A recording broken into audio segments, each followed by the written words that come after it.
The main character's name is Hirasawa Kazuki. He is an ordinary Japanese student. He received a terrifying notification that after 8 years, he will die.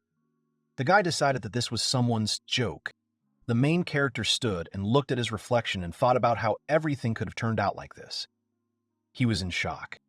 At this time, a situation was happening in the mansion.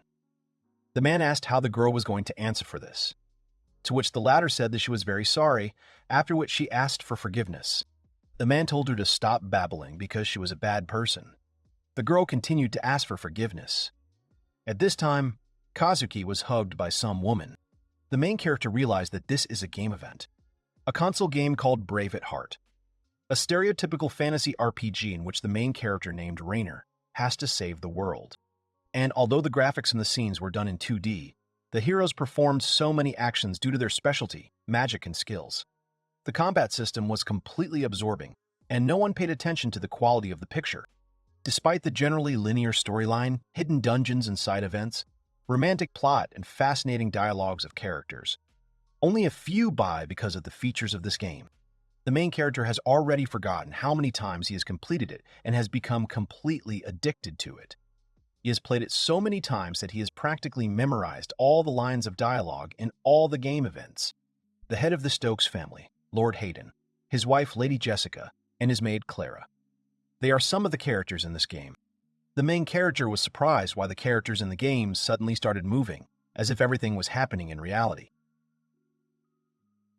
He wondered where he was that he had slept through such a radical update. Looking ahead and seeing his father standing over the poor maid, he thought how terrible it was to start the game from such a depressing moment. Actually, this should be one of the flashbacks. According to the script, Clara, the main character's mother, was once executed by Harold, the Stokes heir. Kazuki wondered where he was. He was sure that in this scene he was being hugged by his worried mother. Here the protagonist's hand suddenly twitched. At that moment, the woman next to him told him that everything was fine, calling him Harold, that there was no need to worry about anything. At this time, her father was shouting that it was pointless to beg for his worthless life. He would personally cleanse the world of such vile filth. Clara closed her eyes and thought about Colette. However, the main character approached them and asked for permission to execute her. Kazuki realized that his body was moving by itself, of its own free will. At this time, his father asked what he was planning to do. The protagonist said that he had recently learned a new magic. He would make it his training dummy. Then he asked if that wasn't a better use for it than to spill blood all over the floor. The father agreed with him and said that it could be interesting. He turned to the guards and told them to throw this woman into the dungeon and be stricter with her, not to take their eyes off her.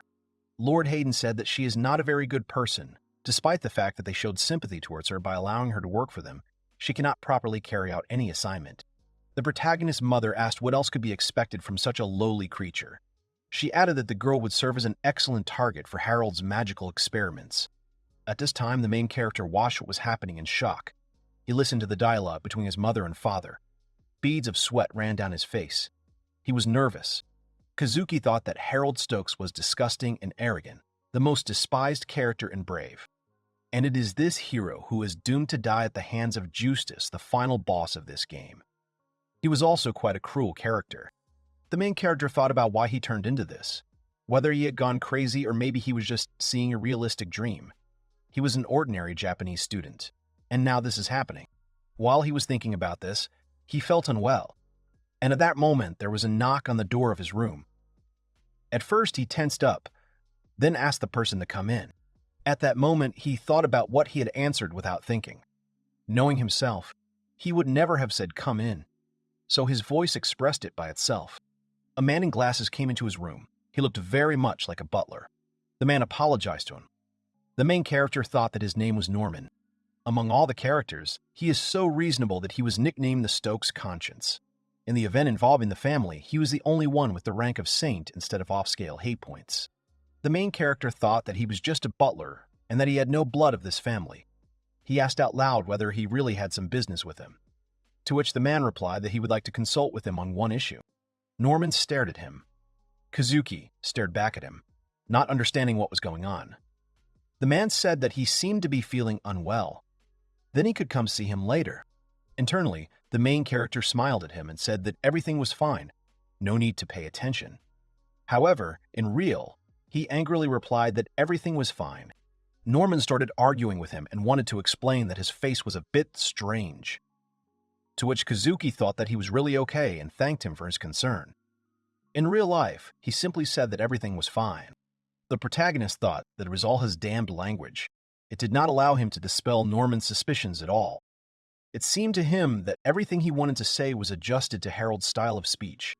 Norman thought that Mr. Harold usually expressed his displeasure without hesitation, but he did it differently. Then the man said that he would be brief. He begs him to soften the punishment for Clara.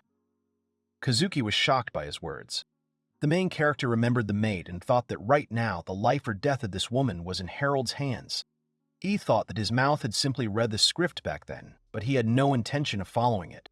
The protagonist completely forgot about it in the shock of turning into Harold. He had to do everything to save her. Then he wondered if this was really normal. He also remembered Clara's daughter, Colette. He wondered what would happen after Clara was burned by Harold's magic. The orphan girl will be thrown out of the estate, desperate and exhausted. She will be taken in by the family of the main character, Rainer. If he saves Clara now, the heroes will never meet, and it will be a completely different story. However, if we follow the principle of inevitability, the heroes will still find each other, no matter what. But even in this case, his personal future will be shrouded in darkness.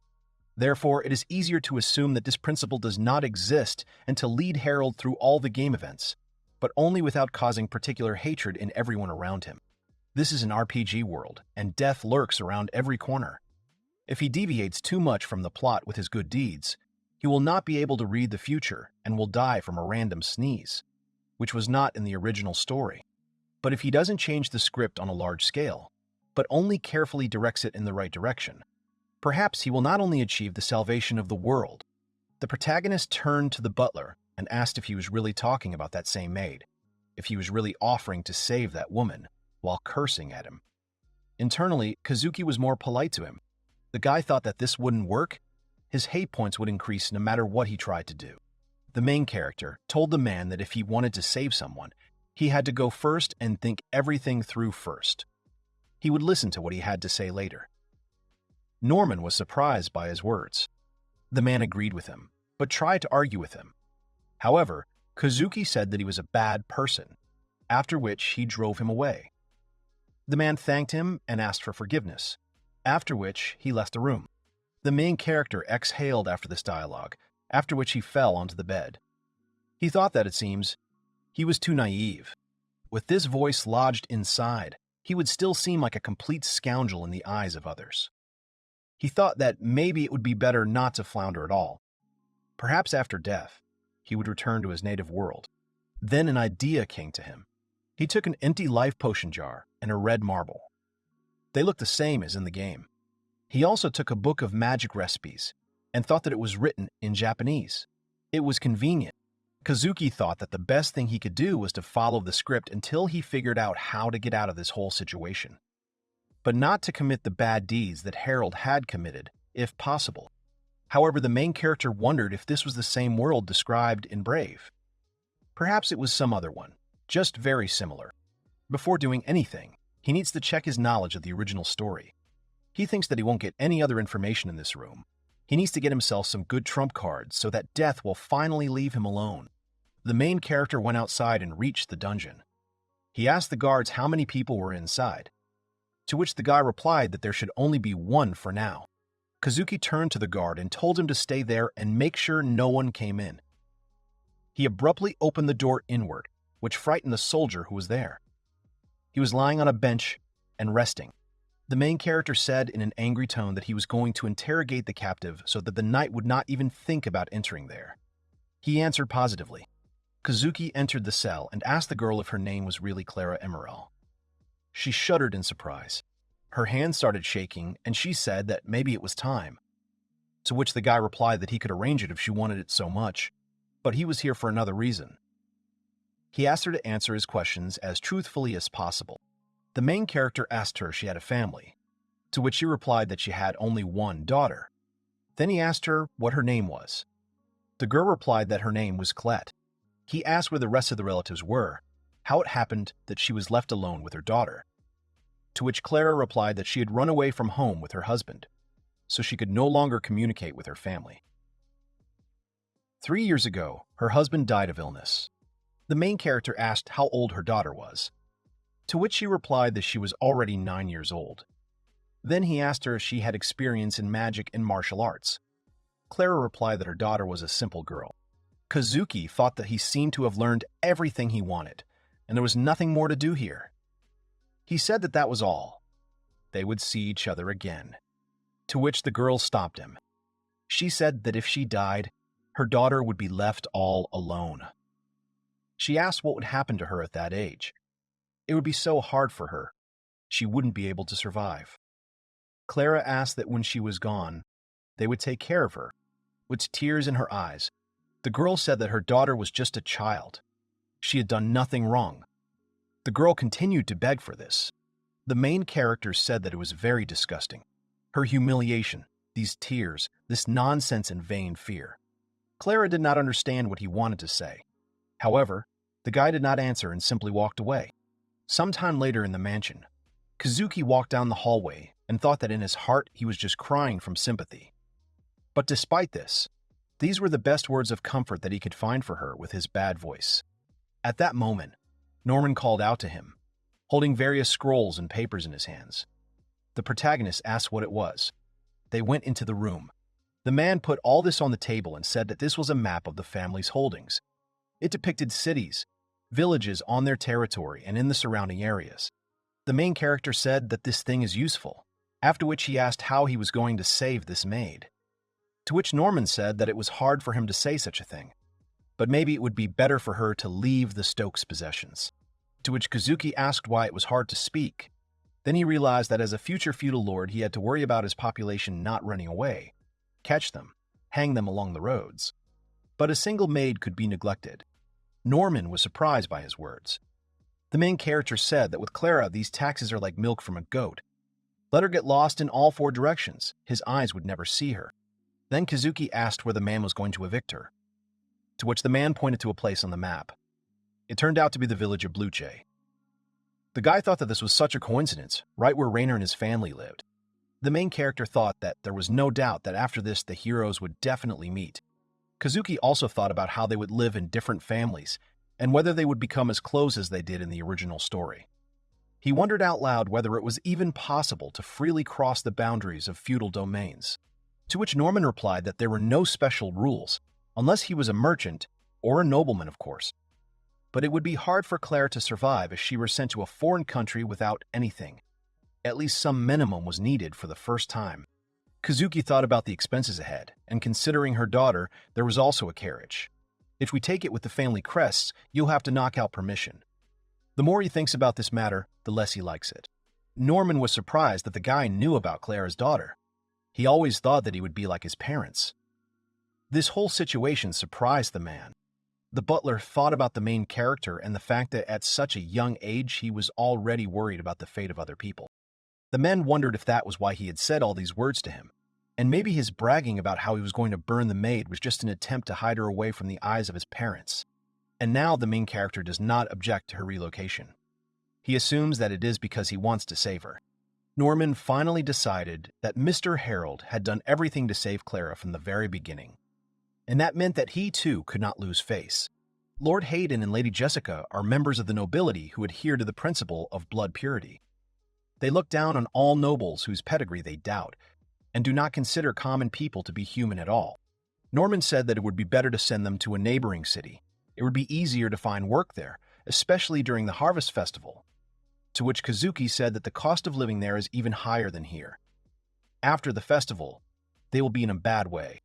The man, looking at the main character, thought that if everything was so, this boy could become a real ray of hope for all the inhabitants of the Stokes estate.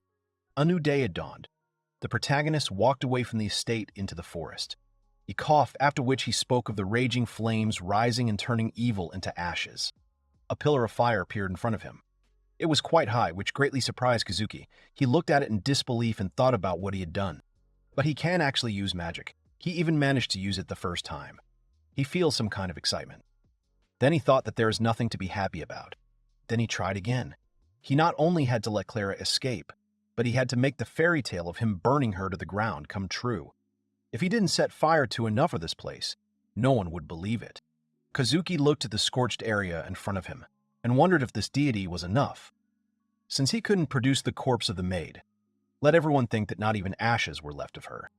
She is no longer a set of pixels on a screen. Everything will be decided tonight. Failure is unacceptable, or death will eventually catch up with him.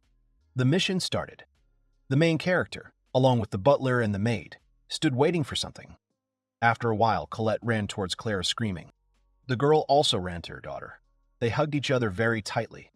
The girl cried all the time and called her mother. The latter hugged her and called her by name. The main character said that it was time to finish with these snots. They should listen to him carefully. He will give them two options to choose from. The first, his favorite, to die without leaving this place. The second is to run away from here, with their heels flashing and never return. If they choose the latter, they will die here. They will leave the Stokes domain forever and break all their ties and relationships. Clara looked at him incredulously. She asked if he would really allow this to happen. Kazuki mimicked her last words. He said that it was enough to mumble, that we needed to get out quickly before he lost his patience. So much fuss with them. To be honest, his hands were already itching to finish them off, and that would be the end of it. Clara realized that there was no point in delaying. She resolutely asked him for forgiveness and said that she wanted to live for the sake of her daughter. The main character was pleased with her words. He approached his daughter, called her by name, then hung the pendant on her and said that he was giving it to her. He said that she should always wear it and never take it off. These were his conditions for allowing him to escape. He asked if she understood him. The girl answered positively. And also the main character said that she should give it to someone who really needs it. This person should be about her age and skilled in everything. In return, she should take from him her promise to become her knight and protect her everywhere and always. Clara approached them and said that Mr. Harold said that she should give it to the one who would protect her. Colette nodded and said that she understood everything. Then Kazuki said that they should leave already, after which he turned to the guards. He told his subordinates to take these two and transplant them to the strip on the highway. Then they should act as he told them. The men began to carry out his order. Kazuki said that they should be careful not to be noticed by outsiders. If they were to carry out the operation, their lives would not be worth more than a copper coin to him. The soldiers shuddered at his words and said that they would do as he ordered. Clara bowed to him together with her daughter and said that she thanked him very much. After which they all mounted their horses and rode away. Norman turned to the main character and said that it was getting cold and that it was time for them to go too. However, the guy did not react to his words in any way. After some time, the main character turned to the man and told him to go first. He still needed to do something. Kazuki walked a little through the forest, after which he remembered Clara's last words. He laughed at them a little and thought about why, despite everything, they thanked him for saving their lives. Wasn't it Harold who was the cause of their troubles? He had bumped into a maid while she was watering the flowers, and then fallen face down in the mud. An unbearable loss to his honor. The main character thought that now these two would be able to live peacefully for many more years. But now he needs to do something. The butler listened to his words and wandered towards the house. He thought that for some reason Mr. Harold was very upset. The man wondered if it was worth it to make him alone right now. Knowing this, he probably shouldn't interfere. However, here Norman heard the words. The main character said that she was disgusting. He would turn her into a miserable pile of ashes. The butler immediately ran towards the master's voice. Kazuki was saying that this would be her end, after which he used his fire pillar skill. The man was watching what was happening at that time, after which he called him by name. At that moment, the main character was thinking that he was mindlessly reciting a memorized text again. It was as if he was adopting the behavior of his character. It was good that he had thought to send the butler away just in case. The contemptuous laughter and loud conversation with the absent Clara, if someone had overheard him, in his eyes he would have looked like a complete madman. Then the main character saw that Norman was standing and looking at him. He was thinking about why he was still here. He asked him out loud what he was doing here, since he had sent him away. To which the man apologized to him. Kazuki immediately started screaming that he should forget about everything he saw today. or take it with him to the grave, and not tell anyone for the rest of his life. And he will not accept any other answer from him than a positive one. The main character was very angry. The man realized that he was not worth arguing with, so he answered positively. He thought about why the guy was trying to hide his weakness. Norman wondered if he had always fought this battle alone. With his parents as bad role models and not having much power at the moment, he was trying his best to avoid confrontation. The man thought that, knowing what consequences would occur due to the friction that had begun with his parents, he had deliberately agitated both them and the inhabitants of the estate. The butler couldn't even imagine how much pain this was causing him. He couldn't even open up to anyone. Norman thought about why. Over all these 10 years, he had never thought to get closer to this boy, and had not even noticed his feelings. Thinking that one cannot simply regret, he has no other choice but to atone for these 10 years of inaction as best he can, until the heart of this innocent boy stops beating, under the weight of the evil surrounding him. At this time, Clara was on the road with her daughter and the soldiers. The baby was sleeping on her lap, and the girl herself was thinking about many things. She remembered the guard's conversation. The dark-haired guy said that Kazuki had warned them to keep their mouths shut, and not only them, but the coachman too. His interlocutor said that they simply knew what he had been doing all day before. On his instructions, they rushed about like madmen preparing horses in a cart, and all he did since the morning was snort. They remembered his words that as soon as they found themselves in the village of Bluche, they had to leave the girls there. He also gave them permission to travel on someone else's property, which he got when he demanded a sword from a blacksmith in Leeds. They should take this money and give it to Clara as compensation for moral damages. The boys were surprised by his words.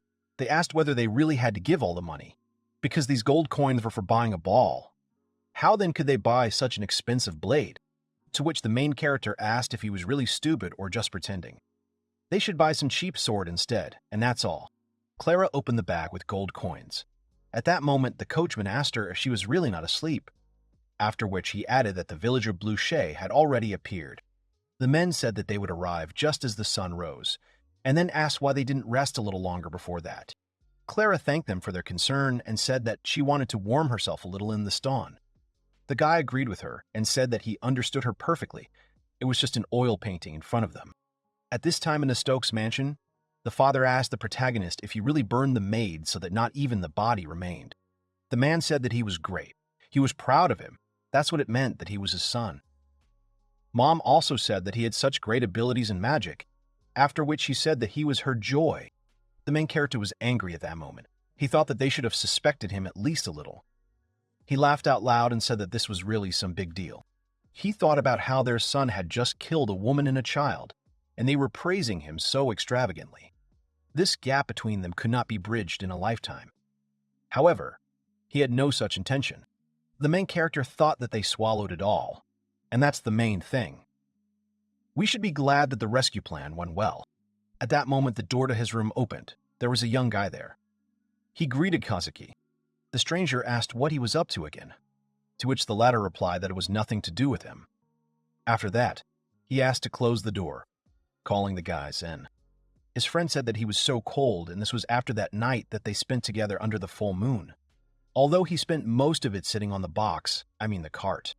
The main character told him to keep quiet. He remembers perfectly well what he was doing.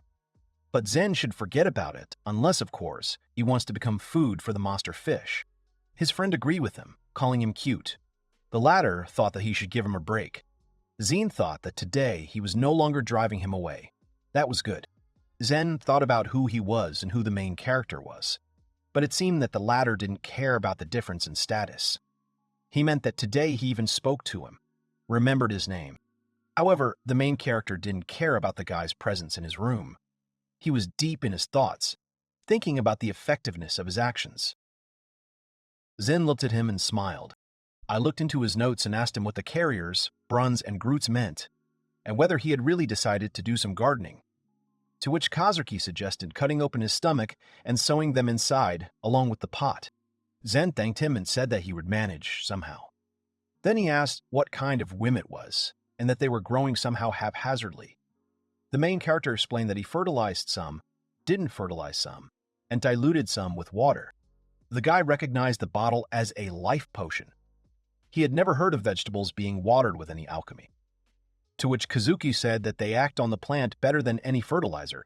Yes, in fact, this is fertilizer. Only those where the potions are not mixed with water at all dry up before they can bear fruit. So he looks for the right ratio of water to get something like this. He threw the object right into Zen's hands and told him to eat it. The latter was surprised that he really had to eat it raw. Then Kazuki said that he himself had stuck his head in the lion's mouth. Therefore, he could curse his carelessness. The guy said that he would die of dysentery, then took a bite. After chewing a bit, he said that it was worth it. They were much sweeter and insanely tastier.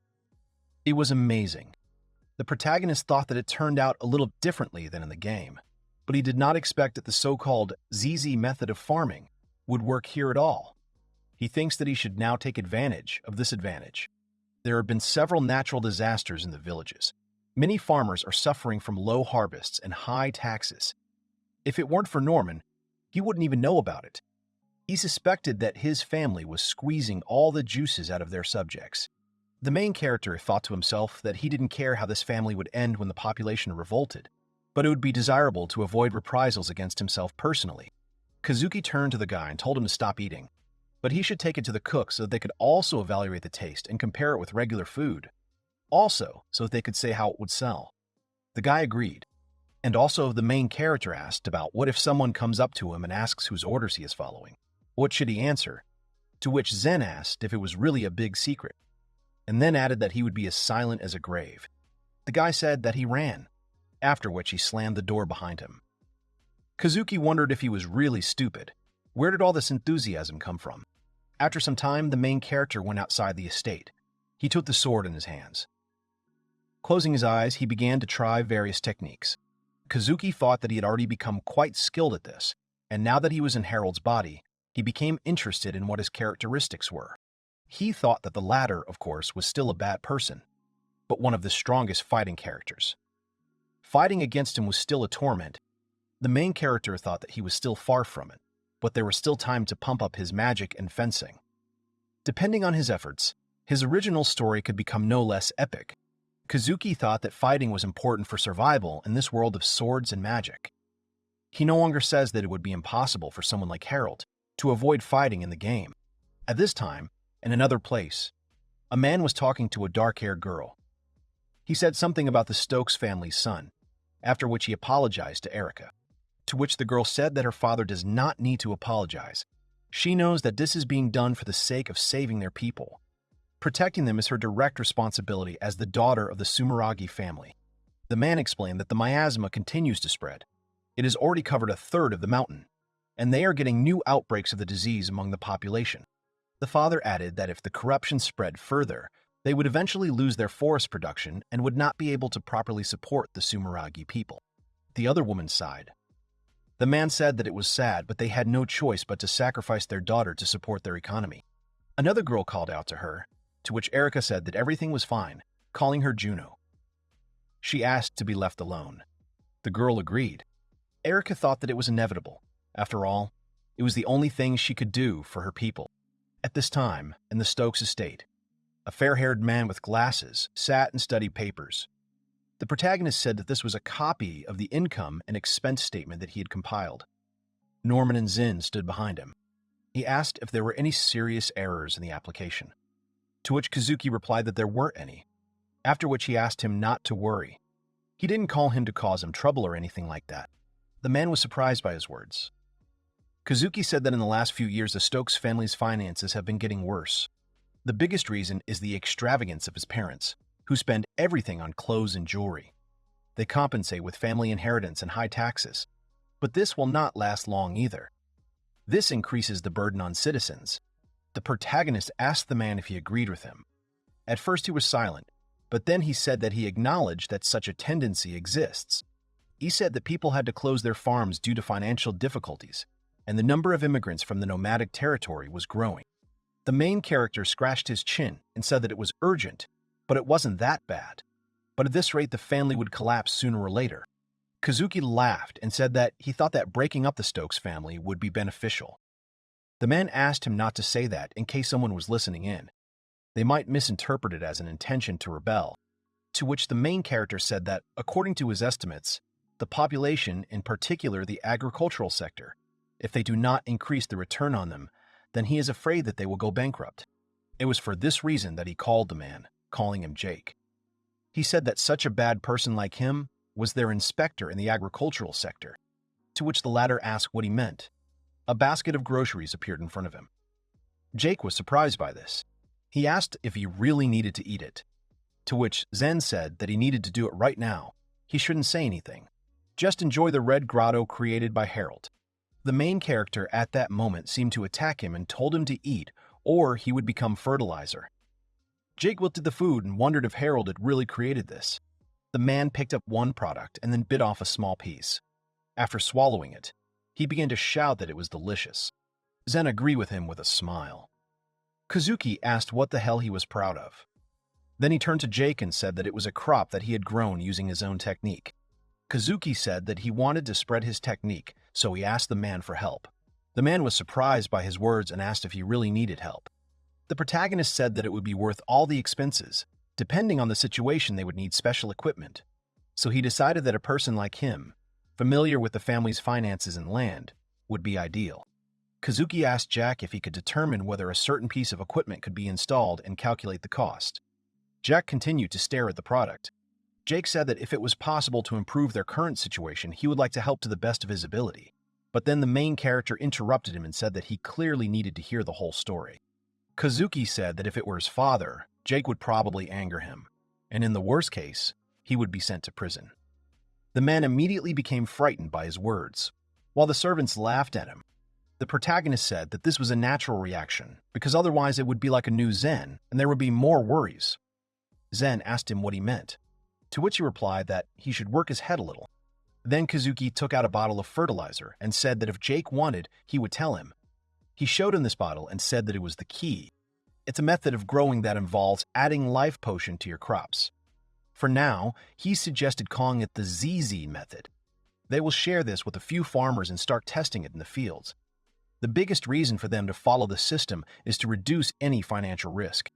Small, if luck turns out to be fatal, they will help farmers who cannot allocate more land for the ZZ farming method. And even if the method is successful, they will try to limit the spread of economic inequality between farmers as much as possible.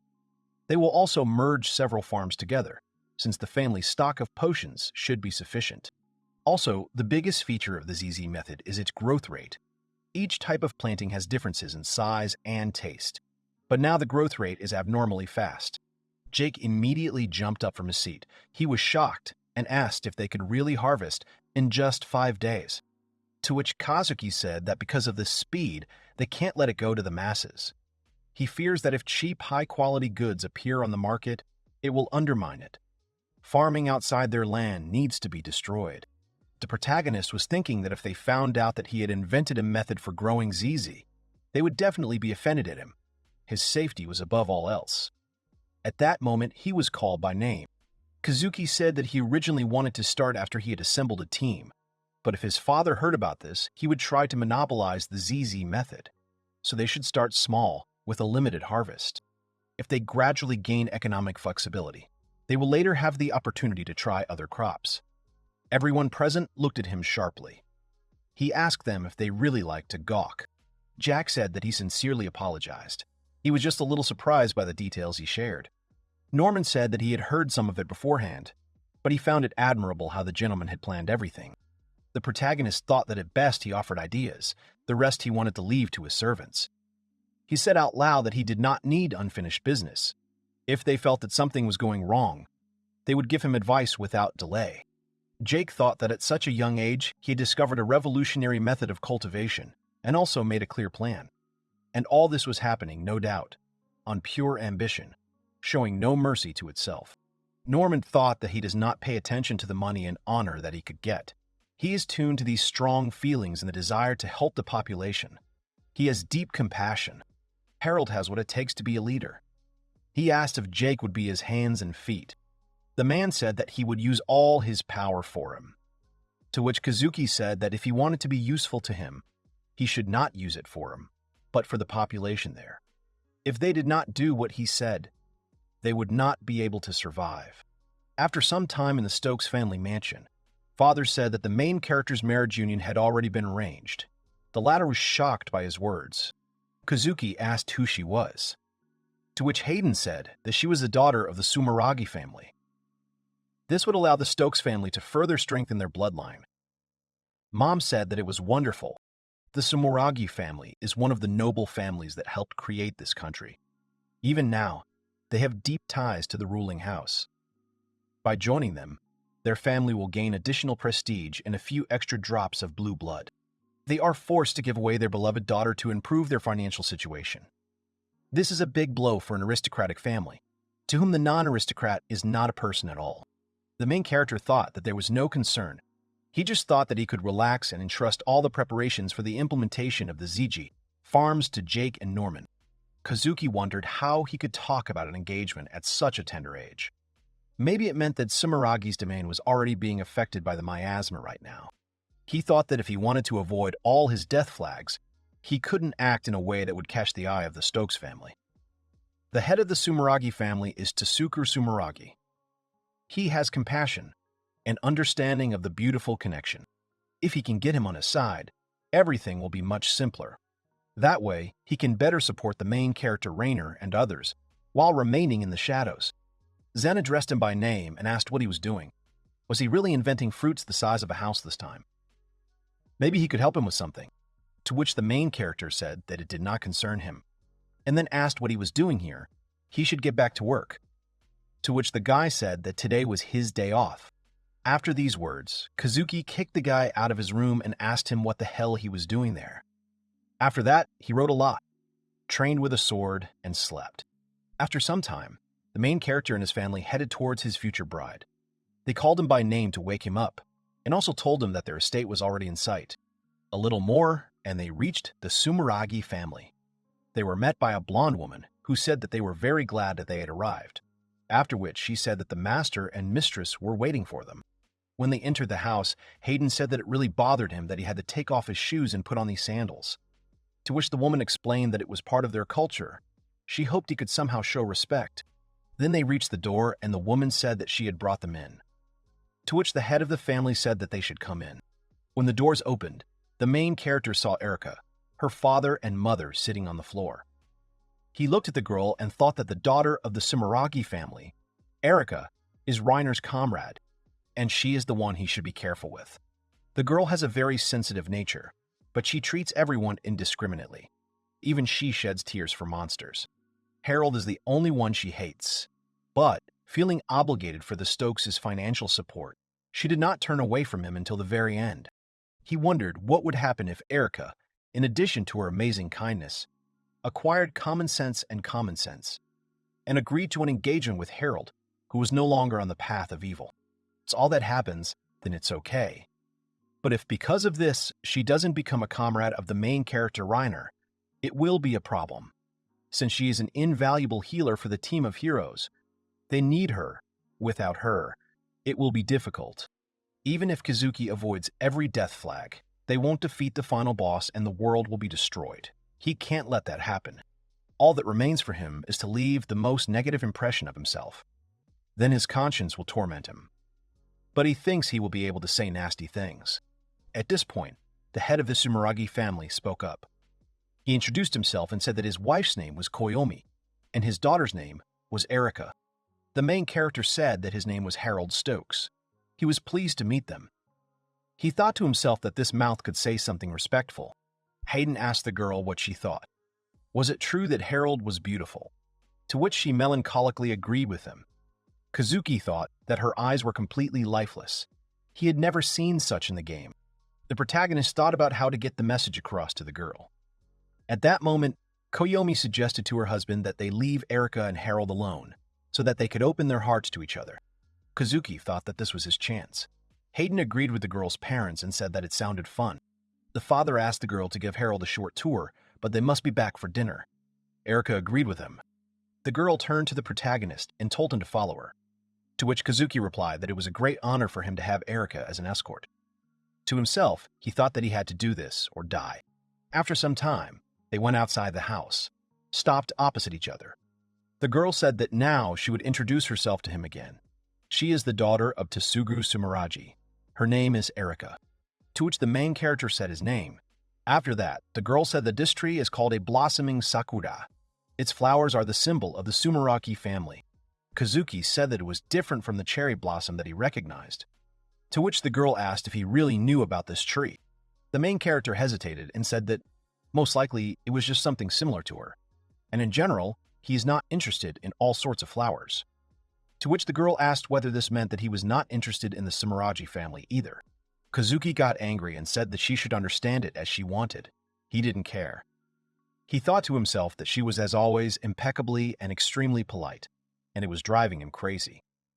Although he simply tried to change the subject, Erica continued and said that all he needed was the noble name of Sumeragi. He thought that it would be better if she hated him. So he asked out loud what was so noble about him. Kazuki said that he thinks that the Stokes family is much more noble. At least they don't go around with their hand out and beg from others. Erica immediately got angry at him for these words. She asked about what he just said. The protagonist thought to himself that this was already like a blood insult. This could interfere with his original plans. Kazuki took an envelope out of his pocket and handed it to the girl. She asked what it was, to which he replied that she should shut up and take it when they returned. Then she should give it to her father. Erica is here. She turned around to walk away. She said that she refused to do this, to which the guy laughed and said that if she wanted to see how their people died in agony, then she should go and not turn around. Then, the girl turned back and asked if he really wanted to say that their salvation was inside this envelope, to which he answered veiledly and said that she would not know until she opened it. In any case, she had nothing to lose. Erica decided to accept the envelope. She said that this did not mean that she believed his words, to which he replied that there was no need to believe words, she had to believe what she saw with her own eyes. The main character returned home. Norman greeted him and said that he was probably very tired from the road. He should rest and gain strength. To which the guy asked how things were going with them, to which the man said that everything was very good. They explained everything to their farmers right away, and he also managed to protect their arable fields without any problems. He thinks they can start testing in 10 days. To which the protagonist said that this was excellent news. He should continue to listen to Jake's reports.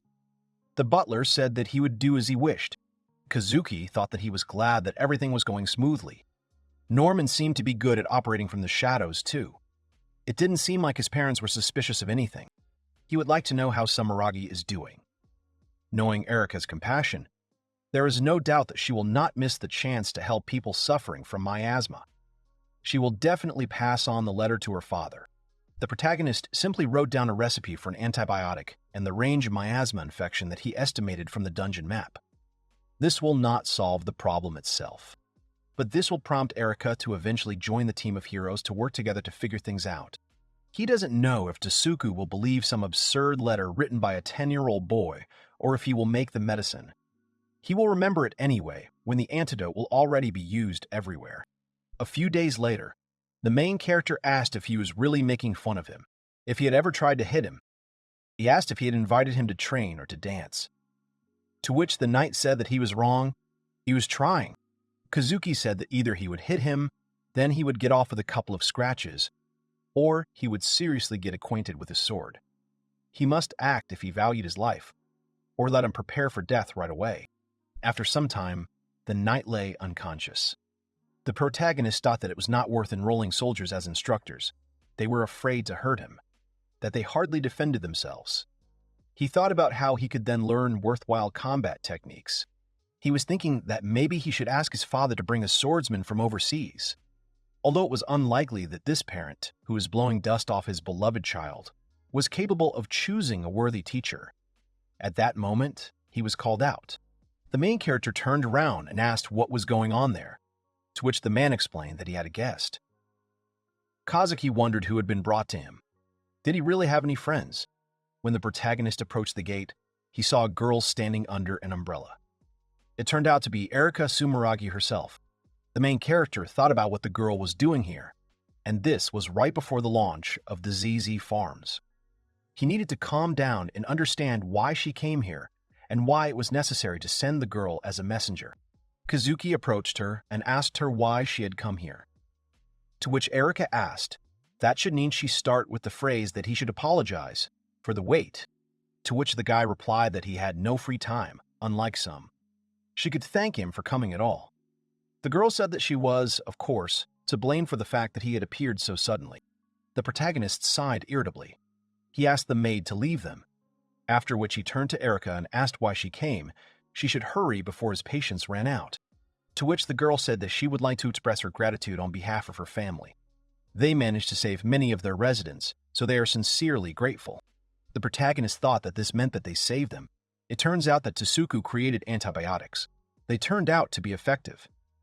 He acted much faster than he expected. Kazuki said about clinging to every straw. Their family seems to be really driven into a corner. To which Erica said that it is as he said. Her family has no other choice now.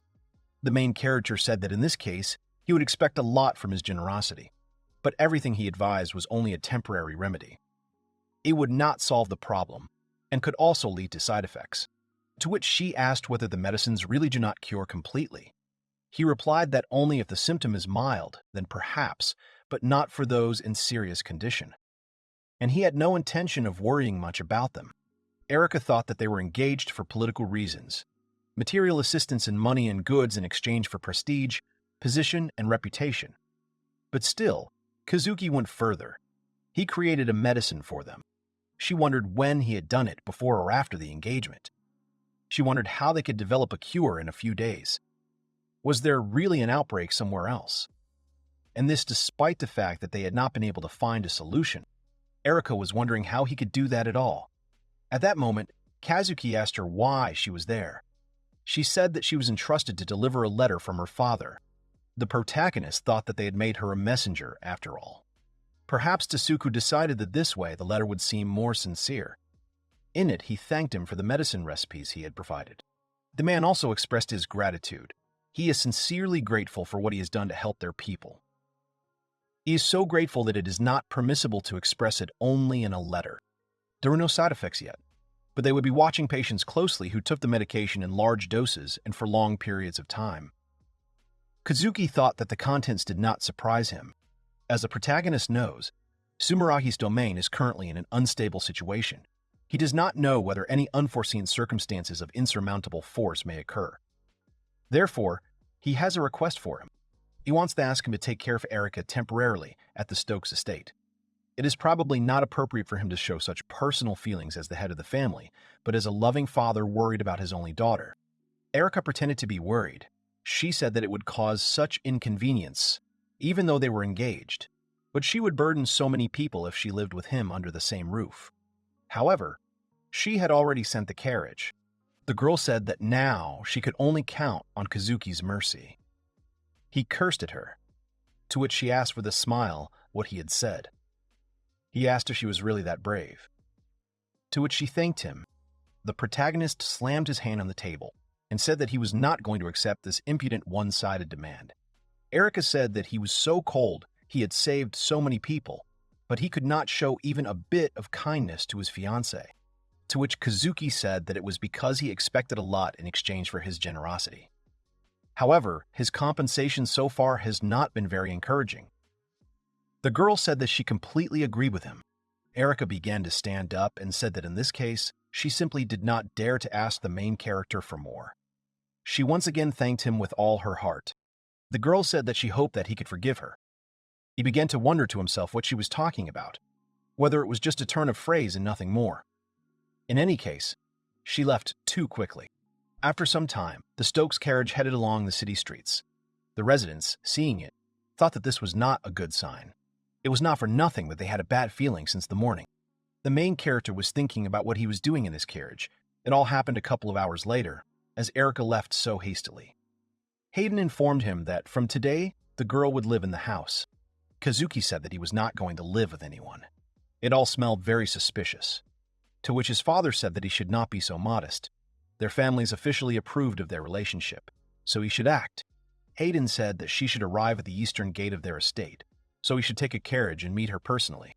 The main character thought that a one-way trip would take a week. It is clear that she planned it in advance, and even foresaw his refusal. And his father, like a stupid person, swallowed it. Kazuki thought that Erica had come here to spy, and then he broke away. However, he wondered what other intentions he might have. What's worse is that this development never happened in the original story, all because of this letter. Basically, he's reaping what he sowed. After some time, Erica appeared in front of him. She said that it was a great honor for her to be met personally by Harold himself. At the same time, another girl was standing next to her. Kazuki was surprised by this. The girl said that her companion Juno had come with her. She had been taking care of her since childhood and had never left her. The new girl said hello and said that she was pleased to meet him. Erica had told her a lot about him. The main character wondered who this girl was. He had enough problems with just Erica. He wondered if it was someone from the Sumeragi family, although he couldn't remember. He thought about how this was a new event with Erica and an unfamiliar character to boot. He needed to stay as far away from them as possible. Otherwise, he wouldn't notice when he got to the death flag. He said that he didn't have time to. They care. The main character said that they could stay, but they shouldn't get in his way. The girls agreed with him with a smile. He thought to himself that if they understood everything, then why shouldn't they go back home? At that moment, Hayden came out to them, introduced Erica to the others, and said that she was the fiancée of the Stokes heir. And also with her was her companion, Juno. Kazuki was surprised by his words. The father continued to talk about how the servants should treat them with all hospitality, otherwise they might suffer. The protagonist was thinking about what kind of public execution he had arranged here. At that moment, the father called out to him. The man said that to show his gratitude for the warm welcome they had given him, he should give Erica a tour of the city tomorrow. After all, being able to accompany a woman was a necessary skill for a nobleman. Erica said that she would wait for their walk. She asked to take care of her. Kazuki thought that it turned out that he had no choice from the very beginning. At the same time, in the Sumeragi estate, Tsuku handed the woman a letter from the protagonist and asked Kiryu what she thought. To which she replied that he was so open, and said everything that she found it suspicious. The man said that he thought so too, but there was no benefit to the Stokes family. On the other hand, the letter hinted at the Stokes' decline. Kiryu said that if that was the case, then it was possible that someone was controlling him. At least she couldn't imagine that the letter was written by a boy. Tsuku suggested that he was simply used as a messenger. The question is, who really wrote the letter? The man said that if he wanted to help their family, then why did you choose such a dubious method? Perhaps it was the hand of someone who wanted to harm the Stokes. Tsuku said that it could be someone close to them, as well as someone who can give Harold what he needs. Or perhaps he is freely manipulating him. It's all happening as if he was completely subjugated to his will. Or is it a way to test them, Sumeragi, in a critical situation? Kiryu said that there is a very high risk of losing everything if they try to find out anything. They are now in such a position that they can disappear without help from the outside. If the writer wanted this, he should have just watched. However, this unknown does not want them to die. And this means that, with a high probability, everything written in the letter is true. Tsuku turned to the woman and told her to immediately prepare everything necessary and use it only with the consent of the patients, explaining to them all the risks. She said that she understood everything. Meanwhile, at the Stokes mansion, Hayden said that there was no need to be modest. It was made from the finest ingredients, grown and harvested with love on their lands, all for the delight of their hearts. Mom, noticing that the main character was not reacting in any way, asked what had happened to him, to which he replied that nothing had happened. At that moment, the woman started touching him and asked if he was sick by any chance. Juno and Erica watched in shock. Kazuki told her to stop, not to do that in front of the guests. The woman laughed and said that she understood that he felt awkward when she caressed him in front of his fiancée. She apologized to him. Hayden said that Harold had always been so shy. Kazuki wondered why they were talking, as if he was the only one whose reputation would suffer. He wondered if they themselves were ashamed of all this. The main character started eating quickly and carelessly because he wanted to disappear from here as soon as possible. He cursed his relatives in his thoughts. His mother told him that it was disgusting. After some time, Erica and Juno went to their room. The latter said that she had heard of such a thing before, but he turned out to be a rather naughty child. Erica said that he could be manipulated. Juno said that judging by Harold's character, he is not the type to calmly listen to what is said to him. And as for the subjugation of the mind, The girl tried to test it, but nothing came of it. Erica said that until they fully figured out his intentions, they would not be able to get rid of the threat hanging over the Sumeragi family. Juno agreed with her and said that this was the reason she was here. The girl turned to her maid and told her to be careful. To which the latter replied with a smile that she had absolutely nothing to worry about. For an agent like her, solving secret affairs was a pleasure. Juno looked out the window and thought that if all his behavior was an act, and he really was connected to mysterious outside forces, it would be unwise to just sit back and do nothing. Dasuku thought about it and sent Erica here to distract him during the daytime, to confuse him. She is nothing more than a decoy. And the main striking force is she. While the head of the family is busy with everyday affairs, she will strike her blow. But it could all be in vain. The opposite side has not yet shown itself in any way, although they have given enough reasons for this. Therefore, the elimination of their puppet will give absolutely nothing. Juno thought that, judging by Harold's behavior, there was a very high probability that he was being mind-controlled. Tasuku claimed this, but she wonders if it is really true. If it is true, then she will have to act. She took out a small, sharp blade and thought that she would have to work hard, and her face became ominous. Yuno went to the villages to ask her opinion about the Stokes family. One of the men said that if she didn't like something, then you had to endure it or be damned. All people except aristocrats were worthless trash to them. The woman said that everyone pays such huge taxes that they can barely make ends meet. The young guy said that the Stokes are crazy about weapons. They have a huge army. They can't rebel because they will simply be killed. Juno realized what the queen's situation was like here. She asked one of the guys, to which he apologized and said that he couldn't talk about it. To which she replied that she just wanted to know what the city was talking about. Nothing more. This guy hinted that recently their son Harold, but he immediately explained that if anything, he didn't say anything to this girl, after which he whispered this information in her ear. Juno said that this couldn't be, that it was some kind of mistake. The guy explained that he himself hadn't seen it, but he'd heard it from a neighbor who worked near the mansion. If we're talking about Harold, then the rumor was probably understated rather than exaggerated. At this time, the main character and Erica were walking along the streets of the city. People, having just touched them from afar, immediately ran into their houses, after which they slammed their doors. Kazuki looked around and wondered where all those merchants had gone. The girl next to him just walked silently. The main character knows nothing about the city. It hardly appeared in the game, and there were no maps of it. He had to ask his subordinates. Then he saw the merchants and called out to him. The latter greeted him. Kazuki told the man to give him everything valuable he had. He would get the money later. The merchant said that he understood them. After which, he told them to take the goods. Erica was clearly uncomfortable. Her hands were shaking. She thanked him for the gift. The protagonist thought that he simply had a good reputation. Everyone was amazed by his kindness. Kazuki thought that when he spread the rumor about Clara's murder, he never thought about what it would ultimately lead to. He wondered if this was what the soldier had said, or if some careless servant had let it slip. Clara and Colette's safety was his top priority, so that their parents wouldn't start looking for them with torches and dogs. The main character turned to Erica and said that he had enough and was not coming back. The girl agreed with him. Juno was watching them at that moment. After some time, Kazuki returned to the estate and met with Norman and Jake. He asked about how their plants were growing, to which the latter replied that everything was growing well. The harvest was planned, as they thought. The main character said that he wanted to expand production, to which Jake said that they did not have enough workers. Norman added that if farmers were not controlled, they would grow so much that they would collapse prices on the market. Kazuki asked decisively that they really couldn't bother anyone else. Why was there such a gigantic staff of servants in this mansion anyway? Norman thought about it and said that the situation was complicated. Ario and Moxon could be transferred as guards. They were on the hook for their participation in a well-known case, to which the main character said that this really meant tearing off the assignment of service and sending to the village. This is completely impossible. He suggested that he could hire some strangers whom no one knows.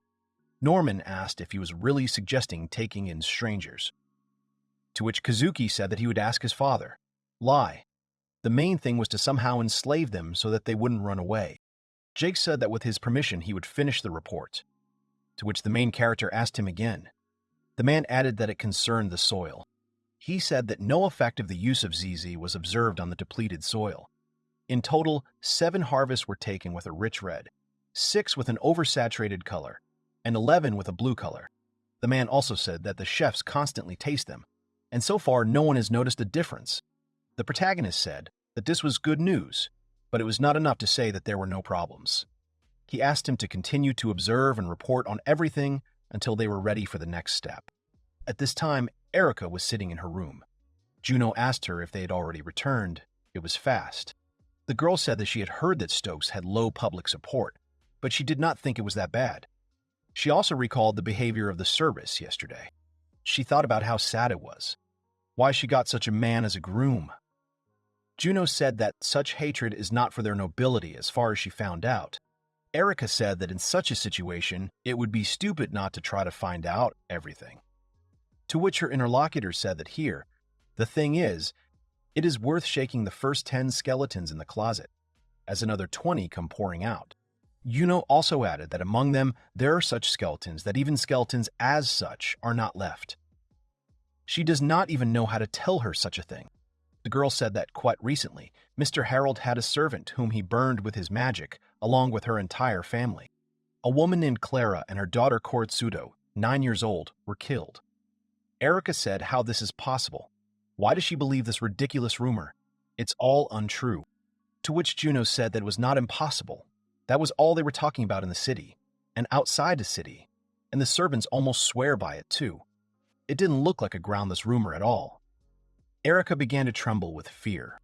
The girl thought that the main character talks dirty, looks tall, and has a warning, but he gave them hope and saved the people of Samaragi. So she thought that he was a different person, not like his parents. She really thought so. Juno said that she would not take her eyes off him, but Erica should also try not to be alone with him. It was scary to imagine what else could happen. Erica, trembling with fear, said that she understood everything. Her servant came up to her, began to stroke her, and then told her not to worry, as she would protect her. Juno continued to stroke Erica and say that everything would be fine. The girl was very scared. At that moment, the main character was sitting with his servants and saying that there should be no problems. The maids were discussing among themselves that Mrs. Sumeraki doesn't even leave her room after a walk. It's been 2 weeks already. They're so worried about her. Erica herself was sitting in the room and looking out the window. The protagonist went outside the estate again to practice with the sword. He thought that it would be better to do it here than where he allegedly burned Clara. There would be fewer curious eyes. Kazuki smirked and thought that he could give it his all here. He then raised his sword, which was already emitting strong energy. He swung his sword and used his 1,000 thunder and lightning skill. He slashed the sword into the ground and a huge energy strike appeared. The protagonist thought that this was no longer the same mosquito squeak, but it was still not enough for him. He sighed tiredly. He told himself that if he were to match his strength in the game, he would be able to do everything much better. At this time, Juno was behind the tree. She was watching the main character. The girl said that it couldn't be what she just saw. Kazuki swings a sword as big as himself, like it weighs nothing with the speed of a swordsman. And he can use magic too. No wonder he keeps it a secret. She doesn't know if he's a threat to them, but she won't know until she talks to him. Only now, she's in trouble. What if she says something he does not like? Does she have a chance to stay alive after that? At least she can disappear into the shadows at any moment. If something goes wrong, she will disappear before his eyes. However, at that moment she heard a strange sound. Peering out from behind the tree a little, she saw that a sword had flown into its trunk. Her body began to tremble. The main character asked about the bad person there. He told her to stop rustling in the bushes and get out. Juno thought that she was finished. The girl thought about what she should do. Maybe she should try to escape. However, she dismissed these thoughts, since she would not be able to do it. Kazuki has seen all her secret movements from the very beginning. He is only 10 years old, but he already has such talents that he can easily detect her. The main character at that moment was worried and thought that his hand slipped. It was not on purpose. But he does not know who is there and why they are hiding. He came to a secluded place where there are no people, and as a result, he ran into someone. Kazuki saw that this person was Juno. She apologized to him and said that it was her fault because she was following him. He thought to himself about what she was doing here. Was she really that interested in watching a child play with a sword? At least it didn't hurt her.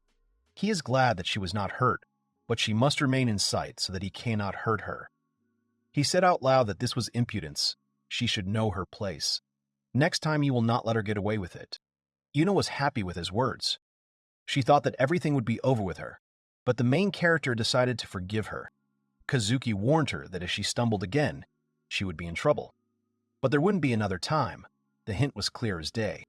She couldn't even imagine that he would expose her so easily. It was good that the tree stood in the way of the sword. How could she protect Erica from someone who could surpass her so easily? Such an overwhelming difference in abilities that there would be no battle. The main character is not only strong but also devilishly inventive. She will not be able to compare with him. It is not humanly possible. It is a complete defeat. Kazuki asked her how Erica was doing, to which the girl replied that she was still not feeling well. She was very depressed because of the move and the unfamiliar surroundings. Then the main character asked if she was so homesick, why don't they get out of here while it's still safe and sound? Juno said that he is so cold Erica is his fiancée. What will he lose if he finds at least a little warmth in his heart? Kazuki said that she was naive, since their relationship was doomed from the start, and he had no intention of tying himself to such a stupid relationship. He thought to himself that his tongue was a cursed artifact. Juno asked him what he wanted to say. It dawned on the protagonist that he seemed to have said too much. He cursed.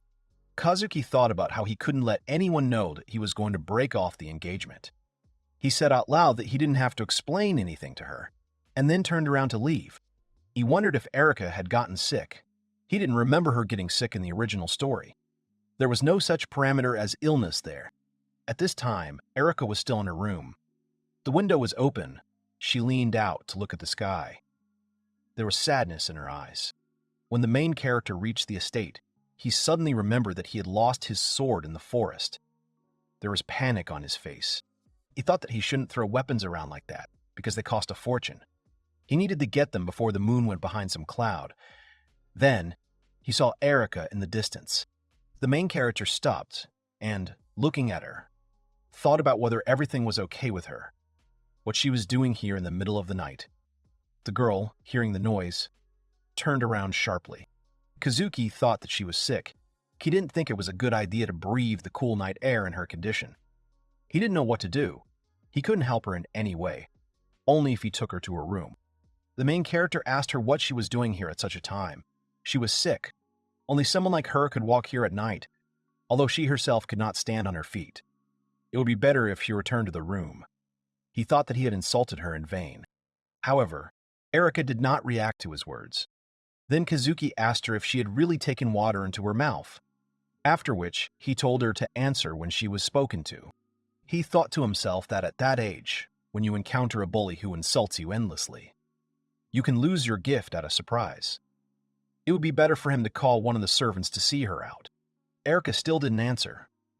Then Kazuki said that if her condition worsened, then she should blame herself. He didn't care at all. To which the girl asked him to wait. It was obvious that she was worried. She said that she wanted to ask him something, to which the main character asked what she was mumbling. Erica said that she had heard outrageous rumors that he had burned one of his maids alive. She asked if it was true. Kazuki understood why she was so worried. Since no one was making a big secret out of it, it was even interesting when the rumors would reach her. Perhaps he should clear up the misunderstanding. The main character said that it was not true. The girl immediately became happy and asked if it was really not true. Kazuki said with a grin that he burned not only the maid but also her daughter. Since she was interested in the exact number of people he killed, Erica asked him how he could, why he did it, to which the main character said that some reason was really needed. They themselves asked for it by their existence. For him, all these people are just talking animals. He kills if he wants, or doesn't if he wants, exclusively at his own whim and desire. Erica asked him to stop. Kazuki said that now none of them would be lonely, so let them say thank you for killing them both. In the end, they are just lower creatures. They are only needed for him to eat them for breakfast, lunch, and dinner. Erica was very angry at his words. She raised her hand and hit him hard on the cheek. Fire and resentment burned in her eyes. Tears appeared in her eyes, and the girl shouted that there was no one worse than the main character. to which Kazuki asked what the big deal was. Erica said that she had nothing more to talk about with him, to which he said that this was wonderful news. The girl said that she was asking for forgiveness, after which she turned around and headed towards the house. After some time, the main character also returned home. He was standing at his door when Zen called out to him and greeted him. The guy asked Kazuki if he really went to practice today. He was there some time ago, and now he came to play a little. Then, he asked him what happened. Zen asked if something serious had happened. Maybe he could help with something. To which the main character said that he was tired. So that he wouldn't bother him, he left and closed the door from the other side. His friend immediately asked how this was possible. He was not a magician. He couldn't do it. Then Kazuki pushed him out of the room from behind. After that, he abruptly slammed a door behind him. Zen, looking at this, said that now everything was clear to him. At that moment, the main character sat down on the floor, leaning his back against the door, and thought that thinking about this as a reward was somehow not working. Kazuki remembered Erica's anger and tears and thought that those were indeed harsh words. He said them to make her leave him alone, but they were too much for her that she couldn't stand it. The main character thought that he should not flinch. If he does not get used to at least this, then it will be simply impossible to endure what awaits him in the future. The sun shines through the window. The protagonist's eyes widen. Harold looks at his watch and sighs. The boy thinks that he has overslept. Because it seems like it is already noon, he shakes his head and sighs. He continues to remember yesterday and think about how he still feels pain, but mentally. In his opinion, any fan of the game would say wow and watch this episode several times to enjoy the aesthetics of the moment. The hero asks fans to forgive him because he is not so bad as to go through this again. His stomach rumbles. Harold relaxes and realizes that it's time to go to the dining room. Norman the butler runs into the dining room. He turns to Master Harold and asks if he was called. The boy turned to Norman, delighted that he had finally deigned to come. The butler replied that he had heard the gentleman had gotten up late and then inquired if perhaps fatigue was building up. The hero replied that he was fine, he just couldn't sleep. The butler was glad to hear this, as that meant everything was fine. But there was one more question. The man says the most pressing issue right now is the problems of the farms they own. The protagonist replies that he's already discussed the general secrecy and labor shortage with Norman. The butler confirms this because back then they decided to hire complete strangers, not from their lands, on the condition that they somehow gain their loyalty. This is precisely what the boy wanted to talk about now. He suggests finding a guild, forcing it to buy the rights to the ZZ method, and then, like proper feudal lords, living off the interest. In that case, the guild would deal with the farmers, farmhands, and whoever else they have. The man is surprised and asks if he heard correctly about the trade guild. His master confirms that this is exactly what he said. Harold says the scheme is simple. Even a child could figure it out. They sell to merchants, the merchants to farmers, and everyone lives happily ever after. The hero would receive a share of the invention and wouldn't have to worry about a thing. But there's one problem. This is a theory. But where can you find a guild that won't abandon you and go to another, more accommodating feudal lord? Norman, too, is wondering where they could find such a guild. Harold sighs heavily and replies that he's the one asking, which is why they called the butler. The hero wanted to console with him and Jack. The butler replies that they lack reliable connections. They have a certain amount of authority, of course, but it's still not enough to intimidate the major guilds, and any small fry won't be able to handle the task entrusted to them. The hero says that his parents probably have connections and more authority, but he cannot let them in on the secrets of the healthy lifestyle method. The man starts to smile and says that, nevertheless, he thinks Mr. Harold's idea was brilliant. He would never have thought of forcing the traders to work while doing nothing himself. The boy says, what's the point of this brilliant idea if they can't use it? In any case, the butler should enlighten Jake, let him think about it too. Norman will definitely do everything. There was a knock on the door of Harold's bedroom. Zen approached it from the other side and started calling for Master Harold. The boy asked again if the hero was there, and then promised to come in whether Master wanted him or not. Zen doesn't hear anything in response. He opens the creaking door, peers into the room, and realizes that there really is no one there. He clicks his tongue in annoyance and reasons that the gentleman is probably training again, so he will come see him later. Then he notices something. A girl is sitting on the sofa. He looks at her closely, then joyfully calls out and greets Lady Erica. The girl greets him back and asks who he is. He introduces himself and says everyone here knows him, then asks where her companion, Ms. Juno, has gone. Erica replies that she has some business to attend to. Zen now understands everything, except what Lady Erica herself is doing here. He tries to guess and assumes she's waiting for Master Harold, but he's not there right now. The girl is very surprised. She didn't expect to hear that. Zen looked at her questioningly and said he'd already checked everything. He told her he could easily go wherever he wanted in this house. The guy sighs, worried about his master who's been working so much lately and she's so busy. He's worried he might overwork himself, the poor thing. The girl looks at him very strangely at that moment. Zen notices this and asks what happened to her. Erica clenches her fists tightly and begins to say in a broken voice that he probably doesn't know about something. The boy asks, surprised, what he doesn't know. Didn't he tell her he knows more than most here? Erica finishes her sentence by declaring that Master Harold uses magic to kill servants at the slightest whim. Zen understood what she needed. He laughs and says it's just ridiculous rumors because the Stokes have such a sinister reputation that people start making things up. He doesn't believe them, and neither should she, who told her this anyway. Erica says she asked Mr. Harold and he confirmed everything. Zen must know the dead woman since she worked here. Surely he didn't suspect anything. The guy is at a loss for words. He realizes things are bad. The girl starts asking how he can, and then stops herself and says how she can blindly follow Mr. Harold. The guy can't find the right words, but Erica continues. She doesn't understand how she can accept her fiancé like this. How can she forgive Harold for killing someone? Zen can only repeat Lady Erica's name. The girl continues to speak. Even though she is Harold's fiancé, even though she is here to save her people, and even though this is the only thing she can do for the Sumeragi family. Erica begins to cry, and through her tears, with constant interruptions, she says that even if these feelings bother her, she cannot force herself to detach herself from them. She screams that she will never be able to suppress these feelings within herself. No good goal will force her to do so. Zen is surprised that she showed him her feelings like that. But the girl continues, because what she told him is the only thing she can think about now. The guy responds by saying he sincerely apologizes to her. Erica covers her face with her hand and says she made a bad impression. She asks her to forgive her and quickly runs away. Zen thinks that the despair in which Lady Erica drowned is just an illusion. The world that awaits her is very kind. Mr. Harold, in order to save a woman and a child, was not afraid of being known as a mad killer.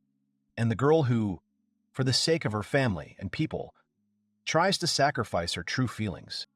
Zen thinks these two are so alike. Young as they are, they hold to their principles, their morals.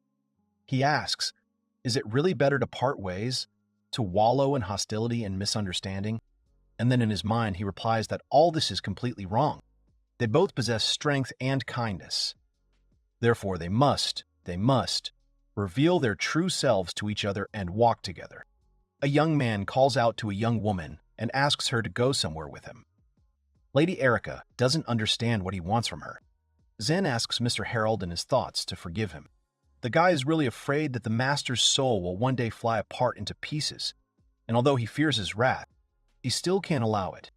If he turned away from the light that could melt the thorns piercing Harold's heart, if he turned away from those shining eyes, Zen would lose him in some terrible way. And of course, he would regret the moment when he could have saved him. The boy tells himself that he will never forgive himself for not trying to save Mr. Harold.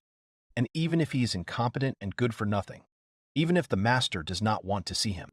Because Lady Erica, in Zen's opinion, is the one the master needs.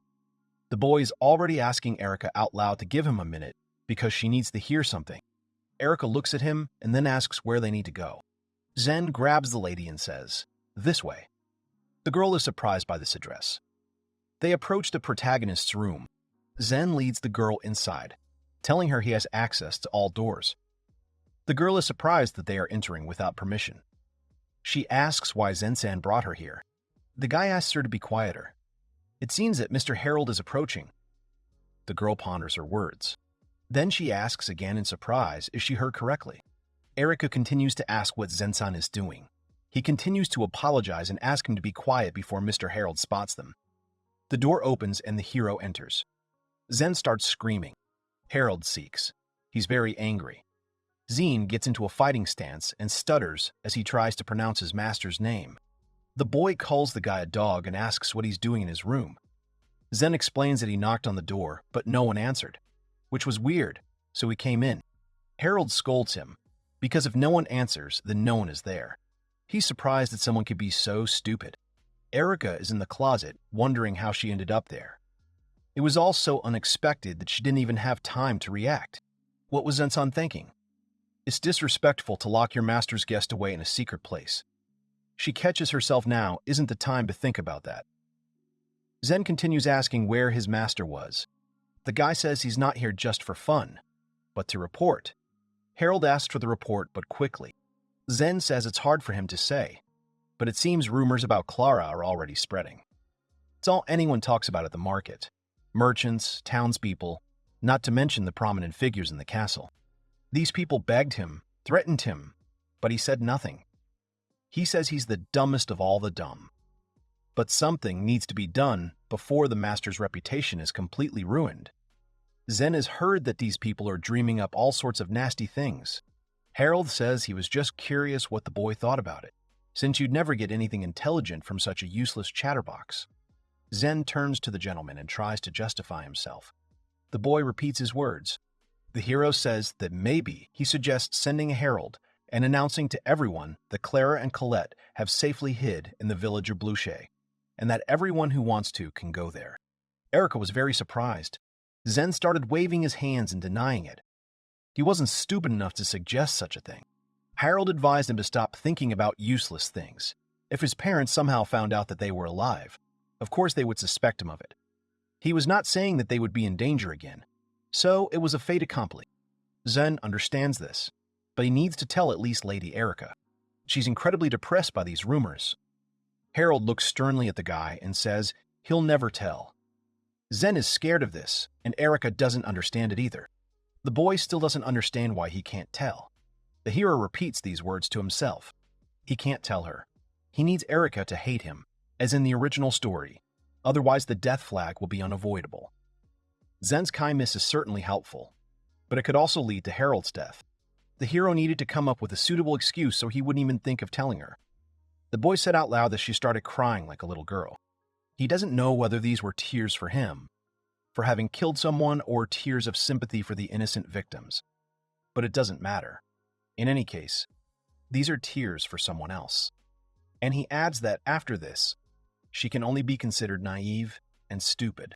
Harold says she's too kind, but that's the kindness of the weak, the kindness of someone who can't do anything. He believes that if such a person were to walk arm in arm with him, they would only experience a lifetime of suffering. Zen asks, understandingly, if that's why they're keeping her at a distance. The master is worried about Lady Erica. The boy replies that it's not just for her sake, but for both of them, as if he could marry an annoying crybaby who howls at every little thing. The servant says that this means that the master has no intention of marrying a lady. Harold sarcastically remarks on his quick wit and asks what the engagement is all about, then begins to explain, so even such a man can understand. He says it's simply an engagement, bought with money. Several years ago, due to miasma infecting the forests, the lands of Sumeragi rapidly fell into decline. He says that the disaster was unprecedented for the entire continent, that others were in no hurry to help them, adopting a wait-and-see attitude, since they could have been dragged down as well, and only the Stokes, for the sake of a marriage coveted by the family tree, did not think about anything. The boy wonders such a break in the engagement might be fatal for Sumeragi. Harold replies that if that's what bothers Zen, he's already taken measures. After all, the boy, when they were in Sumeragi's domain, asked Erica to deliver a letter for Tasuki Sumeragi. The girl remembered this. Zen asked, what letter? The hero answers affirmatively and asks what Zen is asking. But Zen asks again. In the letter, he described all the methods of protection against the miasma, although this is more of a prediction about the likely scale of the infection. He continues that if the area is only slightly polluted, they can restore forest production with the help of medicines. And besides, the hero wanted to offer them his healthy lifestyle method.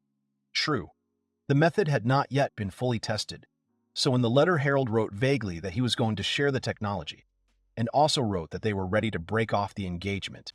The hero is confident that with the medicine and the healthy lifestyle method, people are quite capable of surviving the era of upheaval. By that time, they will have restored the forest industry and will not need help. So even if the engagement is broken, they will not suffer. Erica cries silently. Harold asks if Zen understands. He says he does, in general, but he can't understand the extent to which everything was planned, given both the cure and the letter. Harold is surprised the boy understood everything. Out loud, he chuckles. The hero says that since his interlocutor is so smart, he'd like to warn him about his unenviable future. Erica is surprised. Zen asks what he means. Harold promises to tell him, but he needs to come closer. He had already spoken of the Stokes' imminent collapse. It was time for the guy to find a richer owner before he turned into a beggarly vagabond. Zen is very surprised. Didn't they plan to prevent this with miracle farms? Harold replies that it's possible to delay, but something also needs to be done about the ruinous taxes and senseless spending. Why should he even think for everyone? Let them figure it out for themselves. The servant worries about what will happen to the people then. The hero doesn't know the answer. At least everything will be okay with Tsugu Sumeragi. The girl continues to ponder this. Zen doesn't understand what this man has to do with it. The boy says he wrote a letter asking for refugees to be taken care of in the event of the Stokes family's downfall. After all, if these weaklings aren't taken care of, they'll starve to death. He needs it more than anyone, I suppose. Tsugu might not fulfill the request, but he's been sold so many favors, so the hero believes in him. Harold glares at the guy and says that this is the backstory. But someone already knows too much, so how can they keep it all a secret? Zen is very scared. The guy says he understands everything and he's speechless to anyone, not a single living soul. The girl in the closet is silent. The hero asks the servant to leave before he changes his mind. Zen had actually been meaning to do just that, but there was a problem. He asks what the gentleman wants to do next. Harold gets angry because it's none of his business why he's bothering him. Zen tries to lure the gentleman away to a fencing match. Harold doesn't understand what the boy has to do with this. Zen, beaming, replies that fencing is his secret passion, and he dreams of witnessing the master's legendary skill and style. He asks to be taken along. He'll just stand and watch. Harold is very surprised. Here the boy asks to wait. The hero imagines a scale where fencing practice outweighs the idea of introducing the chatterbox to lightning. Harold says it's good there's a volunteer because they need to test the secret technique. Zen calls the gentleman by name, trying to get his attention. Then the guy asks why the hero needs 2 swords. It's a special fighting technique. He's not going to make the servant his sparring partner. The boy drags the guy and asks him not to twitch. They won't cut him. It's not interesting at all. He just needs to run as fast as possible if he doesn't want to die, because movement is life. Zen is frightened, wondering if the master has decided to turn him into a target. The hero asks the boy to shut up and stop screaming. The servant asks him to be gentle with him. The door rustles in the bedroom. Erica comes out of the closet. She walks down the corridor, recalling the hero's words about sending a herald to announce that Clara and Colette had safely escaped to the village of Boucher. The girl stops and turns around. She runs to Juno and shouts as she's there. Juno greets Ms. Erica. Erica, out of breath, repeats her companion's name and says that she urgently needs to make sure of something. Erica's heart screamed that it was all true. Harold was punishing Zen at the time. Erica told Juno everything, and now says that everything sounds convincing, especially the part about the medicine. So she wants her companion to confirm whether it is true. Juno replies that it's impossible to create a cure in a few days. It's an unknown infection that hasn't been studied yet. Would the girl like to say anything? He then goes on to say that Mr. Harold has the gift of foresight and was able to predict the Sumeragi crisis before it happened. The black-haired girl says he was hinting at something like that. But for now, the only thing they can be sure of is that he's developed a cure to save Sumeragi. And that would take a long time. Juno remains silent. She thinks it's all very strange. He has such phenomenal powers that he saw her even behind a tree, and after that didn't notice anyone else in the room. Juno guesses that maybe he wanted to be heard, but why would he? However, to come up with such a plan at such a young age, what will he be like when he grows up? She's already shaking with excitement. The girl calls Harold her boy and thinks that, unfortunately, their romance is unlikely to happen because enemies at that age who inspire boundless horror must remain children forever. The hero sighs and reasons that it's been 3 weeks since he was hit in the face and a month since the beginning of their visit. And somehow, it's all suspicious. He's waiting for the girls to finally leave. Anyway, let them do what they want. He needs to find a guild he can milk later. His expression shows his preoccupation. There's a knock on the door, asking if Master Harold is there. The boy silently says he's being interrupted, but out loud he asks to come in. The butler apologizes for the intrusion. The hero asks what he wanted. Norman announces that His Grace Lord Hayden urgently requires Harold's presence. The hero is greatly surprised. The Lord says that, as the boy probably knows, Lady Erica's health leaves much to be desired. So he heeded her persistent pleas and decided to let them go to the Sumeragi domain. The hero smiles and asks if this is really true. He's so sorry, and so reluctant to part with her. But in his thoughts, he's more like seeing her off. The father replies that he won't have to part because he's going too. Harold is very surprised. The lore continues that the boy will only stay for a short time. They need to strengthen their relationship. The hero struggles to find the right words and asks why he must go. The man says that Lady Erica is the most important pearl in the Sumeragi domain, and his son wants to get the pearl. He must be attentive to her and not forget that she is his future wife and the mother of his children. He must win her over and charm her. Harold gets angry when he hears the word charm, because the Lord simply wants to show everyone that marriage is a done deal. It couldn't be worse, since he needs to stay away from her, and going to her lair would be like stepping on a landmine himself. Although this could be a great opportunity to spread the ZZ method, the hero will be able to negotiate with Sumeragi and sell them the technology on behalf of the Stokes, as he had planned after all the experiments. The timing isn't right now, but since he'll be visiting Tsuku Sumeragi, the boy understands that everything is decided. He's going. The meeting is paramount now. This is the best option. There won't be another one. He's betting on Tsuku agreeing. Out loud, he says he understands everything and will go prepare for the trip right now. Lord starts laughing. A cheerful dad means a happy family. The man says his son has everything under control. The way he looks at it, if they're so worried about her, it means their relationship has deepened. Harold mentally wishes he could get away, preferably forever. A mountainous area comes into view. It's the village of Bluche. A man approaches. He greets a villager and asks if he can ask him something. The man says, of course he can.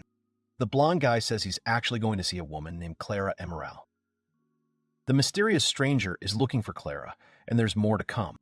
In the distance, a small house can be seen, surrounded by small hills. Next to it, a girl is hanging out laundry. She's humming something. Clara hangs out the last of the laundry, pleased that she seems to have finished with it.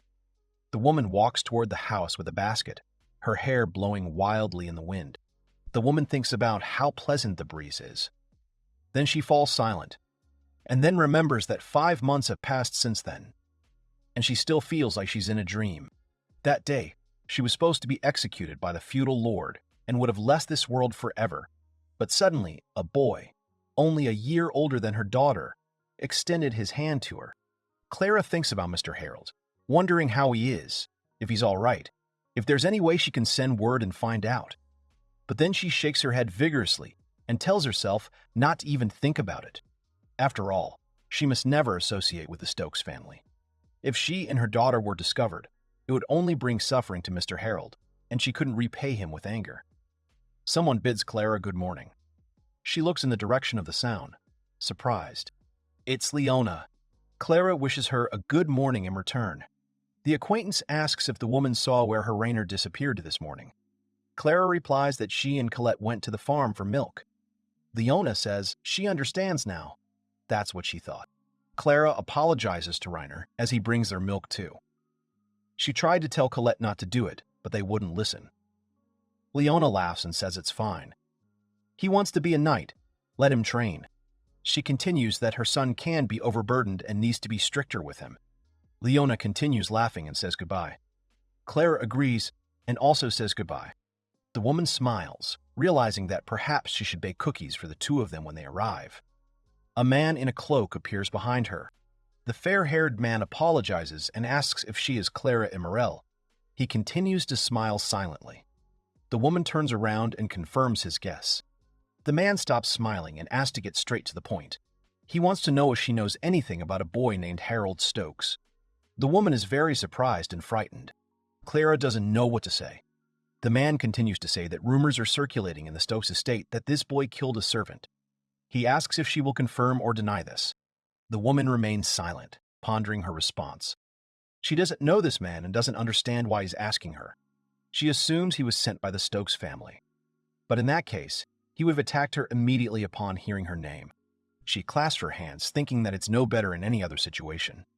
Clara says she doesn't know what he's talking about and asks him to leave her alone. The man says he'll leave, but come back again. The woman stands alone again. She continues to ponder this incident. Perhaps the feudal lord really does have suspicions about what will happen to Master Harold. She folds her hands tightly and prays to God for help. She asks him to protect Master Harold. The hero himself heads to his fiancee's estate. Tasuku comes out to greet and congratulate Erica and Juno on their return home. He then greets Harold-kun. The man assumes everyone is tired from the journey and will arrange for them to be shown to their rooms. He then wishes everyone a pleasant rest. Then Harold calls out to Tasuku. He says he has an important conversation to have with such a loser, so the man should find time in his schedule and liven things up. The boy was consumed with frustration. Could he really only speak politely in the presence of his parents? He remembered Lord Stokes' laugh. Harold thinks Tasuku will definitely get angry, because anyone would. The man says he'll certainly free her. But he still has things to do today. He asks if they can meet tomorrow. The boy politely agrees. Tasuku leaves. The hero is still surprised that he's not angry, even though it's Tasuku after all. He's just as Tasuku had it as in the original story. Juno looks at the boy silently. The girl calls out to Tasuku-sama. The man turns and asks what she wants from him. Juno hands over an envelope and says it's a report on the state of the Stokes estate and Harold. Tasuku thanks her. He'll read it later. She's done a great job. She bows goodbye and then looks out into the street. She doesn't think the successes are all that remarkable. Harold's 3 confidants are silent, as if they've been holding their tongues. Zen mumbles. Norman asks if everything is to her satisfaction, and the bespectacled man says he's in a hurry. However, she managed to extract some information from Zen. All this shows that Harold has impeccable control over information. Her spies discovered that Zen, as Harold's confidant, frequently visited farms and fields, but for what purpose her people were never able to find out. These farmers are extremely suspicious, distrustful of all outsiders. Juno reasons that they need more resources and time. Sadly, it'll be even harder to figure anything out from here. She starts to consider her next plan, but then someone calls out to her. The girl silently says to herself that the devil himself has come. Out loud, she rejoices that the man returned quickly. She asks if he learned anything. The man confirms this, saying that a woman calling herself Clara Emerald really does live in the village of Bluche. Juno repeats his words about the woman calling herself. Could it be that he didn't get a chance to meet her? The man says he met her, but she hasn't spoken to him. But he's sure she definitely knows Harold Stokes. Juno asks again, incredulous. She starts to smile and says it seems they're being left with no other choice. In that case, she'll have to go see Clara herself. Is Harold's fate now in Juno's hands? The hero drinks green tea. He tilts the cup, wondering if Tasuku is late. The boy picks up a report on his ZZ farming method. He originally intended to use it to slow the decline of the Stokes family. What a help it would have been for the Sumeragi family if this technology had come into their hands long before the start of the game's events, since it was only a year after the events began that Reiner and the others would find salvation from the miasma. However, now that Tasuku is on the hero's side, they will have more opportunities to support the hero team, and Harold himself will have an easier time avoiding the death chapters. That's why he wrote that letter to Tasuku. The hero thinks he needs to take a risk and go down a path that wasn't in the game. Of course, the life potions here don't work the same way as in the game, so Tasuku needed to make more prototypes to sell them. They still need to improve the quality of their technology. Harold believes they've done everything right so far, but now they can't move forward due to a labor shortage. They can't spread the ZZ method, no matter how hard they try, and when the scenario kicks in, Tasuku won't be helping them. The only way to avoid the chapter of death is to resolve it here and now. This is the most important thing, so the hero must do everything to implement his ZG method. Someone opens the door, and Tasuku enters the room. The man apologizes for keeping him waiting. His work has been a bit delayed. Harold grins and replies that it seems the man is completely overwhelmed with problems. He responds by saying that, although it may seem that way, he feels better now. All thanks to the medicine the hero created. He bows his head, expresses his sincere gratitude, and thanks Harold. The boy asks him to raise his head and stop clowning around, as he wasn't doing this for some useless thank you. Tasuku can't help but be grateful. He doesn't know what the hero was thinking when he decided to help them. But the undeniable truth is that thanks to him, the situation changed for the better. Harold shakes his head and sighs, saying that this is utterly pathetic. To stoop to bowing to a child, he should be ashamed. The hero is secretly angry, trying to control his rude tone. The man replies that he has nothing to say about it. As for Tasuku, he's happy to have met such a young person whose future is full of growing expectations. The hero asks if this is the one, and then asks her to keep wagging her tail, and, at the same time, to help him. The man asks if this is the reason they met. Isn't the hero getting down to business too quickly, without all the necessary preamble? The boy replies that he has no time to conduct tea ceremonies here, hands over the document, and asks to read it first. The man, surprised, lifts the pages and reads the title, ZIU, Method of Agriculture. Tasuku continues reading silently. It's a report on prototypes of cultures grown using life potions. Next, he looks at a graph comparing harvest volumes. The man is very surprised. He can't believe the yield is double that of traditional farming methods. Harold sees his interest and chuckles with joy. Tasuku puts the document down, looks up, and, struggling to find the right words, says the contents are too incredible. The boy asks again and says it's incredible, but it's still a fact. The man realizes the hero seemed to expect his interlocutor to be surprised. Harold asks if that seems dubious, and why not simply say, they don't believe him. The head of the house says that making such a categorical statement and then ending the negotiations is simply absurd. He must listen to all arguments.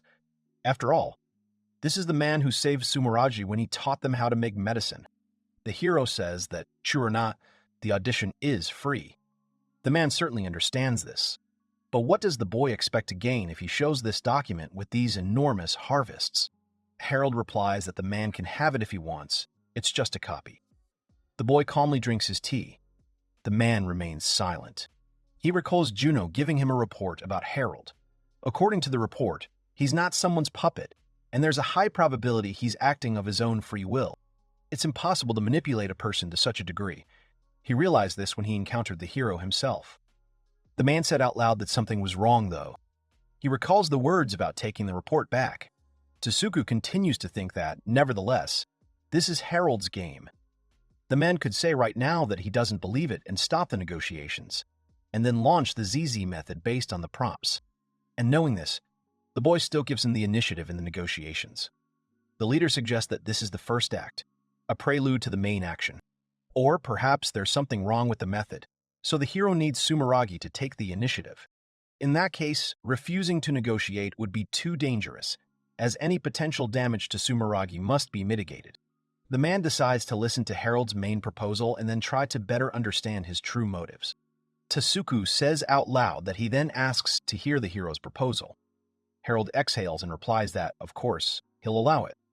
Otherwise, the negotiations will go nowhere. The leader asks what it is. The hero asks to assume that everything written in the document is true. Then the man will think about it.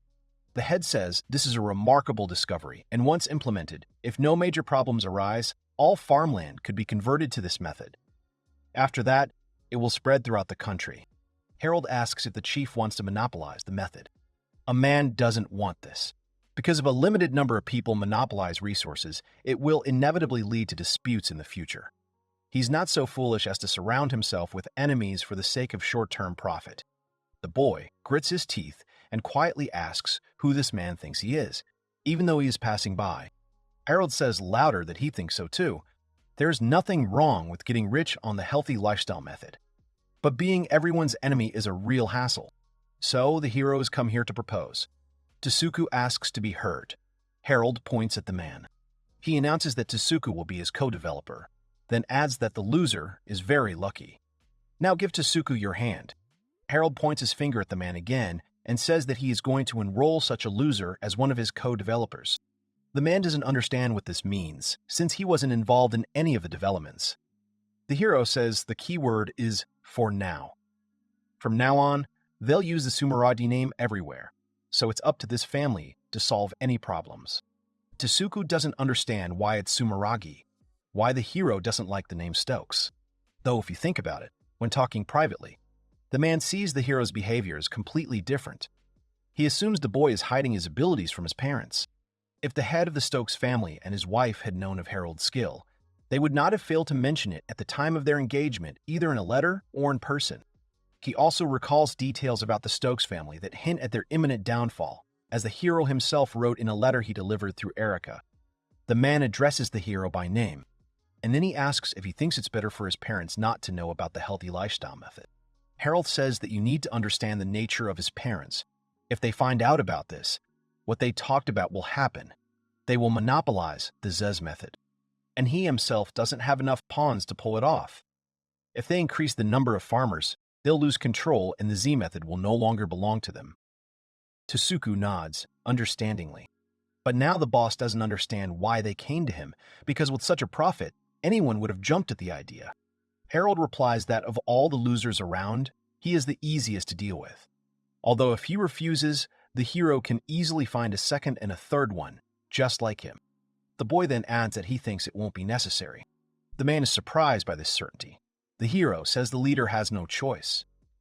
Tsuku ponders this. What kind of certainty makes the boy think so?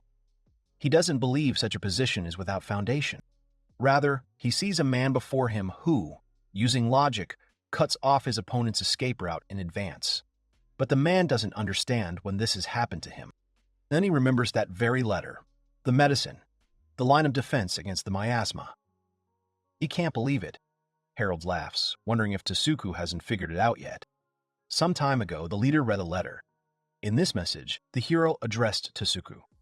Sumeragi Dano also said that of the two, the engagement is more painful for the man because he is sacrificing his daughter for economic support. Meanwhile, Harold's family imposed wasteful taxes on the population of their land so they could live in luxury. A rebellion in the Stokes estates was imminent. Therefore, the hero provides the only chance to rescue his daughter from a family firmly on the path of destruction.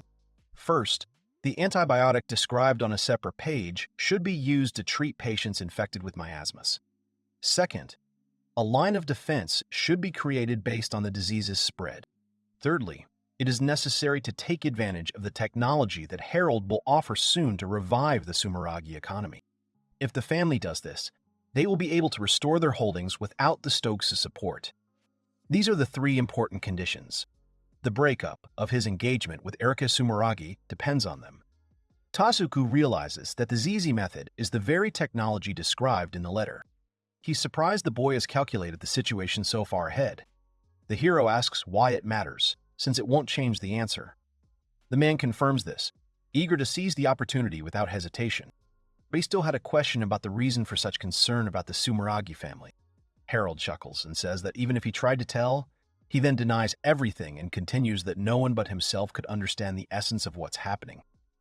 Tsuku looks questioningly. The hero returns to the topic.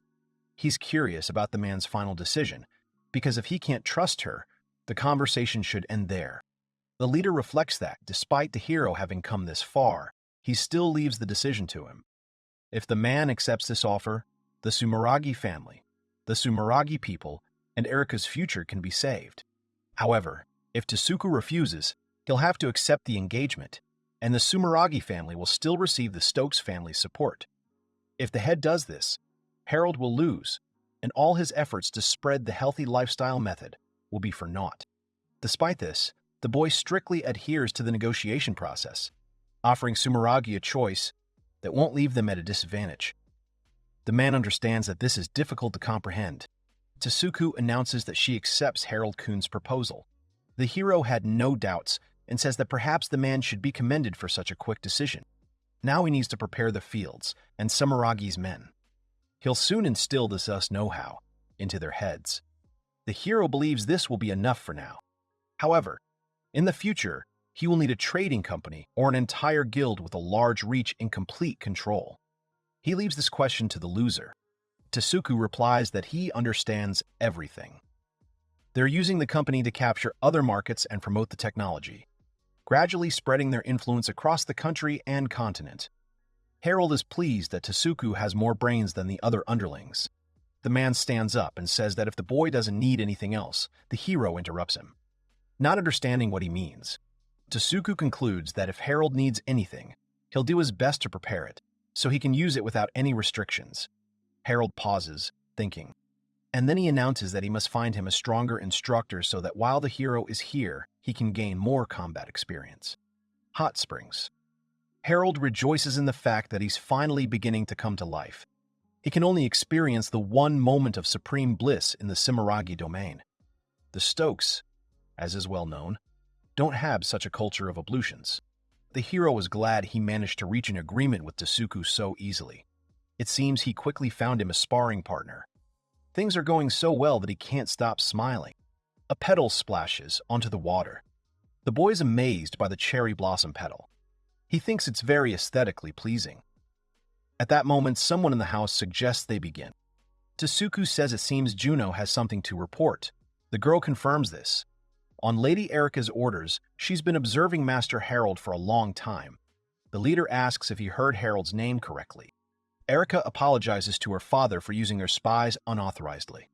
However, there was one thing she had to check, no matter what. Tasuku asks what it was. The girl asks if her father is aware of the rumors that Master Harold allegedly killed the maid and her child. The chief says he has, as the report noted that such rumors are circulating in the markets and streets of their city. Erica wanted to confirm that these rumors were untrue. Her father was surprised. They were untrue. She couldn't possibly be claiming that her father and child were alive. Erica explained that she'd enlisted the help of Juno and her team to find out the truth. She asks Juno to elaborate. Her companion nods and says the rumor mongers were inaccurate. The maid, Clara, and her daughter, Colette, currently live in the small village of Bluish, outside the Stokes estate. Clara hasn't changed her name, so finding her wasn't difficult. However, she refused to talk about the incident. After that, Juno went to see her herself. Memories of a trip to Blush.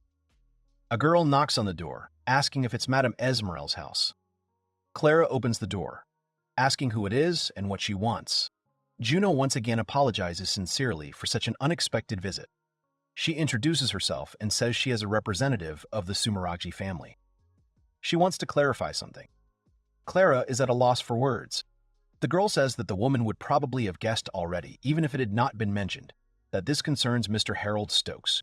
Clara guesses it was their man who came earlier.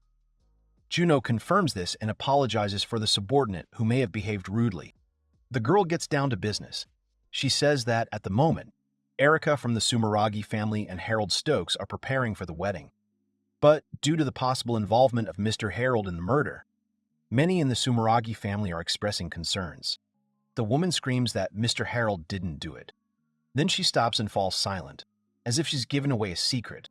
Juno says she personally doesn't believe Master Harold is capable of such a thing, considering she's dealing with a living, healthy servant.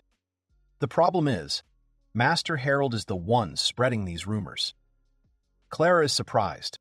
The companion explains that the hero has taken upon himself the stigma of murder and personally admitted his guilt for such a deed, enduring the hatred and contempt of the peasants and townspeople.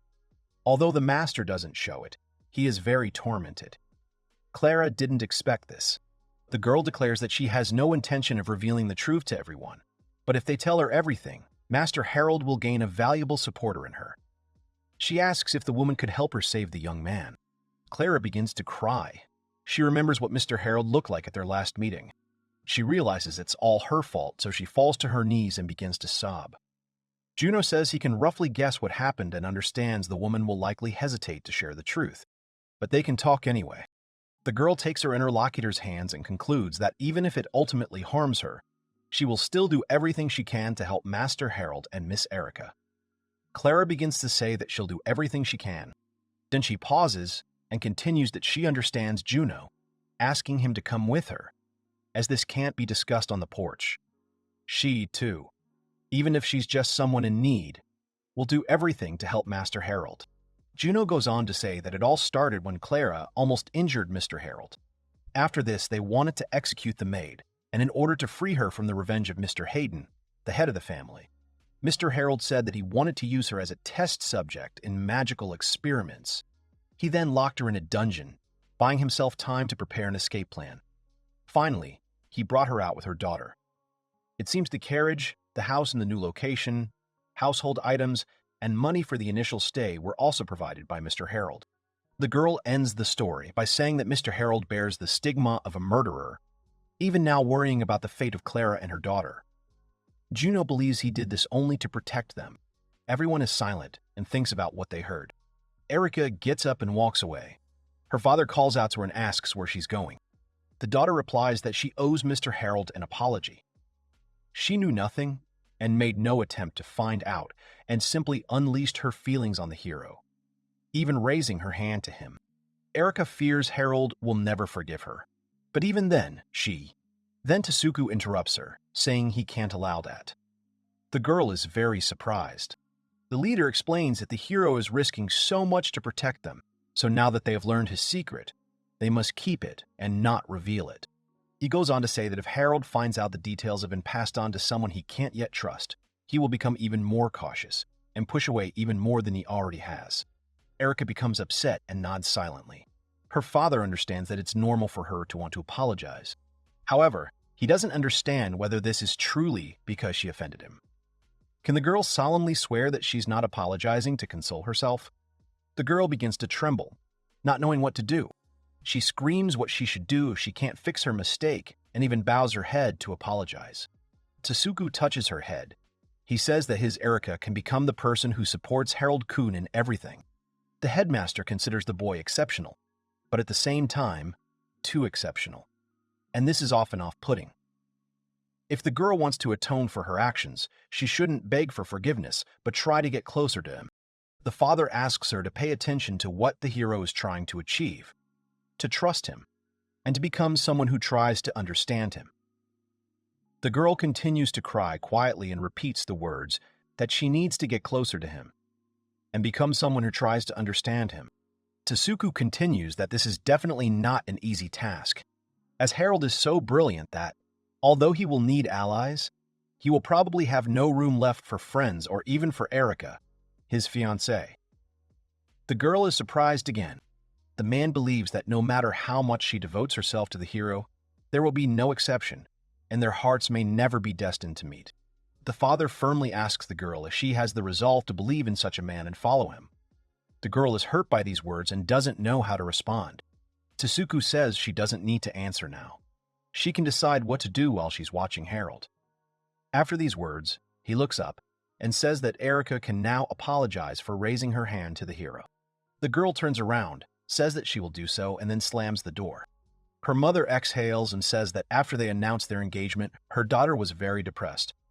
And now her mood is exactly the same, if not worse, only for the opposite reason. Tasuku agrees, because that's how children grow up. The woman laughs that the man speaks as if they're watching their child grow up for the first time. The father also chuckles because looking at his beloved daughter torments a man with these feelings much more intensely. Meanwhile, Juno runs after Erica. The creaking of wheels and the clatter of hooves are heard. The carriage is approaching its destination. Harold announces that they have finally arrived. Tasuku points out and explains that before them is the largest martial arts temple in the Sumeragi domain. Children and adults alike train here every day to learn martial arts archery, fencing, and magic. Harold understands this. The boy points to Erica and asks why they brought this girl with them. The leader says he took her because the hero's future adversary insisted on it. The boy continues to look at the girl. He truly doesn't understand anything, but he leaves everything to them, because he doesn't care. The girl remains silent, embarrassed. Harold comes out wearing his training suit. Tasuku is surprised that the hero managed to put it on without any problems. The man recalls that the hero also donned the yukata himself and asks where he learned to do so. Harold proudly replies that it's a big deal, as if it were a big deal. He's more interested in the enemy. Tasuku tells him not to worry. He's already here. A man calls out to a person named Itsuki.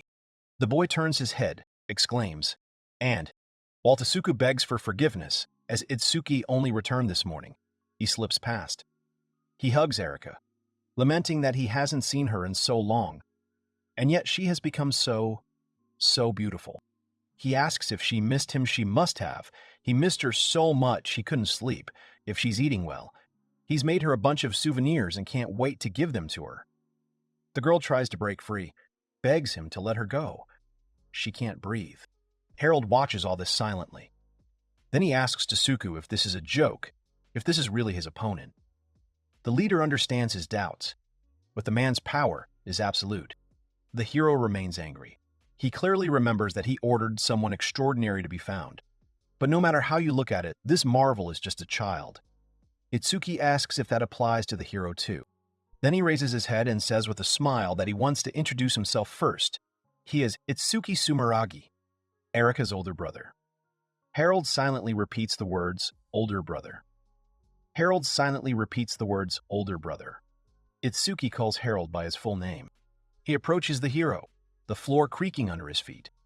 The boy asks if that's all, if they missed an important detail. Then Itsuki grabs Harold by the shoulders and angrily asks if he's his sister's fiancé. His face draws ever closer, and the flames behind him simmer and blaze ever more fiercely. Itsuki slowly pronounces that before him stands his beautiful little sister's fiancé. The boy continues to shake the hero. His father asks him to stop, but Erica doesn't know what to say. Harold grows increasingly angry. He doesn't understand what kind of complete sister lover this is. A guide on how to tell Harold from Itsuki. 1. Itsuki has a mole under his right eye. 2. Harold has a P, parting of his hair, while Itsuki has a triangle. 3. Harold is almost always on the left in battle. 4. Harold is shorter and makes scary faces. There's a commotion all around. One of the boys attracts attention, saying that a fight is currently going on down there between Itsuki and Lady Erica's fiancé. The others are surprised. One says this is a great chance to witness Itsuki's legendary swordsmanship. Another suggests running, and the third agrees. The sound of their feet is heard. Itsuki continues to hold Harold by the shoulders. He's angry because he's heard rumors, so now is the perfect time for a duel. Harold gets even angrier and begs the piece of shit to let him go. Actually, he's asking politely because it hurts. Asuki is delighted because the enemy is already burning with anticipation. It's time to draw their weapons before the ardor fades. The boy begins searching for bamboo sticks. Harold wonders if this is Erica's older brother. He's delighted that his sister brought them for him, and asks if Erica knows she's an angel. The hero now understands what the scarecrow is. In the game, other characters only mentioned it in passing, so he didn't know it. In the background, Itsuki joyfully says that he'll give his all for his sister, so she should support him with all her might. Harold thinks, what a pain in the ass. Nor did it say Erica's brother was such a siskin. Itsuki tosses the hero a stick. He grabs it and asks if that's really what they specialize in. Harold swings the instrument several times.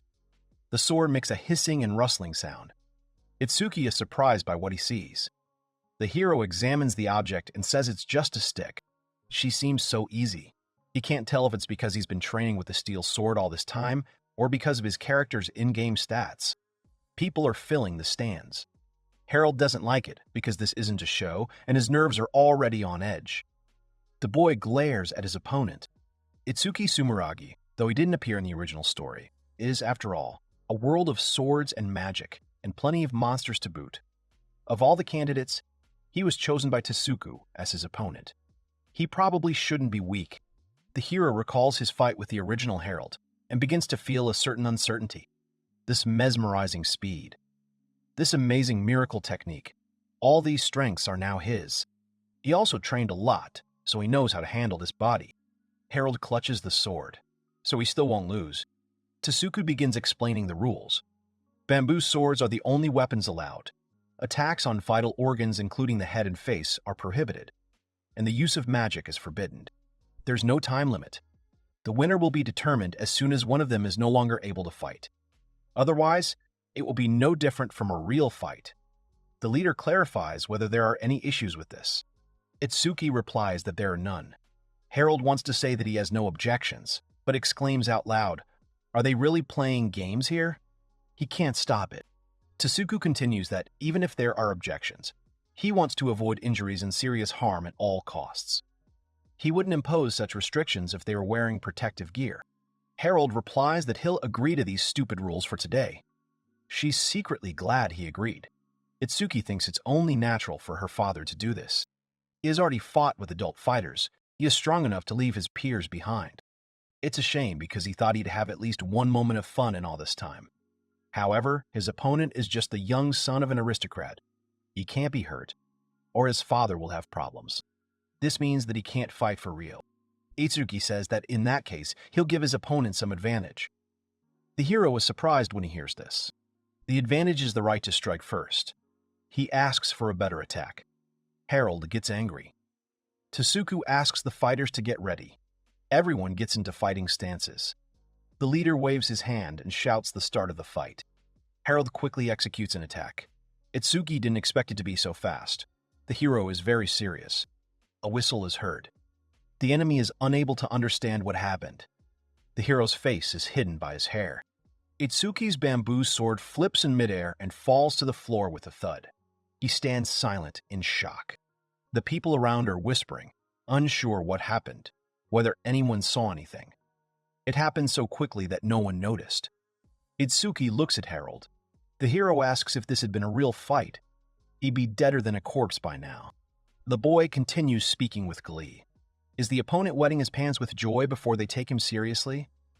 After a while, Itsuki replies that he didn't think the opponent was so strong. He thought he was caught off guard, but Harold had anticipated his movement and altered the trajectory of his blow at the last moment. He could have struck him, but he deliberately knocked the sword away, as if asking for a real fight. Itsuki now understood that this was exactly what the hero had been seeking in this arena. They were both seeking an opponent with whom they could fight at their full potential.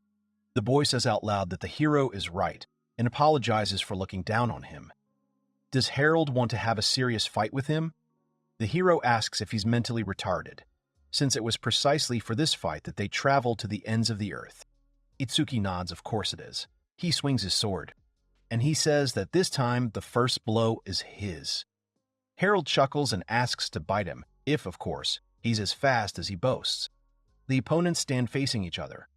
The leader addresses Itsuki by name. He looks at his father. He thinks there's no need to worry. He can fulfill his father's promise, and maybe even more. The boy grips his sword. He'll be serious. They shout for the start. Itsuki takes off. Harold leaps forward, the sound of a whirlwind audible. Itsuki judges that the hero is indeed fast, surpassing him in speed, but it's not that simple. The hero continues to strike, their swords clashing with a loud clang. Harold is irritated. Itsuki triumphantly declares he's figured him out.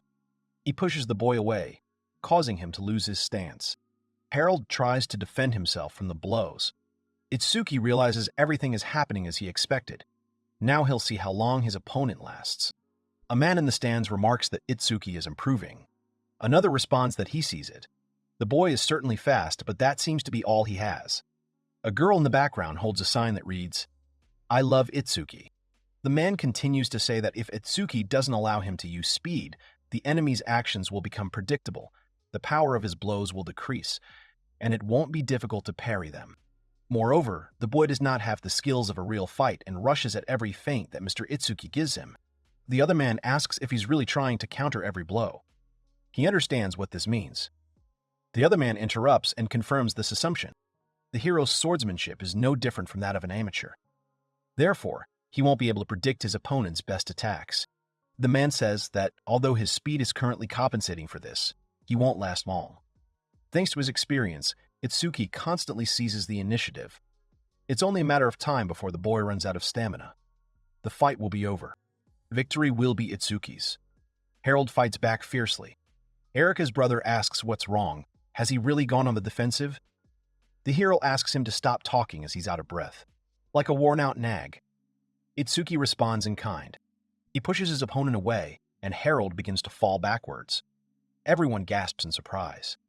Itsuki screams that his opponent is caught. The hero tries to defend himself, unable to believe that the end is already upon him. Harold lets the sword fall from his hands. Itsuki wonders if his opponent actually dropped his bamboo sword the moment he struck. The hero slams his foot on the floor and clenches his hand. The opponent curses, realizing something is about to happen. The boy delivers a powerful palm strike. The opponent begins to fall with a loud thud. Itsuki hits the floor hard, groaning as he tries to stand. Then a sword jabs him. Harold chuckles and gasps for breath. Tsuku waves his hand and declares the duel over. The boys are breathing very heavily. The hero steps back, giving the enemy time to get up. Itsuki clutches his shoulder, annoyed at losing to a boy 3 years his junior. He laughs, as if he's facing an opponent who's improved in just one friendly match. The guy says that even though he lost, he's not the least bit upset. It was amazing. They should do it again sometime. Harold chuckles and replies that next time he won't lose. Itsuki doesn't understand what they're trying to tell him. The hero smiles and asks if he is really that stupid, since they were clearly told that the weapon is a bamboo sword. The boy didn't even think that the next head of the Sumeragi house had such a chicken brain that he couldn't even understand the rules of a duel, or he thought that he was knocked down by a sword strike. Itsuki laughs. The hero doesn't understand what's so funny. He replies that it's nothing. He just thought the opponent was very strong. Harold threatens to rip out his tongue for such sarcasm, but secretly wonders why he's saying it. Itsuki asks him not to say such terrible things. He nods and thinks that having Harold-kun as a rival and son-in-law would be a good future. Harold turns around and chuckles. The boy jokingly asks where he's going, calling him his little brother-in-law and brother-in-law. The hero shouts that it's nothing to worry about, but silently thinks he needs to cool it. Itsuki decides he's been joking around too much. The road creaks under Harold's feet. He reflects on what a strange boy he was. His friendliness was too sudden, even despite all the hostility from the hero. He'd just won, and immediately started calling him bro. The boy thinks it's easy to say he can't be beaten. In a real fight, he couldn't do anything against that final attack. Losing to a child by disqualification is worse than losing in real life. He understands he needs to train more. Harold approaches the fence, the wind whistling around him. He looks ahead and groans. An entire village, surrounded by mountains, spreads out before him. He looks around the houses and thinks there aren't a single pushy merchant around, but it still reminds him so much of his native Japan. He falls silent, and he sadly says that this isn't Japan. 5 months have passed since he found himself here as the local antagonist. He will die in 8 years, that's the fate that awaits him. He lived, constantly tormented by uncertainty. He wonders if death will find him before the hero tells his story. Even if the hero defeats the final boss and saves the world, will the hero himself be able to return home? Or he'll simply forget who he was and what he did, and end up living his life in this world as Harold? The hero begins to sob at this realization. He says out loud that he can't give up. He laughs to himself because the real Harold would never cry. It's just shameful. Then he hears the sound of shoes behind him, and Erica calls out to him. He's startled. He didn't expect her to come. Harold looks at his hand and laughs because the real Harold would never cry. It's a shame. A girl calls out to him. He turns his head and sees Erica standing in front of him. The girl recalls what happened in the hall. Her brother chuckles, perhaps calling the hero brother too soon, though there would have been reason to be embarrassed. Her father says it was all because he teased him too much. He scolds his son to think twice next time. Itsuki apologizes. The girl listens silently, then thinks she should apologize for hitting her fiancé. Then her brother asks if she wants to go after Harold. She's surprised by the question. Itsuki explains that the hero seems upset. She could show a little sympathy as his fiancé. She asks if that's true. The memories end. The girl wonders if Harold really needs sympathy. She's never thought about that. She's looking for the hero, certain he's headed that way. Erica spots him and tries to call his name. Then she hears the hero's final words, saying he can't give up. The girl sees him rubbing his tear-stained eyes. She recalls her father's words about a hero being exceptional, yet at the same time too exceptional, a strength that often alienates. Erica watches Harold, mentally addressing him by name. She wonders if he always fought alone like this. No matter what predicament Harold found himself in, he always faced it with an open face. Erica considered him the kind of person who could overcome anything with ease, and his arrogance was a sign of his confidence. But she was probably wrong. It's not like people have only one strength, but Harold never had anyone to whom he could show his weakness. Even in the presence of those he took upon himself to protect, Harold was driven by his pride and arrogance, completely isolating himself. The girl clasped her hands tightly. She presses into her chest and thinks that this is probably the same desire to become someone who understands Harold that her father told her about. Erica calls out to Harold again. The girl can't hesitate any longer. Even if she can't do much yet, even if she lacks so much, she looks at the hero sincerely and promises that someday she will definitely become the one who will help him bear his burden. Harold glares at her. Erica smiles and says it was a fascinating duel. Even she, completely unfamiliar with fencing, could tell Harold-sama was very strong. The girl suggests his move could be called lose the battle to win the war. Harold responds with a smirk. He was just wondering why she came. Was she really there to mock him? He thinks he lost both the battle and the war because of deception. Erica laughs and apologizes. It seems she said too much. The boy continues to glare at her. He doesn't understand what she's up to, how she can be so nice to someone she hates. It's also suspicious. He wants nothing to do with her. Harold turns and walks toward her, and she stands in his way. He orders her to go away, saying he has no time to bother with her. She asks if this means she's not allowed to talk to him. He glares at her and confirms this. That would be convenient for him. Erica replies that, unfortunately, she can't afford it and asks for a little time. The hero continues to glare at her. He toots and asks him to spill it all, but quickly. The girl thanks him and then says she's sorry she acted that way that night. She not only lost her temper, but also cruelly insulted him and even raised her hand to him, which was a terrible act. She bows and asks to be allowed to offer him a sincere apology. Harold asks if that's really the only reason she came here. It doesn't make sense. He thinks he deliberately angered Erica back then, so her irritation was perfectly natural. The girl continues to stand with her head bowed. However, he would say that her main virtue is that she can reconsider everything and apologize. He knows that this is precisely why all the players loved her. But what about now? He mentally asks her if she's really decided to shower all her unearthly kindness on him. The hero begins to shake and asks her to stop. His eyes widen, and he sees the hero raising his sword over Erica behind him. Harold is frightened. He feels the sword cutting his hand and screams for them not to come near him. Harold tells Erica that her words mean nothing to him. She just looks like an idiot when she bleats something unintelligible. And even in one breath, he shouts that no one needs her deceptive kindness. Already sick of her ostentatious friendliness, the hero orders her to go play with the maid and not dare stand in his way, so that he never sees her again.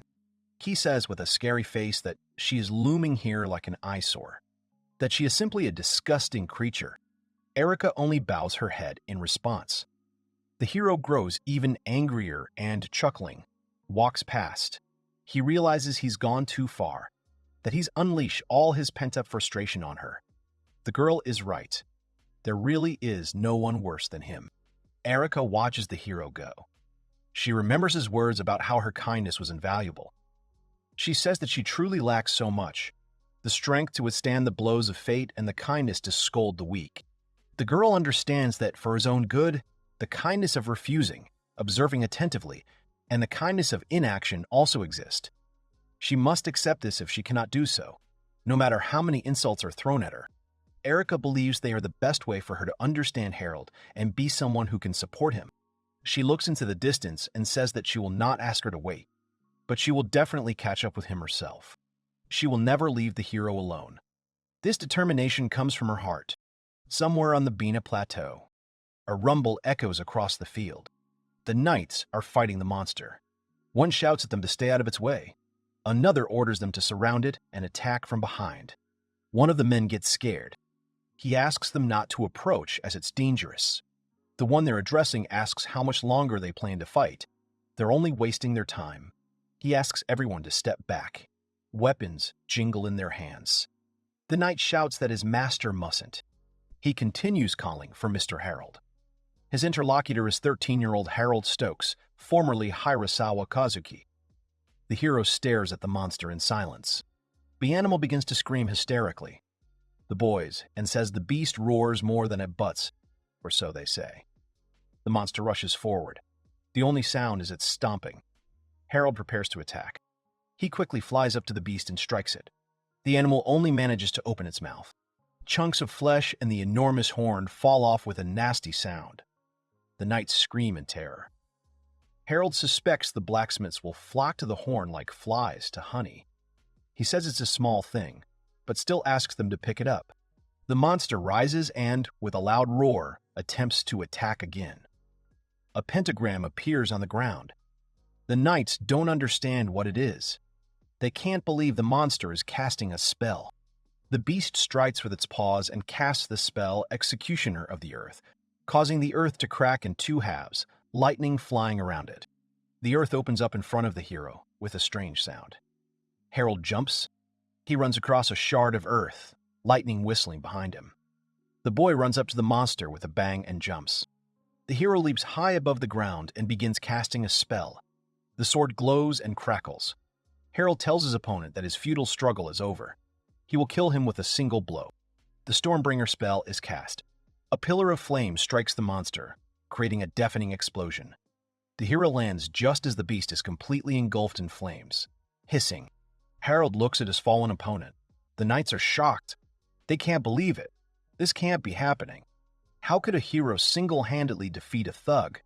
He was a mid-level monster. The boy asks how long they'll be standing there like a pillar. He orders them to clear the way quickly. The knight, stuttering, accepts the order. The man shouts to the others. He orders the first squad to bring the horn and the rest to drag the carcass. He urges everyone to hurry as they're no longer fit for anything. Master Harold can handle the rest himself. The knights discuss what happened. One asks if the master has always been so strong. The other answers in the affirmative. He's still a newcomer and doesn't know everything. The guy explains that almost 3 years ago, Mr. Harold started the conquest campaign. He was quite powerful back then, but now there's no comparison. The newcomer can't believe it. He says that no matter how weak or strong the Lord, he still remains the heir to the Stokes. He tries to mention the wounds, but the other interrupts him. He replies that the Lord and Lady were, of course, against the idea. However, they had to agree after Mr. Harold demonstrated his skills. The guy remembers that at the very beginning the hero was actually wounded. If they find out about this, the captain and several guys will literally get acquainted with the axe. The man starts shaking and says they're having fun here.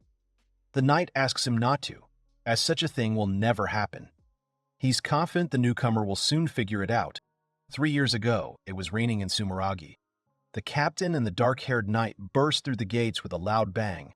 They were holding the wounded Harold and shouting for help. Juno was the first to see them. She screamed, asking what in heaven's name had happened to Master Harold. The captain replied that he had been wounded by a monster during the conquest campaign. Yuna was surprised to hear about the campaign and what had come over her at such a young age. The man replied that he would answer all her questions later, asking to be shown to the room quickly and to call a doctor or someone with healing magic. The knight cries, asking for forgiveness, as it's all his fault. He says that Master Harold protected him during the monster's attack. Juno looks at the hero in surprise. Harold calls the guy an ungrateful bastard. Does he really think he wasn't worth saving? The knight starts to deny it. That's not what he meant. The hero interrupts him and tells him not to look at him like a child. They all fight worse than the dead, and if he doesn't like that assessment, they should swing their swords better next time. The guy once again sincerely apologizes. The hero says that's enough whining for today, and then asks to leave him alone. The boy turns to Juno with the demand that not a single living soul know about his injury. If the news reaches his parents, all campaigns will be over for him, and then asks to make sure that all the soldiers understand this well. The knights replied that they understood everything. The young man fell silent, still ashamed to be protected by the one he had sworn to protect. He owed him more than that, for Master Harold had also saved them from the punishment the cruel Lord would have in store for them. What a shame! If only he had been stronger. The knights, following orders, carry the monster's horn. The boy continues to reflect that he will definitely become like this. He'll become strong enough to protect his master. Harold, meanwhile, reflects on how he's already gained enough experience, slaughtering all the monsters in the area. Although there were still monsters he'd never seen or encountered, he shouldn't delve further into such depths, risking losing his men. It would make it even harder for his soldiers to support him. Then Hiro remembers Tasuku. He wonders if the man was able to achieve any success in their business. Harold looks at the endless field ahead and muses that perhaps he should stop at the Sumeragi estate. It shows how the hero has grown over these 3 years. Harold was met at the door by a guy in a long suit. He told the hero that he had heard that he had handled the campaign superbly this time too. In response, Harold asked how the negotiations with Hayden had gone. The guy who met him said that the exemption of farms from fees and the reimbursement of taxes on crops went smoothly. The Stokes family will be able to use the new method of farming, and they will finally be able to spread it everywhere. The hero chuckled and said that it would be much better to agree on joint management and a complete merger, to which his interlocutor replied that they had decided to wait until the two officially got married. Harold, chuckling to himself again, thought that he was even interested to see his reaction when he finally found out that the engagement would be called off. Stopping on the bridge, the guy in the suit asked the hero if he was hurt, because this time, he was fighting a thug. To which the hero replied that after each campaign, each of them asks him the same thing. The interlocutor said that even if he said so, he had seen him return here many times with serious injuries, so he couldn't help but worry. The hero, angry, asked if he meant to say that the young man would allow some monster to hurt him, and advised him to think first and then speak. The interlocutor was surprised that Harold would say such words at such a young age. The hero told him to take better care of his son. This made the boy laugh, and he hoped to see the hero fight again someday. Suddenly, the guy in the suit says that he completely forgot that he has a message for the hero. Harold asks what the message is. The guy asks why the hero doesn't take part in the fighting tournament in Delphi. He explains that the participants are divided by age, so he won't be able to fight Itsuki, but he thinks the experience will be useful for him. He asks him what he thinks. The hero asks again about the combat tournament and reflects on the fact that he will have to fight other people there, but at least not to the death. After which he says that it is tempting. He will participate. The interlocutor said that he would inform Itsuki about this, and now he had to get back to work. Harold said goodbye until the next meeting and, left alone on the bridge, thought about the fighting tournament. He assumed that he might encounter powerful opponents there, that he didn't even know about. It was very difficult to find out about them now. In the end, it was the right choice to deepen his relationship with the Sumeragi family. Continuing to think, he adds that he has been staying away from the Erica minefield for 3 years. They avoid each other and talk only when necessary. He has not managed to improve his impression of himself, which pleases him. Clenching his fist and getting serious, he says that he has mountains of problems in the future. 5 years before the start of the main story, he will uproot all the shoots of death before they have sprouted. Rainer is amazed by the huge houses and the number of people in the port city of Delphi, and that they even have ships made of metal. He was amazed by the bronze statue of the ship. He is the stupidest of his sons. And at that moment, the hero's father came up to him and pressed his hand on his head. The ladies who had reinforced this laughed, and Colette called Rainer, and she said that he was being too noisy. Even she felt awkward. He should hurry up and sign up for his tournament before it was too late. But Rainer started running away, saying that there would always be time for that. They had finally gotten out of the village, and he wanted to see everything. To which the girl sighed. Orbel, clutching his head with his hand, says that his son cannot calm down even for a minute. To which the girl says that she will run and bring Rainer back. The gentleman apologizes to Colette for these problems, and says that he will apply for the tournament on behalf of his son. He adds that they will meet later near the fountains, where he pointed his finger. The girl understood. The girl was looking for Rainer. Looking around, she couldn't understand where this guy had gone. Hurrying, she turned the corner, where a man was walking towards her. In the following minutes, the heroine crashed into a guy and fell to the ground. That guy told Colette to watch where she was going. The girl apologized, and almost immediately she heard someone nearby ask if she was badly hurt. The one who inquired about her situation turned out to be a beautiful lady in a long kimono and with her hair down, with a flower-shaped hairpin between her hair. This lovely woman turned out to be Erica Sumeragi. Colette opened her mouth at Erica's beauty. At the same time, she noticed that the heroine had hurt her knee, and suggested that she go somewhere less crowded and do it faster. Colette, confused, said that she did not want to disturb the lady. The lady asked him not to think that it bothered her. He was not one to close his eyes to such things. Colette thanked him. Then Erica asked her name. The girl introduced herself as Colette Emerel. Erica continued to look at the heroine in her wound, after which she put her hand to the wound and began to heal.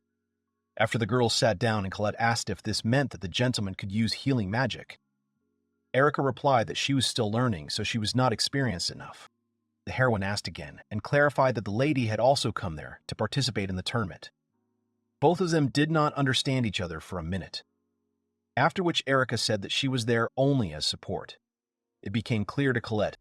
Erica asked her interlocutor what about her. The girl answered that the same thing happened to her, so she supports that bully. Both smiling, they kept up the conversation.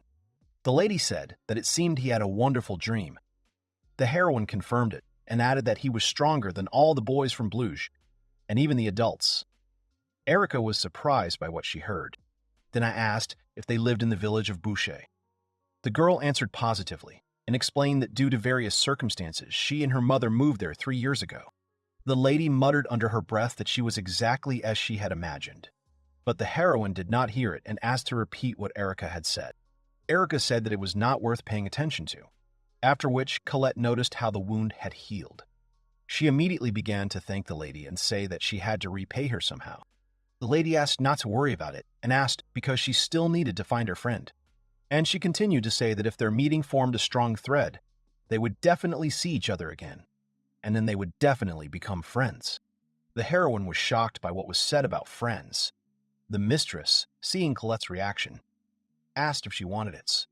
The girl, confused and with her head down, said that it was not about that. She simply did not know if someone like her would suit the mistress. The lady, encouraging the girl, said that if they manage to meet again, it will be proof that their connection is real. And isn't it natural to become friends in that case? Colette thought about these words and agreed, and Erica asked her to keep the feelings that the girl now had in her heart until their next meeting. Colette firmly answered yes. Afterwards, Erica stood up and began to say goodbye, and the heroine, calling the lady after her, shouted that she would be impatiently awaiting their meeting. Erica smiled sweetly back. She met her assistant who had been looking for her everywhere. Harold was sitting on the couch, and the guy in a kimono appears in the room asking the hero for forgiveness for waiting. And he said that he finished the register, so now they can have a snack. The boys entered the dining room, and the guy in the kimono immediately turned to Erica and apologized for being a little late. Harold winced, and Erica looked at the boys questioningly. Harold didn't understand why Erica was there. The girl's face changed, and she turned to Itsuki, her older brother, and she asked, because he said that they would have lunch together. Her brother answered her, how about having lunch with Harold sometimes? But if he was in their way, he could leave.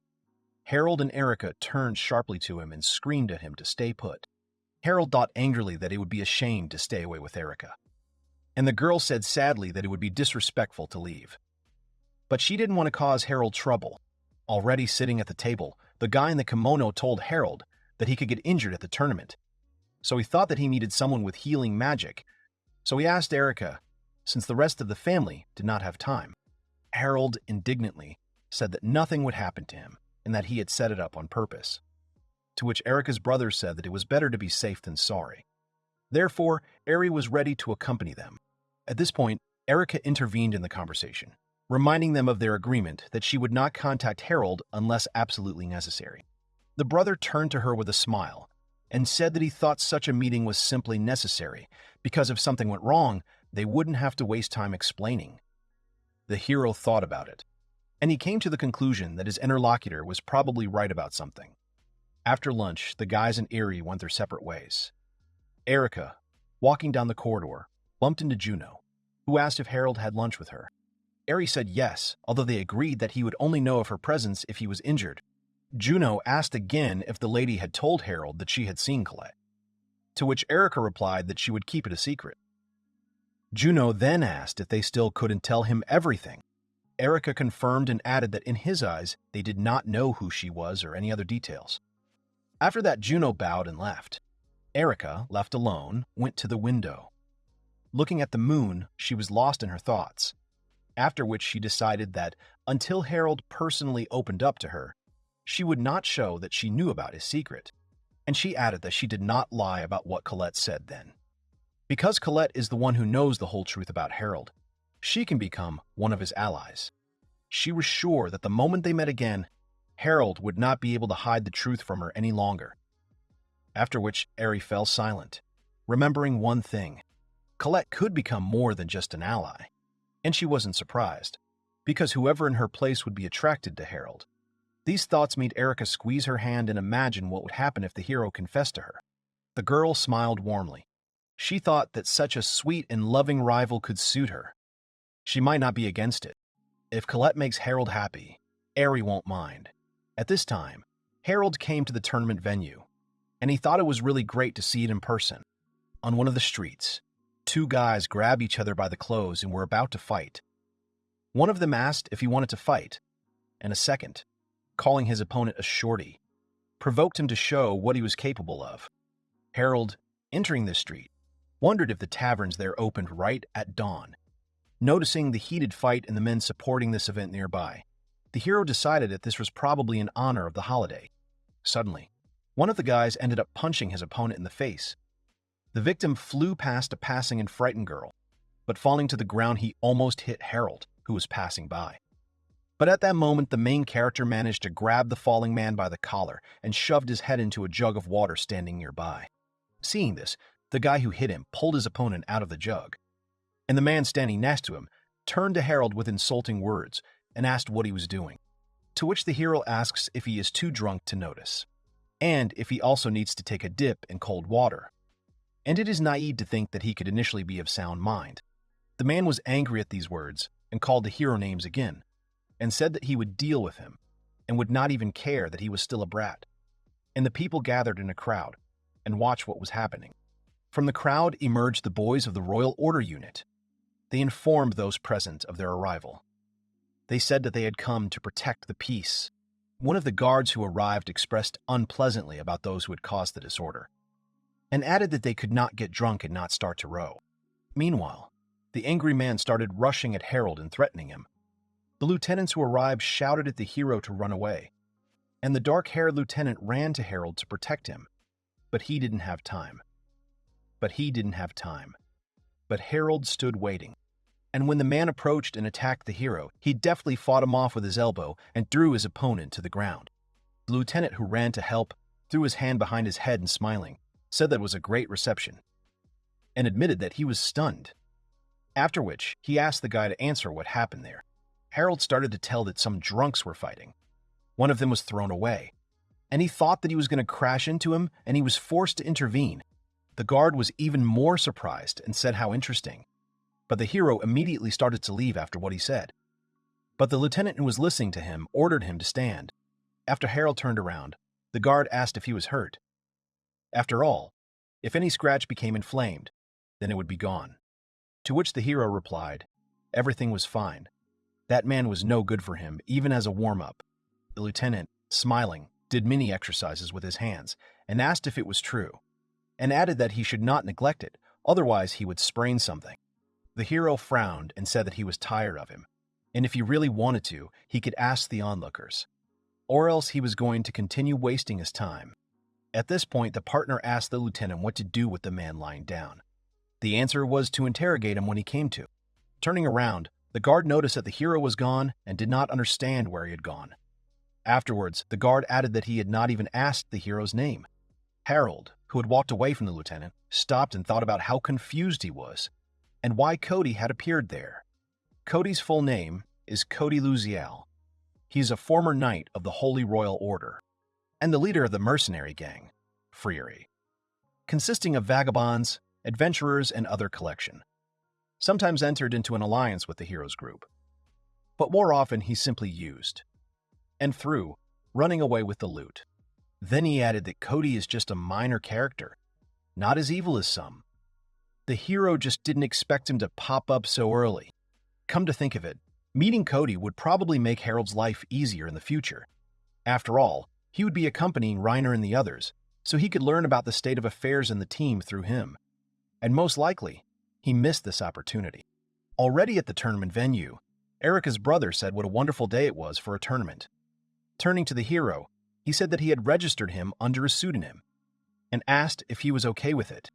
Most of the participants are ordinary citizens, So Erica's brother thought that Harold's parent would be against him showing his face in such a place, to which the hero, smiling, said that most likely his parents would be happy and shout for their son to beat up the enemy, and the hero doesn't care under what name to do it. Itsuki was glad to hear this, and Erica simply remained silent. The tournament began with the presentation of the first fight in the 13 and younger group. The participants were asked to bring glory to their hometown. The first participant in the arena was introduced, Malik Mokulia.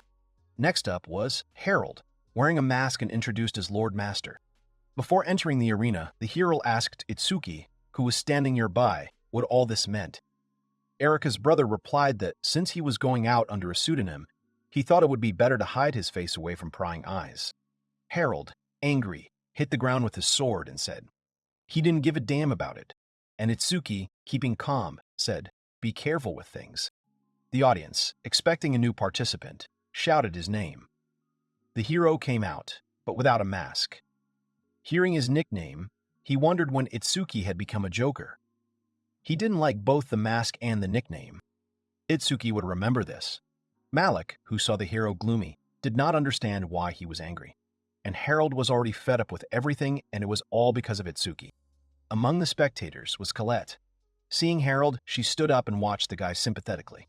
The hero noticed her too. Noticing Colette, the hero turned his back on her and fought. If he had known, he would have stayed in that mask. It could even become popular, to hide the identity and cause merriment.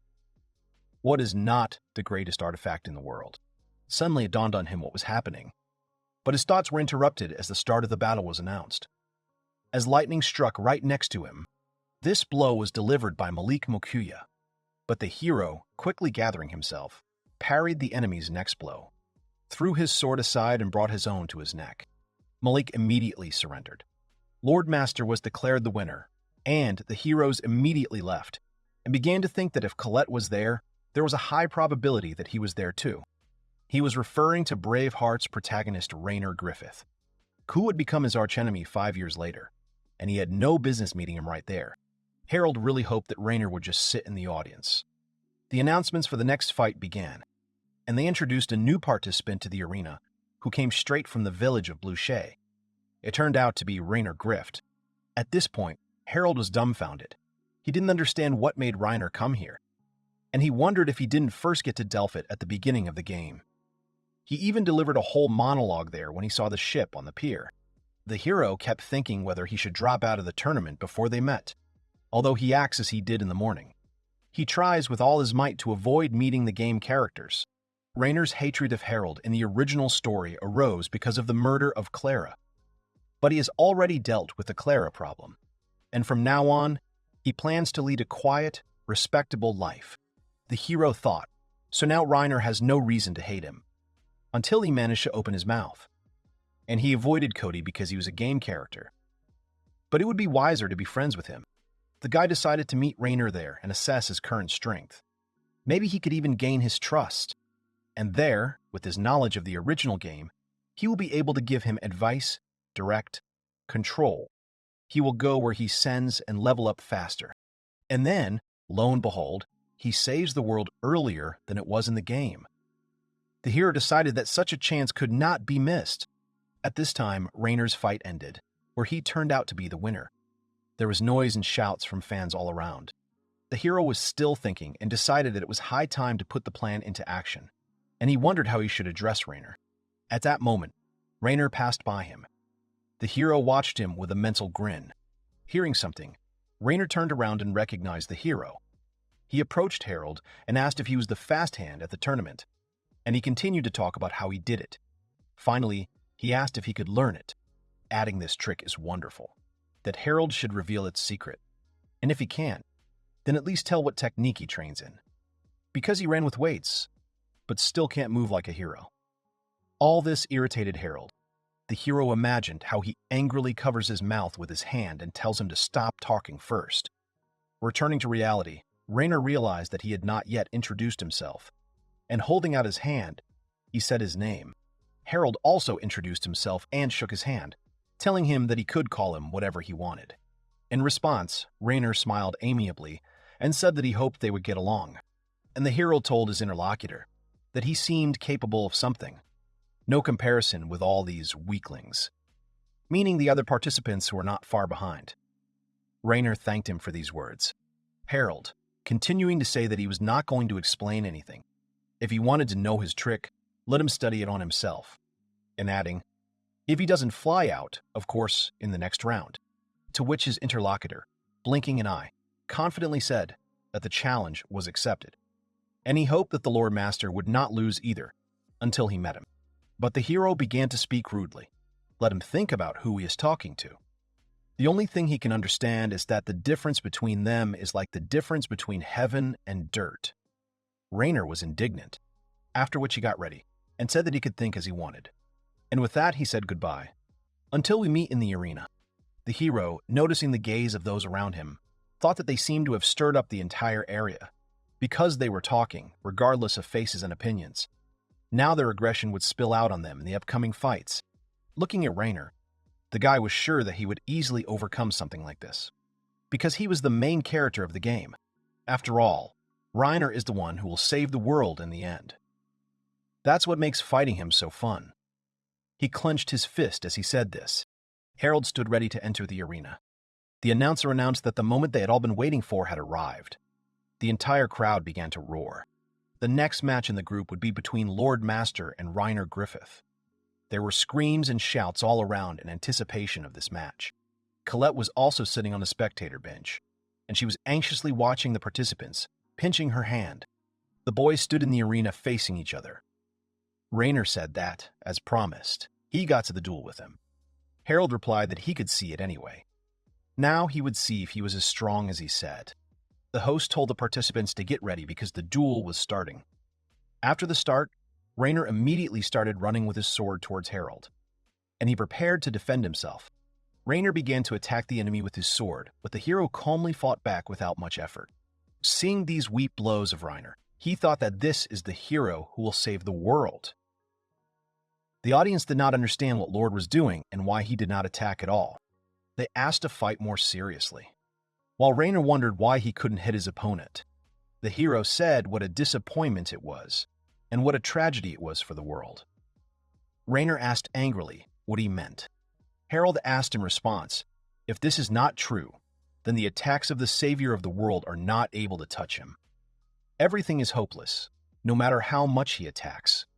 Rainer in response said, why then does Harold himself not attack him? The hero called his opponent a name. He lunged forward and smashed his opponent's weapon with his sword. Rainer's sword shattered into pieces. Rainer looked at his sword in shock and couldn't understand how his opponent could do this, since he had the exact same training sword as him. Afterwards, the hero said that those who can't even react to something like that only cause him contempt. These words touched Rainer, so much so that his face changed. He fell to his knees and thought how offensive it was. After all, he always endured all the training, and endlessly practiced with his father and his friends, former adventurers. Rainer said that he had never lost to anyone except adults. He was annoyed that some kid could beat him. The opponent couldn't understand how the young man could do it so easily. And then the leader waves the flag and is about to announce the winner. When suddenly he hears a question addressed to him about what he is doing, it was Lord Master who approached the presenter. The hero, holding his sword to the announcer's neck, asks why he is stopping the duel when his opponent has not yet admitted defeat. The frightened host began to explain the reason for the end of the duel, but Harold interrupted him, saying that there was no other sword around, and the hero turned around, going backstage, and the host began to shout after him. Harold, having come to the other participants, began to take the sword from one of them, but that participant showed his resistance. To which the hero says, does he know what will happen if he refuses to give up the sword? At this time, everyone in the arena was tense. And then the spectators saw Lord Master returning. He was carrying a sword, which he threw to his opponent, after which he told Rainer that if he still had the will to fight, then let him stand up and pick up the sword. The hero asked Rainer why a bass-clothed man like him wanted power. Rainer flinched at the question. The main character of the game began to remember how it all began. He always admired knights and wanted to become like them. However, he himself did not know the reason. Rainer thought that by becoming a strong knight, he could save many lives. Rainer began to remember events from his childhood. How two bullies took a pendant from a girl. They teased her and made fun of her. The girl whose pendant was taken was Colette. One of the bullies mocked her name, and the second lisped and teased her to run and call her savior Rainer. Colette couldn't take it anymore and slapped one of the guys and told him to stop. The guys got angry at this action and started yelling at the girl, pulling her hair. At that moment, Rainer arrived. Cursing angrily, he addressed the hooligans. He asked how they were not ashamed to offend those who were younger than them. The girl was very happy to see her friend. The bullies also noticed him and began to tease him, calling him a hero of justice in sparkling pants. They were already tired of watching him play knights. Rainer got angry at them and indignantly asked again, to which the guys answered that anyone can say that he's a knight, and then run and cry to his mother. The hero said that today would be different. In response, the bully clenched his fist and pointed it at little Rainer. He said that if he wanted to get hit on the head so much, he could help him with it. The bully hit him and wounded him. Colette, applying a handkerchief to the wound, apologized to Rainer for what he was getting because of her. The hero said that there was no need to apologize. He probably looked pathetic that he was constantly beaten when he tried to save her. Then, winking, he says contentedly that he was able to return her pendant after all. The girl, smiling, agreed. Continuing to sit under the tree, the hero added that his friend could rest assured that he would always protect her. He may be weak now, but he will train and become strong. And then the day will come when he will become a knight and save Colette and everyone else who was in trouble. The heroine, having listened to her friend, called him. After which, taking off her pendant, she put it on the neck of her dear Rainer. The boy didn't understand it. Colette said that then the pendant was meant especially for him. The decoration would strengthen his promise to become a knight and protect him, and she would be there to watch him chase his dream. At this point, the memories ended, and Rainer, having come to his senses, took the sword and stood up. Seriously preparing for the fight, he remembered that there are people he must protect. If he wants to do this, he must become stronger. Harold asked his opponent if he thought he was a hero. Rainer replied that he wasn't one yet, but he wanted to be one. Harold chuckled because he wasn't interested anyway. He still wasn't sure that Rainer had the strength to achieve this goal. Harold's words hurt his opponent. He shouted that if he wanted to see his power so much, he could see it. The protagonist's sword flashed with a bright light. Rainer himself was surprised by his changes. He felt incredible lightness in his body and his movements. Watching the change in his opponent, Harold could not believe it. He assumed that the character had entered courage mode. Rainer noticed that it was so different from anything he had felt before. It was as if the power was flowing through his entire body. After which, getting ready to attack the enemy, Rainer told him to prepare for a real fight. The battle began. Both guys were not inferior to each other. The audience noticed how incredible the guys were and how strong they both were. Rainer was hitting hard, but Harold wasn't giving up either. The main character, fighting off the blow, began to feel strange and tried to come to his senses. At that moment, the player began to press harder on the opponent. Rainer's consciousness began to float. Finally, he couldn't stand it anymore. The hero, kneeling on one knee and leaning on his sword, felt as if his body was filled with lead. He suggested that he had returned to his normal state. In the end, it was inevitable. However, for Rainer himself, it was a push forward in his development as a warrior. Until today, he could not even imagine that he was capable of such a thing. So he was pleased with that. From under his armor appeared that same Colette pendant. Rainer admitted to himself that in the end he was no match for Harold. Suddenly, a gift from a childhood friend falls next to him, which reminds him again that there is a person in his life who will believe in him until the end. And it was Colette. After which the guy immediately gets inspired and gets up from his seat, realizing that he has no right to complain now. He must win in this life and fight. Rainer's sword filled with magic. He looked at his opponent seriously and said that if he wanted to stop him, then let him try now. The young man swung his weapon, and a stream of flames headed towards the player. Harold, with his hand outstretched, uses the magic of the Nemesis blade to defend himself. Lightning flashed in the sky. It struck straight to the ground, reflecting the flames.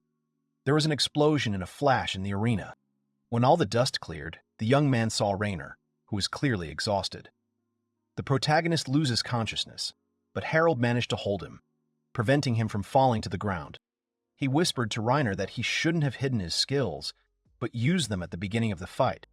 The exhausted hero quietly laughed and said that he was merciless. Having lowered his opponent to the ground, Harold replayed what was happening and could not believe that he had used the courage mode. Courage mode is an unstoppable state that increases attack and defense parameters for 4 turns. However, Harold did not think that the hero had fulfilled all the requirements for activation, but still, he thought that Reiner would be a worthy hero in this world. Harold thought that it seemed like he had spoken too quickly when he called his opponent a disappointment. Placing the pendant in Reiner's hand, the young man said that, in the end, their forces would meet in a mortal battle on which the fate of the world would depend. The host declared Lord Master the winner. Meanwhile, Commander Cody was watching the fight. The man had heard about the talented boy, but he didn't think he would exceed all his expectations. Colette tried to get through the crowd to Harold. While the shocked spectators were recovering from the battle, the girl managed to run to Harold. She ran through the crowd and ended up right in front of him. Looking at the young man, she called him hesitantly. He gave her a stern look and asked if it was she who had given her pendant to Reiner. Harold, without her answer, knew the truth. He frowned and reminded her that he had asked her to give the pendant to the one she wanted to be her protector. The girl remembered that. However, Harold asked Colette not to make him laugh and asked why she had chosen that weakling out of all of them, to which the girl began to defend her childhood friend. She assured that Reiner was not a weak person at all. He always saved her in difficult situations. Harold replied that if she needed such weak protection, then he didn't care. He added that, however, such a weakling as Reiner was to protect a timid girl, and added that the way continues to hang around his neck. Colette asked why he was saying such terrible things. Harold thought that the girl herself had already felt how helpless the weak were. But even after that, she chose the path of the weak. After which the young man left. The girl's eyes filled with tears at these words. She immediately began to wipe them away. Colette remembered that she had to go to Reiner. In the ward number 103, there was a young man. After some time, he woke up. Colette, who was sitting next to him, immediately noticed this, after which the guy remembered that he had lost and looked away from his friend. Colette began asking her wounded friend if everything was okay and if anything hurt. The guy answered that everything was fine because Harold had held back during the fight. And noticing his friend's gaze, Reiner asked if something had happened. But the friend only asked if he would always protect her. The friend replied that he would keep his promise. Delighted, Colette said that he was not weak. Although he had lost to Mr. Harold today, he would definitely win next time. Reiner interrupted the girl. He noticed how his friend called his rival. He asked how she knew this man. The heroine began to tell that Harold had saved her and her mother long ago. The knight's order pendant that she had given him, the girl had received from the master. After the girl's story, Reiner began to understand everything. He asked Colette if Harold was an aristocrat. The girl confirmed it and asked why he was asking about his rival. The friend had already assumed that his opponent in the fight was an unusual person. Reiner said that Harold was amazing. Not only did he have strong magic, but he was also an aristocrat. Reiner told the girl as she only knew how strict Harold could be. His face twisted in memory. He remembered how his opponent had called him a fool for not using his power from the very beginning of the fight. Colette asked if he was upset, to which Reiner replied positively. It was obvious from his expression that he was not happy with the situation. But at the same time, he had a strange feeling, as if his mother had scolded him. The girl had absolutely no idea what her friend was talking about. The guy clenched his fist and optimistically said that next time he would definitely win and surpass Harold. Colette stood up and said that she was going to call the doctor and Mr. Orbol. She advised her friend not to worry. Finally, the girl lamented how hard he had been hit. When Colette left the room and ran to the doctor, she could no longer hold back her tears. She admired how strong Reiner was. Meanwhile, Lieutenant Cody met Itsuki and Harold in the city. He asked the young man if he wanted to join the Order of Knights. Itsuki, covering his comrade, asked the stranger who he was. Harold explained from behind that he was a man from the Order. Itsuki was skeptical about this man. Cody laughed and said that, although he looked unpresentable, he was a real knight. The lieutenant repeated that he wanted Harold to join their order. He added that he had seen the boy fight and it was simply incredible. The young man asked him with a smile how he knew that he would participate in the tournament. In fact, The hero was irritated by people who pestered him with their legal proposals. Cody explained that he had deduced that the only event that would interest Harold was the tournament. He added that in the order of knights, the Lord would do well. Harold got excited when he heard the man call him by his name. He immediately insisted on being called by his name and not by his stupid nickname. Itsuki, hearing this, pretended to be upset that his friend didn't like the nickname he came up with. The hero, however, began to get irritated to the point that he expressed a desire to return Itsuki's neck. Cody pointed to a tavern and suggested they go in for a drink and a chat. The boys went in, ordered drinks, and explained that they had used a fake name to fool their parents. The lieutenant was amused. He asked why the young man needed to do this for some tournament. The hero replied that he wanted to test his strength, but with such weak opponents he was only wasting his time. The commander said that the situation was familiar to him. Everyone around was a helpless weakling, and you were the only worthy and strong person. He remembered Raynor and said that he was good enough. The man added that he had also invited him to join their order. Harold's expression changed immediately after hearing this. He was displeased and asked again what Cody had said. The lieutenant felt awkward. He asked the boy not to be offended because Raynor had been there when the man had been looking for the young man. Harold frowned and fell silent. He seemed to be thinking about something. Cody noticed that no matter how the boy played indifferently, it was clear that he was interested in Raynor. The man noticed that Harold instantly defeated his enemies in all fights, but not his opponent in the tournament. It felt like the young man was teaching Raynor how to fight properly, and the hero, in turn, tried to adapt to him. At first, Cody thought that Harold was just messing with Raynor, not trying to use his speed, taking all the attacks and dodging. He thus cornered his opponent and forced him to release his true power. However, the man did not know why Harold needed this. Itsuki interrupted his train of thought and reminded the commander that the boy was still young for the order. Kilo admitted that he had forgotten about his age, adding that there were still exceptions to the rule. He said that he himself had a friend, Vincent, who joined the order at the age of 14. The man explained that this was a fairly rare occurrence, an exceptional case that confirmed the candidate's talent. Cody asked Harold what he thought and if he wanted to fight against the forces of evil, defend justice and such. The young man brazenly replied that he did not care about the justice that Cody was bringing. The boy said that he himself was the real evil. But despite this, he welcomed the lieutenant's offer. In the carriage, Itsuki told Harold that the Knight's Order often went on more dangerous missions than conquest campaigns. But he did not think that his parents would so easily agree with his decision. The young man believed that there would be no problems. He said that Hayden also wanted to join the Order earlier, which is considered a much more prestigious army, since its venerable commander is the king himself, so his parents would not refuse such an opportunity. The comrade asked if the young man was going to join the order for the sake of his family. He looked away and replied that he lived only for himself. The parents were happy to hear the news about the knightly order. Harold, with a satisfied smile, told how he had fought with some hooligans in Delphi, after which he was noticed by one of the knights, who invited him to the order. Jessica and Hayden hugged their son and praised him. The news was wonderful for them. They were proud of their child. When the young man got to his room, he changed into more formal clothes for the celebration. He informed his butler that he was leaving for the capital in a week to join the Holy Order of Knights. The boy added that he was leaving the farming to Sumeragi and ordered him to report the situation to him periodically, even if nothing special was happening. Zen was shocked by the news. He wanted to grab his master when he was stopped by his hand. Norman thoughtfully noted that the capital was quite far away, and they would have to keep in touch by letter. Jake added that it would take some time to send. However, the young man didn't care.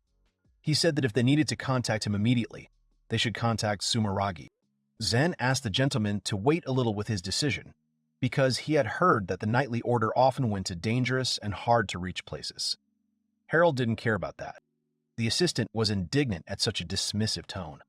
He reminded them that the young man was their only master, and asked what they would do if something happened to him. Harold, in turn, tried to quickly end the conversation and leave.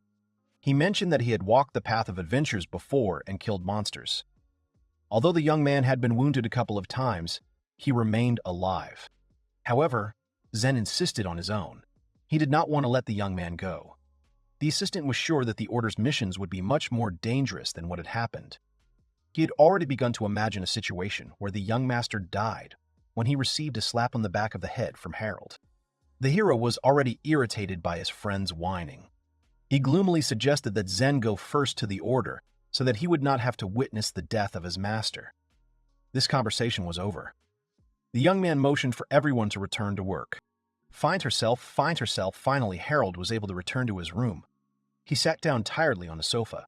Although Zen was pretty annoying to him, the hero understood that he was a good guy, and sometimes even a good advisor.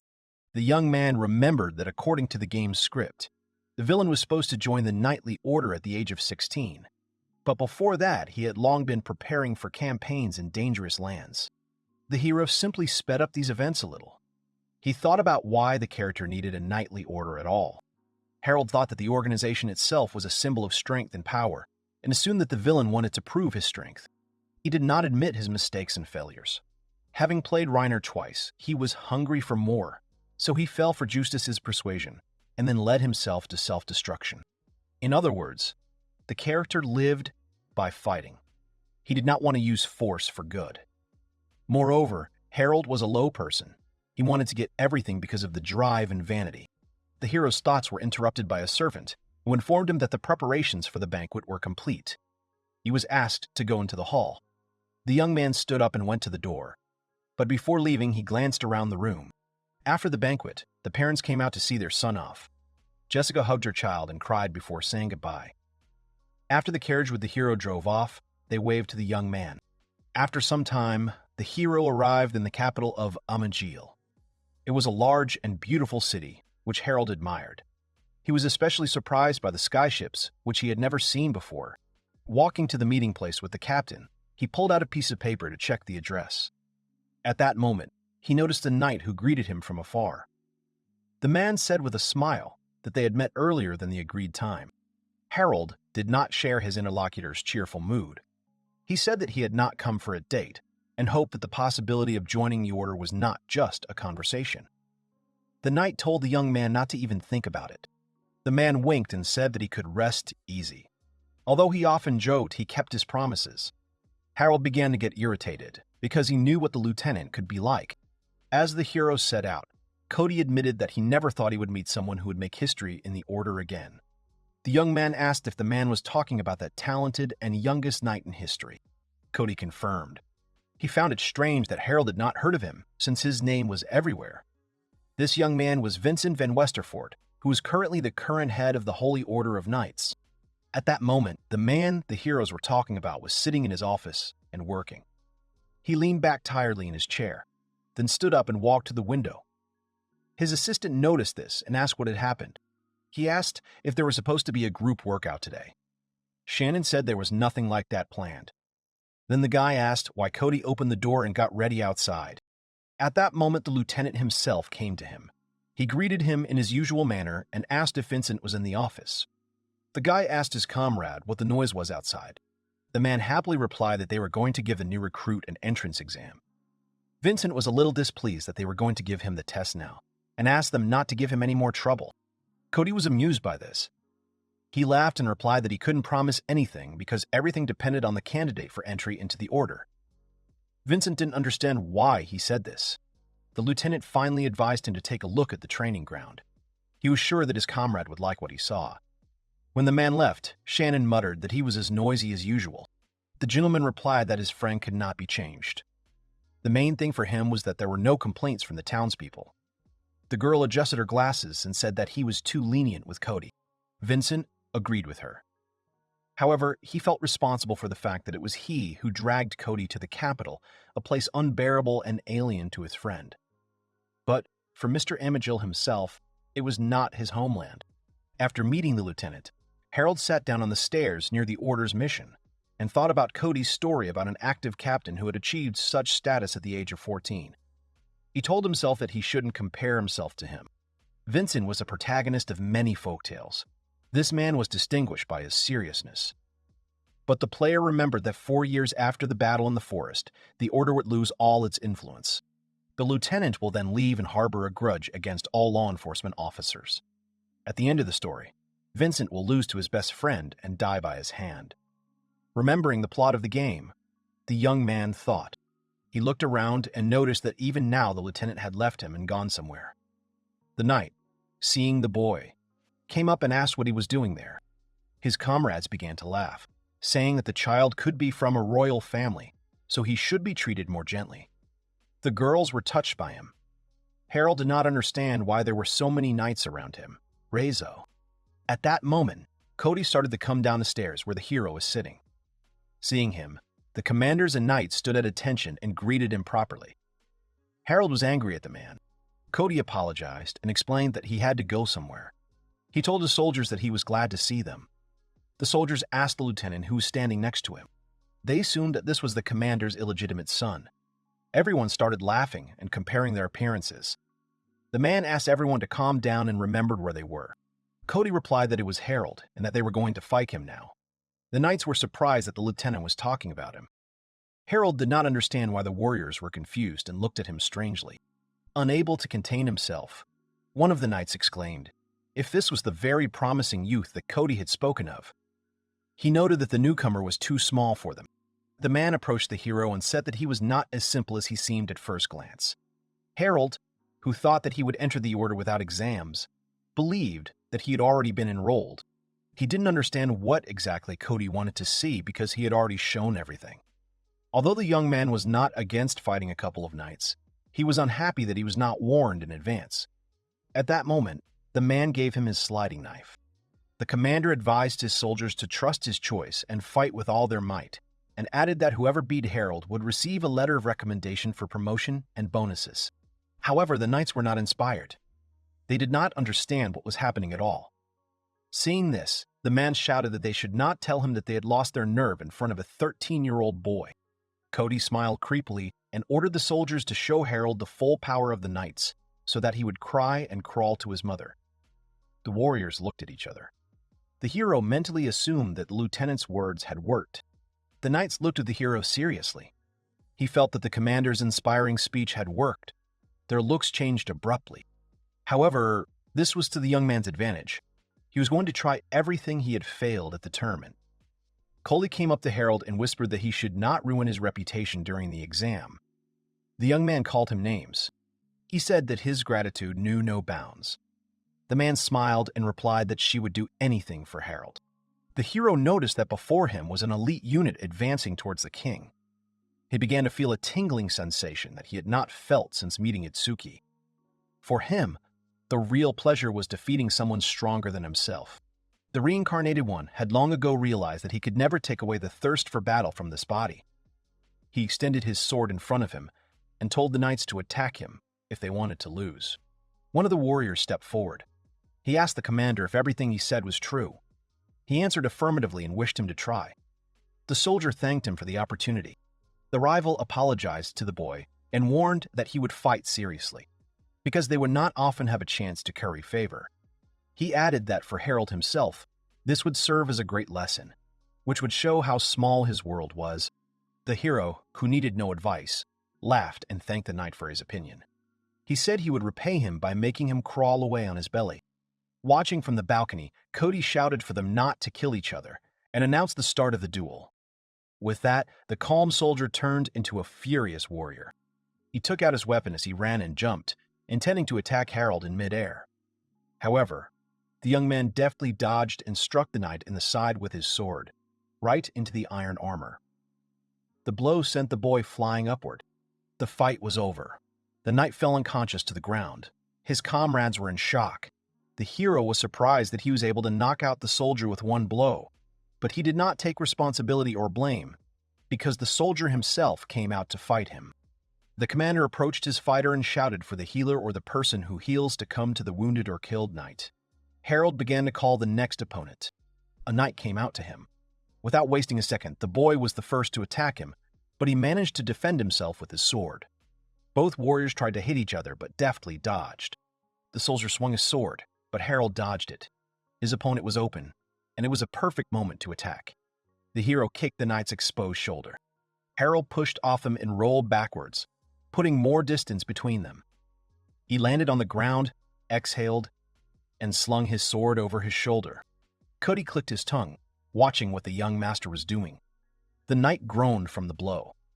Then he noticed that Harold had opened his arms, exposing his entire body to attack.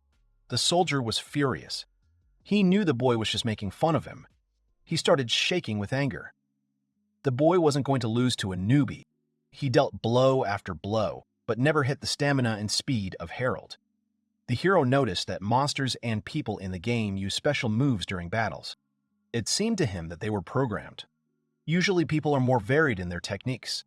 Try to adapt to the situation and only then attack. But his opponent behaved as if from a computer game. Such a knight and brave at heart would only be an A rank. He remembered that many of them had fallen when they tried to hit the protagonist with the same type of moves. A mad passion was reflected in Harold's gaze, because he knew that victory was his. The knight noticed this and was taken aback. He stopped. The hero asked if he was tired and began to tease him. He thought that he was a tough warrior and not a louse worthy of his attention. Harold asked cheekily if his rival would entertain him and paw him with his little paws for a laugh. There was a mockery on his face. The knight was not going to tolerate ridicule. He stuck his sword into the ground, around which a pentagram was drawn. The young man noticed that warriors always use magic in battles in the same way. At the moment, his opponent was using water magic. He knew that the knights use one water spell, so he was ready. The opponent used a water strike, shouted the name of the magic. Harold used it too. The two magics collided with each other. The knight didn't expect the boy to counter the magic with another magic. He knew it was possible. But to predict the opponent's moves in advance was another level of impossible. The warrior didn't want to think about how Harold could find out about his plans, so he decided that it was an accident. He was going to use a completely different spell, a fireball. However, the boy attacked him again with the same one. The confused soldier asked how he could predict his actions, but the young gentleman was about to answer him.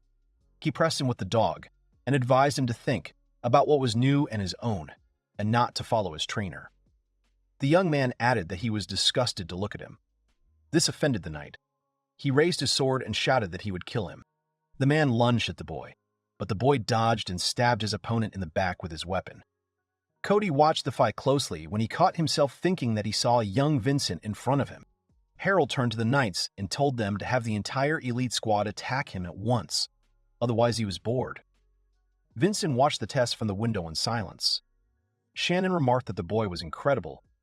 The master agreed with her. The young man was not just incredible to him, but ideal.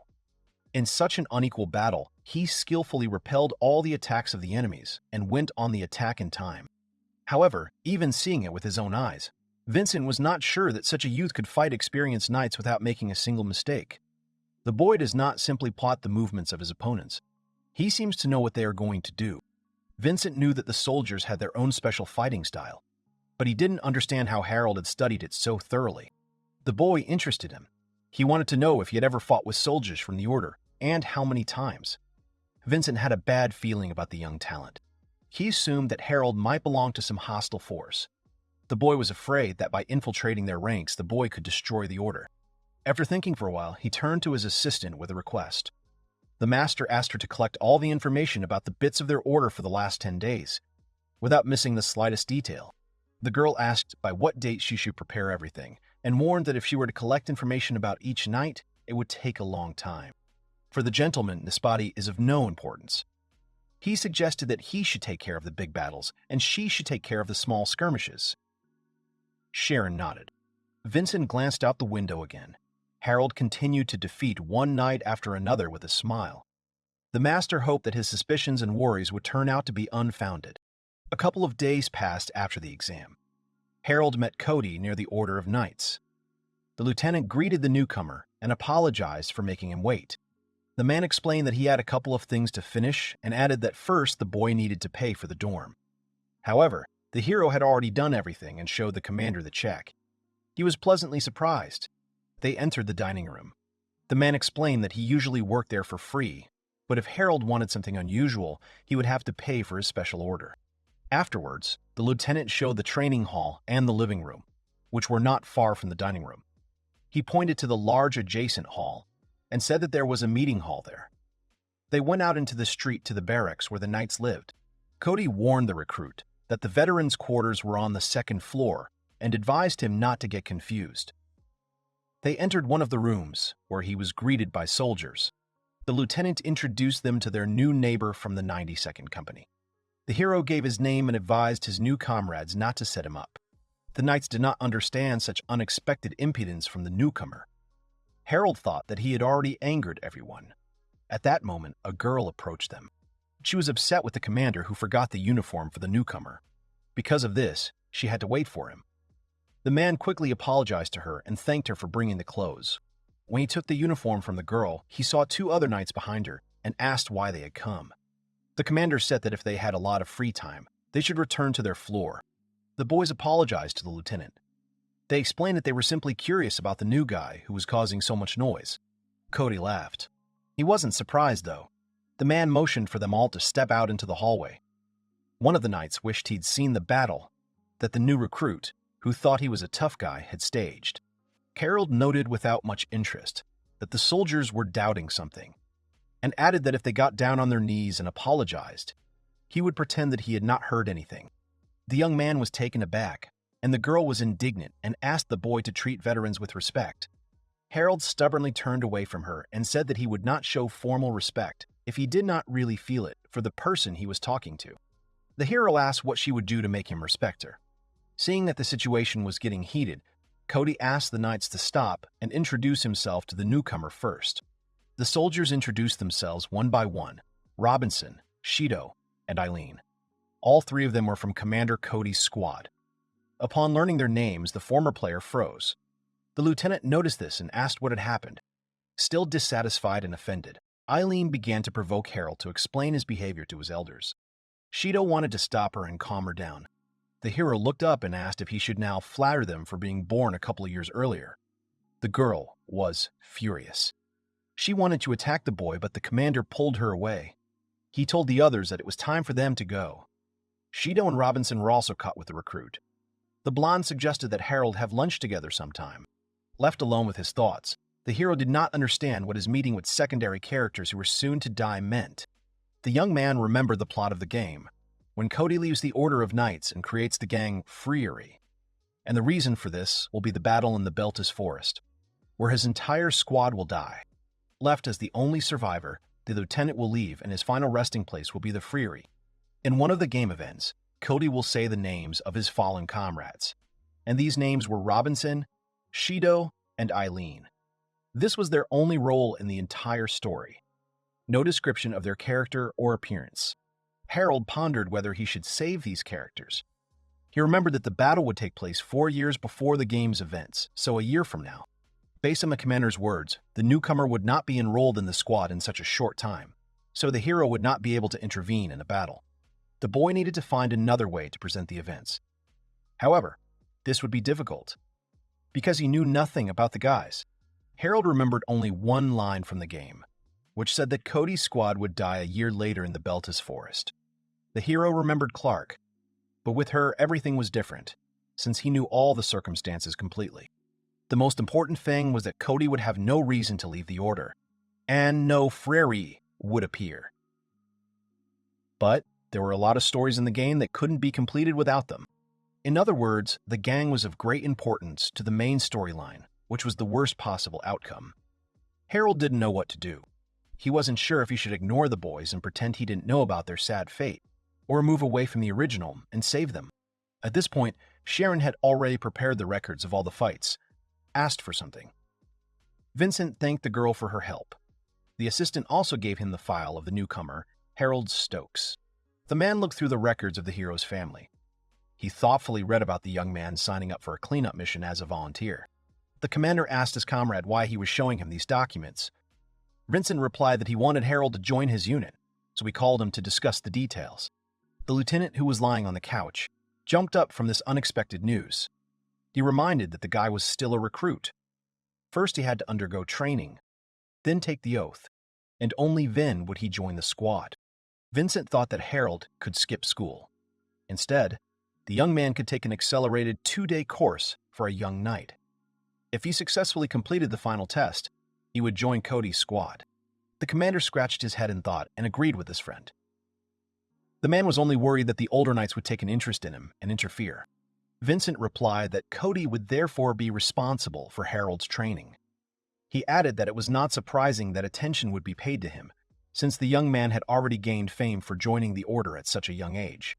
Both senior knights understood the incredible power the new recruit possessed, so for his sake, they would make an exception to the rule. Cody sighed and agreed with his friend with a smile. Vincent asked in surprise if he had finally convinced him. The lieutenant threw the documents on the table near the sofa and said that he still did not understand why his friend was doing this. Vincent glanced at the young man's file and saw a photo of Erica Sumeragi. He asked the commander what he thought of Harold's fighting style. The man replied that it was quite surprising. He had no idea that a rookie could fight so well. Vincent agreed with him. He added that they needed to find out who had taught and sent Harold. Cody glanced at his comrade, not understanding where he was going with this. He asked if the young man was from an aristocratic family. Vincent added that the young master had dealt with his servant's family with particular cruelty. They could not turn a blind eye to that. However, Cody saw knightly valor in the boy and did not want to judge everything by rumors. The lieutenant's comrade was once again asked to take responsibility for the recruit and to accept him into his unit. In this way, they would be able to see for themselves the nobility and humanity of the young man. Cody still didn't understand why they were being so strict with the boy. Vincent explained that they couldn't blindly trust someone just because of his aristocratic background, like what happened to Nohike 10 years ago when he betrayed them. Cody remembered everything. He was the king's bodyguard, spying for other kingdoms. Once Nohike's betrayal was revealed, the spy self-destructed, leaving them unable to find out anything. So now they must be doubly suspicious of all promising recruits. Vincent frowned. He asked his friend not to doubt himself. Cody patted his friend on the shoulder and said that he would do everything right. The guy apologized to him for the inconvenience. He just waved it off with a smile and advised his friend to be less serious. Vincent sighed. He replied, despite his desire, he had to be like this, because someone was being too careless. The guy grumbled about how if his friend realized how hard it was for him to cope alone. Cody covered his ears, complaining of pain. When the lieutenant left and Vincent was alone, he smiled warmly, feeling gratitude towards his faithful comrade. Meanwhile, Harold finished hanging the clothes outside. Now that he was a new recruit to the knightly order, his schedule began with a 5 a.m. wake-up, followed by 2 hours of training, then breakfast, cleaning, laundry, and another training session after lunch. Overall, the young man didn't complain about the routine, but he hated that it took up so much of his time. He didn't even have a free minute for personal training. The young man was walking down the street carrying a basin of clothes when the elders appeared in front of him. They blocked his way and looked at the new recruit with insolence. The knights accosted Harold and promised to show him what happens to such arrogant newcomers. The young man sighed. He hadn't thought that the order recruited dubious characters, and he didn't understand where the commander was looking. The knights got angry. They started asking what exactly he had said. However, Harold was not going to waste time on them. He deftly jumped over them and ran on about his business. The elders tried to stop him with shouts, but the hero did not even think of obeying. As the young man hurried to his room, he mentally scolded Kolya for the fact that he had started a non-regulation relationship in his order. Harold could not wait to join the order, because he believed that then it would be easier for him. It was time for lunch. Everyone present looked at the boy, who was sitting and eating quietly. They were whispering, discussing the new recruit. However, Harold had expected such a reaction, so he tried not to pay attention to it. Robinson suddenly appeared in front of him, and then Shido with Eileen. The guy sat down opposite the newcomer. The blonde ironically noted that Harold had already made friends for a long time. The young man was irritated by their company and asked what they needed. Shido replied that they had simply decided to brighten up his loneliness, and added that taking care of newcomers was the responsibility of the elders. Harold cheekily noted that the blonde himself only communicated with 2 people. Shido didn't agree with him, because he wasn't Robinson, who couldn't string 2 words together, and he had friends all over the order.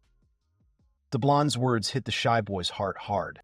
Robinson, with tears in his eyes, asked Shido not to say that, because it was not his fault that everyone was afraid of him, because of his frightening appearance. Eileen gave her friend a handkerchief and asked him not to cry. Harold noticed that the blonde did not even try to support the big guy. The hero decided to say something encouraging, but he did it in his own way. He said that people avoiding Robinson were afraid that he would accidentally crush them if he moved. The boy was touched. He took the boy's hands in his and confessed that no one had ever said such words to him. Robinson thanked him. Harold sarcastically noted that now he had an admirer who confessed his love to him.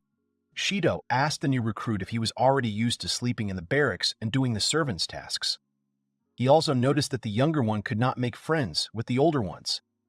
However, the young man did not care. The blonde said that friends should be there too. Shiloh understood that it was easier for an aristocrat to live with servants and reminded him that Harold did not have any in the order.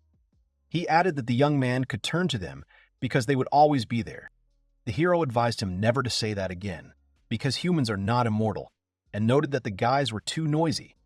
Shido laughed. However, despite his caustic words, Harold was not against their company. Eileen advised the new recruit not to be so self-confident, because he was not the nicest person on Earth. Otherwise, not only would he not make friends, but he would not even date anyone. Shido burst out laughing. The girl immediately stabbed him in the eye with a fork. Harold found this funny. He said that he couldn't understand that because he wasn't interested in anything romantic. Suddenly, the commander's hand was on the young man's shoulder. The man sighed and agreed that he couldn't have any romance, since he was already engaged. However, there was an advantage to the situation. There was no need to waste time on dating. The knights were surprised. They exclaimed loudly. Harold was unhappy that he now knew everything about Erica. He asked who told Cody this. Shido jumped up and asked the commander for details. The man said that she was the sweetest girl, who could be described by 2 words, elegance and beauty. The boy shouted at him to shut up and asked how he knew about Erica. Harold wanted to follow Cody, but his hand was grabbed by Shido, who was shocked. He said that at such a young age, a boy should think about sweet candies, not girls. The hero exclaimed that the knight should watch what he said.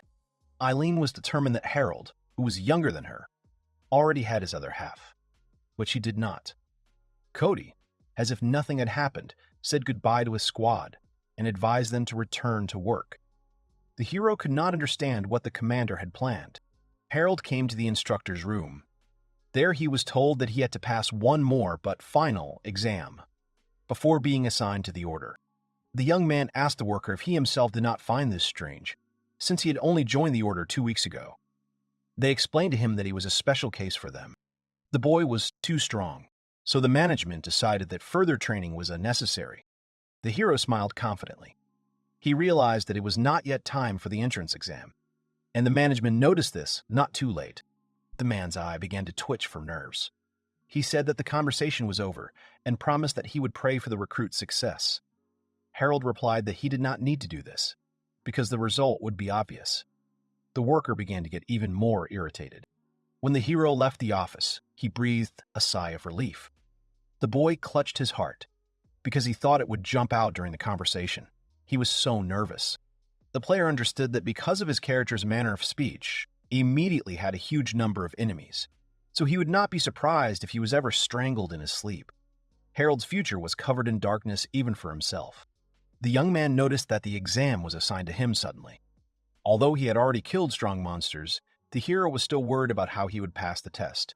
In the end, Harold decided to leave these thoughts and just try. The day of the exam came. The young man stood next to the commander, who was cheerful as usual. This irritated Harold. Both were dressed in knightly armor. The hero was told that the exam would be conducted by Lieutenant Sacris Junior Commander Selim, Knight Lucas, and Instructor Tom. Harold was advised to try and show everything he was capable of. During the exam, the young man will go into a living area with Cody's squad. He will have a list of monsters that he must destroy, and the designations of their habitats. The hero was asked if he had any questions. He answered negatively. He was released and advised to start with preparing supplies for the road. Cody went first, calling the young man to follow him. Harold didn't understand why the commander was present during an exam that he could have handled himself anyway. The young man had his suspicions about what his lieutenant had in mind, but later he decided that he was dwelling on this problem too much. The knights set out. With carriages and horses, they walked through the forest. Shido asked Harold how he felt and if he was tired of walking for so long in heavy armor. The hero sarcastically replied that the boy could immediately call a doctor before he died from the heat. Cody came closer and noted that, judging by the way the young man spoke, It was clear that he had already participated in similar operations. Harold was annoyed that the commander knew so much about him and asked how he knew. The man pretended not to understand and moved on. The young man sternly told him not to act stupid and explained how he knew about Eric. Cody feigned surprise. This reaction infuriated the hero. Suddenly, one of the examiners reported that 2 threshing ents were approaching them. The trees were moving towards the people at high speed. They moved using their roots. The warriors did not understand where monsters of this kind came from in such a place. Watching their movements, they realized that they were the monster's target. The knights were ordered to prepare for battle, and the recruit was ordered to stay behind. However, Harold's look showed that he was not going to obey the order. Sakris explained that they had not expected to encounter threshing gents here, so they would have to postpone the boy's exam. The hero considered this reason stupid, because he thought that making emergency decisions was part of the test. Harold didn't care about the lieutenant's decision. He was going to fight. The young man said he would go right now and deal with the monsters. Sakris backed off and said they would help him anyway. He ordered Cody to take on one of the monsters. He already had his sword out and was ready. Lucas and Selim approached Harold. They gave the new recruit some advice to go into battle boldly and, if there was danger, to run. The young man noticed that the group was pretending to care about him. It seemed strange to him, but even so, some gratitude was born in him. Harold stepped forward towards the monster. The mobile ent was approaching him and was very close. The young man confidently approached the monster. When he was too close, the tree attacked him with its branch. But the man managed to jump away. Lucas and Selim were getting nervous. They started yelling at the recruit to jump or roll. Even though Cody's squad was busy with another monster, they kept an eye on Harold. Watching him, the commander was pleased that everything was going according to plan. The monster swung its powerful branch, but the youth used a phoenix strike in midair. He struck the branch that the ent wanted to attack the man with. The monster's wooden arm was stuck in the ground due to the powerful blow. He couldn't get it out and didn't understand how this could happen. While the monster was immobilized, Harold took advantage of this and attacked with his sword. He jumped onto the tree trunk and stuck his weapon into the bark, after which he used the magic of the flame blade. Iro burst into flames and instantly burned. After the party had dealt with the threshing gents, they moved on across the map. The exam continued. Harold fought monsters under the supervision of his comrades and instructors. And so the day passed.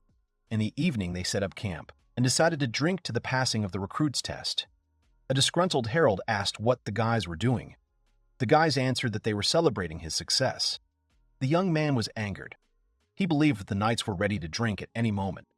Just give them a reason. Harold reminded them that the exam would continue until they returned to the capital.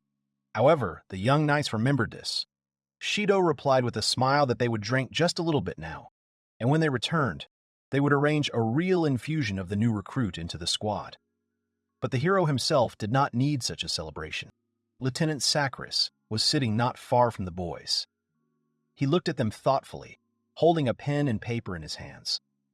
The man wrote in his report that there was no doubt about Harold's strength. In 3 days, he was able to join Cody's squad and acted together with them. Sakris had heard of the young man before and thought the rumors were exaggerated. But when he saw how the young man quickly dealt with the ent, he realized that he was wrong. Even the lieutenant himself was not capable of dealing with the monster alone. He knew that Harold would become the strongest knight in the history of the order. The man assumed that the young man's arrogant behavior could be the result of self-confidence. However, Sakris noted that if the hero was truly like that, he wouldn't spend so much time with people he didn't like. He could see that the boy was different deep down. Meanwhile, Shido tried to get the evil Harold drunk. The man thought that Cody's troop probably got along well with the boy, but not for weeks. He thought about it and concluded that he had no reason to fail Harold. The next day, the squad headed back to the capital. After a while, they already saw the city. The lieutenant warned that, despite the fact that they were close to home, the knights should not relax. Lucas was surveying the area when he noticed something strange in the distance. Sakris asked what was going on. The boy pointed into the distance and said that something strange was black and puffing on the horizon. The shore mass was coming out of the ground. Someone suggested it was smoke, but it was wriggling too strangely. Lucas said it was probably just moving. No one knew what was in front of them. Eileen asked if it was some unknown kind of monster. Cody noticed that Harold had become noticeably quiet and asked what was wrong with him.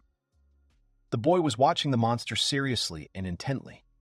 It felt like the young man knew something. From the ground up to the sky, a clot of red smoke or dust was visible. The knights stood and discussed the origin of the unfamiliar object. The squad leader clarified what was red in the distance and looked ahead. Another knight stood next to him and watched.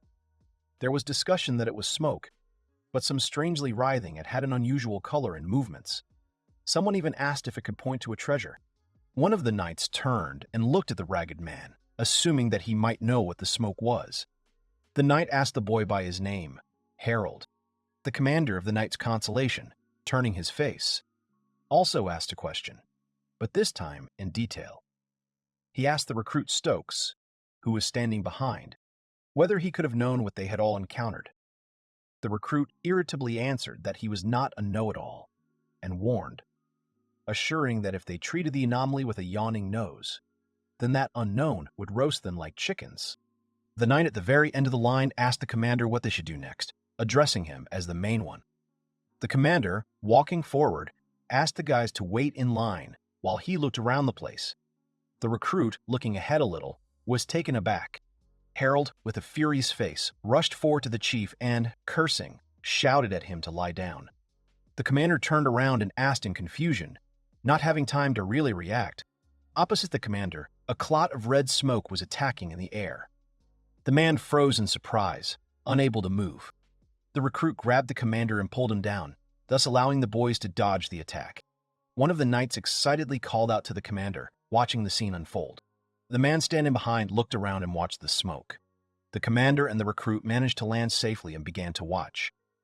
The enemy moved away from his victims and flared up. The chief thanked the recruit Stokes for saving his life. Harold, with tension and some anger, told him to shove his thanks somewhere far away and warned him to always be on guard and not to turn away from the battlefield. The commander-in-chief, looking at the guy, confusedly agreed with his words.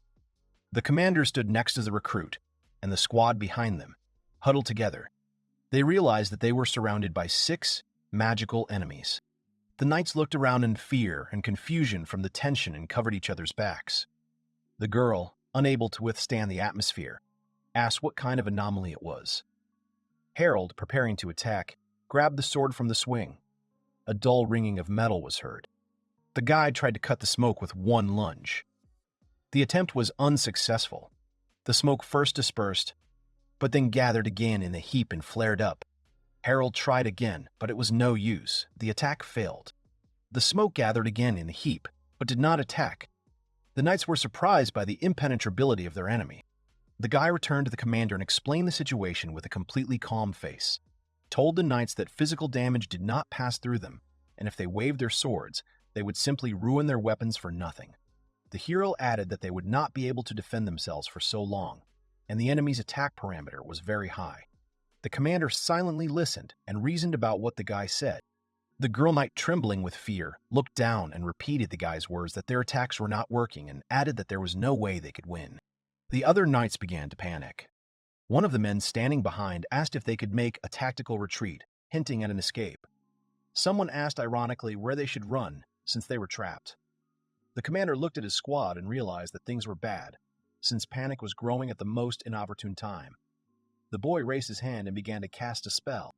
The recruit shouted at his comrades that they were cowardly pigs and said that if they had time to babble in fear, they had better do something useful. He warned them that they had better get moving if they did not want to die right here and now. The knights shuddered at the newcomer's words. Harold conjured a thunder spear and threw it with a roar straight at the enemy. The knights saw a bright light in the direction of the enemy and silently watched what was happening. The smoke flared up again and attacked the recruit. The guy managed to dodge the attack, and the shadow missed. The knights worriedly decided that magic did not affect the enemy either. The knight called out to the recruit. The guy looked back and saw a huge plume of smoke plowing behind him. The commander and one of the knights covered Harold's back, standing behind their partner. They said that they could not put everything on one recruit and made the verdict that the enemy was a very difficult opponent. The knight joyfully raised his hand up and started using his magic, telling the ironic enemy how he would have to deal with his water strike. He attacked with a splash of water, and the smoke began to dissolve in the air until it was completely gone. The satisfied knight joyfully shouted bingo from his attack. The commander noticed that the monster was vulnerable to water magic, and attacks related to the element of water began. The commander-in-chief looked around and realized that this time, on another cloud of smoke, the attack with water had not been successful, and the enemy had again begun to gather in a heap. The commander asked, confused, why the attack hadn't worked this time. Harold stood there, lost in thought, and replied that perhaps each of them was different and had their own vulnerabilities to a particular element. The boy fell silent and looked down, lost in his thoughts. The knights nearby looked at the recruit in surprise, because the thought could be real. The knight who managed to destroy one of the enemies brought the boy back from his thoughts to the present and praised Harold, saying that this is what it means to have brains. The recruit irritably shouted at him to stop talking, because instead of wasting time, he should use magic. The man approved the boy's proposals and pulled the commander to act as well. The commander ordered one of his comrades named Lucas to support them with protective spells in case they were suddenly attacked, to which he received the consent of the subordinate. The two knights and the commander began to cast spells. The man made an air spear. The commander aimed a pillar of flame, and the recruit used the thunder spear again. 3 powerful magical attacks hit the enemies with a roar. The boys watched in anticipation, expecting the success of their attacks. All the clots of smoke disappeared, and the knights were left alone on the field, noting their victory. Harold only looked away in relief and sighed. The commander turned to the knight standing behind him and shouted that he saw no more enemies, and asked if there were any wounded. The guys behind him answered that they were wounded. The guys behind him answered that they were all safe and well now. The commander smiled with relief and mentally rejoiced at the unharmed men under his charge. The chief looked towards Harold and looked at his back, thinking that everything was thanks to the guy, and if it weren't for him, there definitely wouldn't have been any losses. He remembered how he saved him because he was the commander. That is, he would have died if it weren't for him. The commander remembered the guy's words at the beginning of the battle and criticized himself for his carelessness. Although he had been warned, but he still went after the monster. He considered himself a lousy commander. The chief turned to the recruit and tilted his head. The boy looked at the man. The commander thanked Harold again for saving him and apologized for the mess they got into because of him. The guy bowed his head slightly but did not look away and replied that it was impossible to foresee everything, adding that he still should have been more careful. Harold turned around and, without waiting for an answer to his words, went ahead. The commander looked after him and said that he would remember this conversation and would charmingly listen to the advice. Harold did not know it, but he had once again earned the trust of another person. The knight and the commander discussed the monsters with each other. One said that he had never seen monsters like them. The other agreed, saying that someone should be assigned to check the archives. Maybe they will find something about the monsters.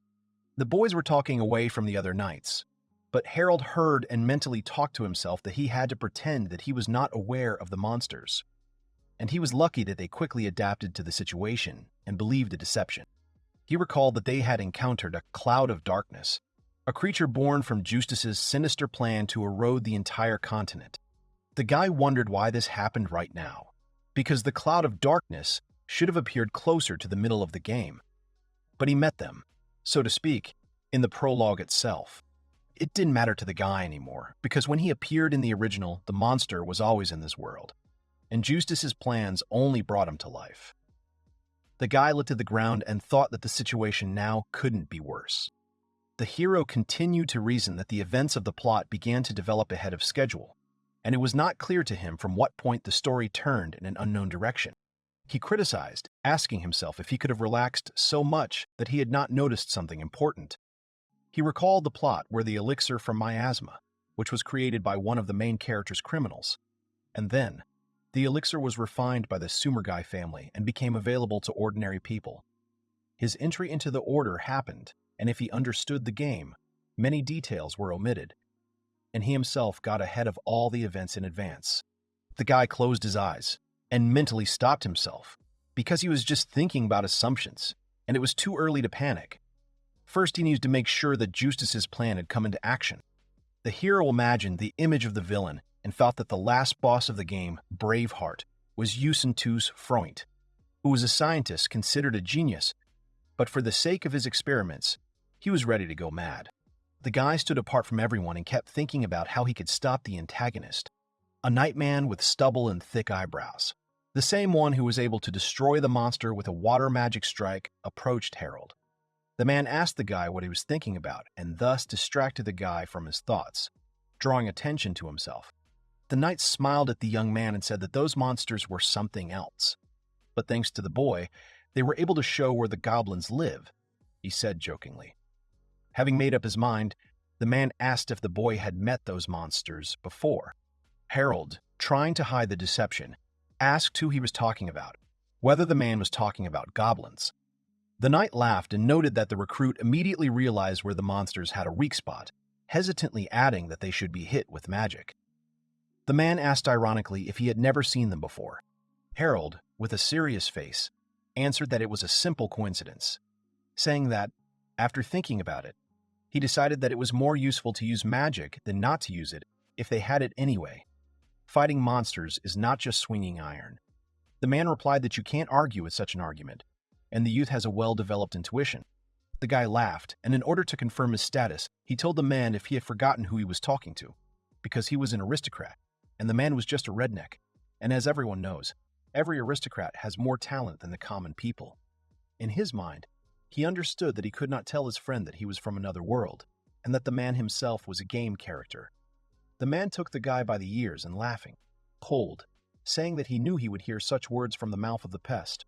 The guy was surprised by such actions. The guy screamed that he was in pain and threatened the men, ordering them to let him go. But the man refused, because he deserved it. The commander asked what kind of non-statutory treatment the guy had, adding that now he was at the boy's gunpoint. The man replied that he had simply patted him behind the ear and waved his hand. The hero looked angrily at the culprit of his sore ears, insulting the man. The boy looked at the knights with fury and wondered what the hell had gotten into the man, and how he could treat him like that. He wasn't even a child. The boy understood that technically he was a child, but he still felt uncomfortable. The hero didn't understand how the man knew so much about the boy, but except for Eric, he kept quiet about the rest, although the other knights had long been suspicious of him. The knight turned to the boy and still understood that this was not a simple coincidence. Already in the kingdom, somewhere near the outskirts near old abandoned buildings, Harold held a sword in his hands. The guy jumped forward with a running start and mentally said that he needed to do it again. The guy's plans were unsuccessful, and he fell down with a crash. The hero lay on the ground, gasping in pain. Resigned, he put his hands under his head and was angry that he had failed again, remembering that it was much easier to perform the trick in the game. The boy knew that with such success, he would never catch up with Harold from the original. It seemed to him that time was passing so quickly, and he still had not found a way to get close to Justice. The hero recalled that, in the original, the villain's laboratory was in the capital, and in the game, Justice often visited the palace to report. In his mind, he imagined capturing the villain at the gates, because that was his only chance for success. The guy stopped the flow of thoughts and understood that it was impossible. Having met the villain, he did not suppose what to do, because he would be killed immediately. The hero threw out options, thinking that catching him sleeping was also nonsense, because no one could stop Justice except himself, and he had no reason to listen to the hero. Geralt couldn't think of anything and resigned himself. A guy appeared against the sky. Gerald looked back at the boy. The young man leaned over and asked what the hero was doing in such a place. Gerald asked the boy the same question, mentally asking how long ago he had been there. The boy decided to be the first to answer that he understood that he was training with himself, but he didn't understand why he was in such a place. The hero answered rudely that he did not want to attract the attention of various fools, and mentally cursed that he was found anyway. A group of guys, one girl and two guys of different heights and ages, stood opposite. The hero asked why they needed these wooden swords. The guys looked at each other and nodded. A group of three men bowed sharply and shouted, asking Harold to teach them how to fight. The hero was taken aback by such a request and opened his mouth in surprise. He came to his senses and mockingly asked if they had finally understood their place, answering that he was not going to teach them anyway. Harold mentally understood that this was the last thing he needed, and the guy still kept asking the hero for help. The boy began to say that the time they were attacked by a monster, he was unable to help them in any way. He furrowed his brows and replied that such behavior was completely unacceptable for a knight, and so he decided that he should learn from him. The girl also began to speak for herself, that she too simply stood and watched while the others fought. The guy at the inn responded that he too was only thinking about how to escape from the battlefield and he was ashamed of it. The boys again, almost tearfully, asked the hero about training. Harold looked at them in confusion and did not understand why him, because his strength was only in his knowledge of the game's plot, and he had nothing to teach them. The guy looked at the boys. The girl and the older boy were still bowing. The younger boy folded his palms. They all closed their eyes in anticipation of the hero's answer, who, knowing the plot, thought that they would die in a year anyway. It was hard for the hero, because he couldn't tell them about the plot. The guy didn't understand Harold's new feeling. He remembered how these three in their own way took care of him, and were always there. The guy gave his feelings a name, gratitude. He didn't know if he could save the squad at all, and if he could, whether it was worth doing. The guy decided that whatever happens, his guys simply won't die, and he will help them become stronger as best he can.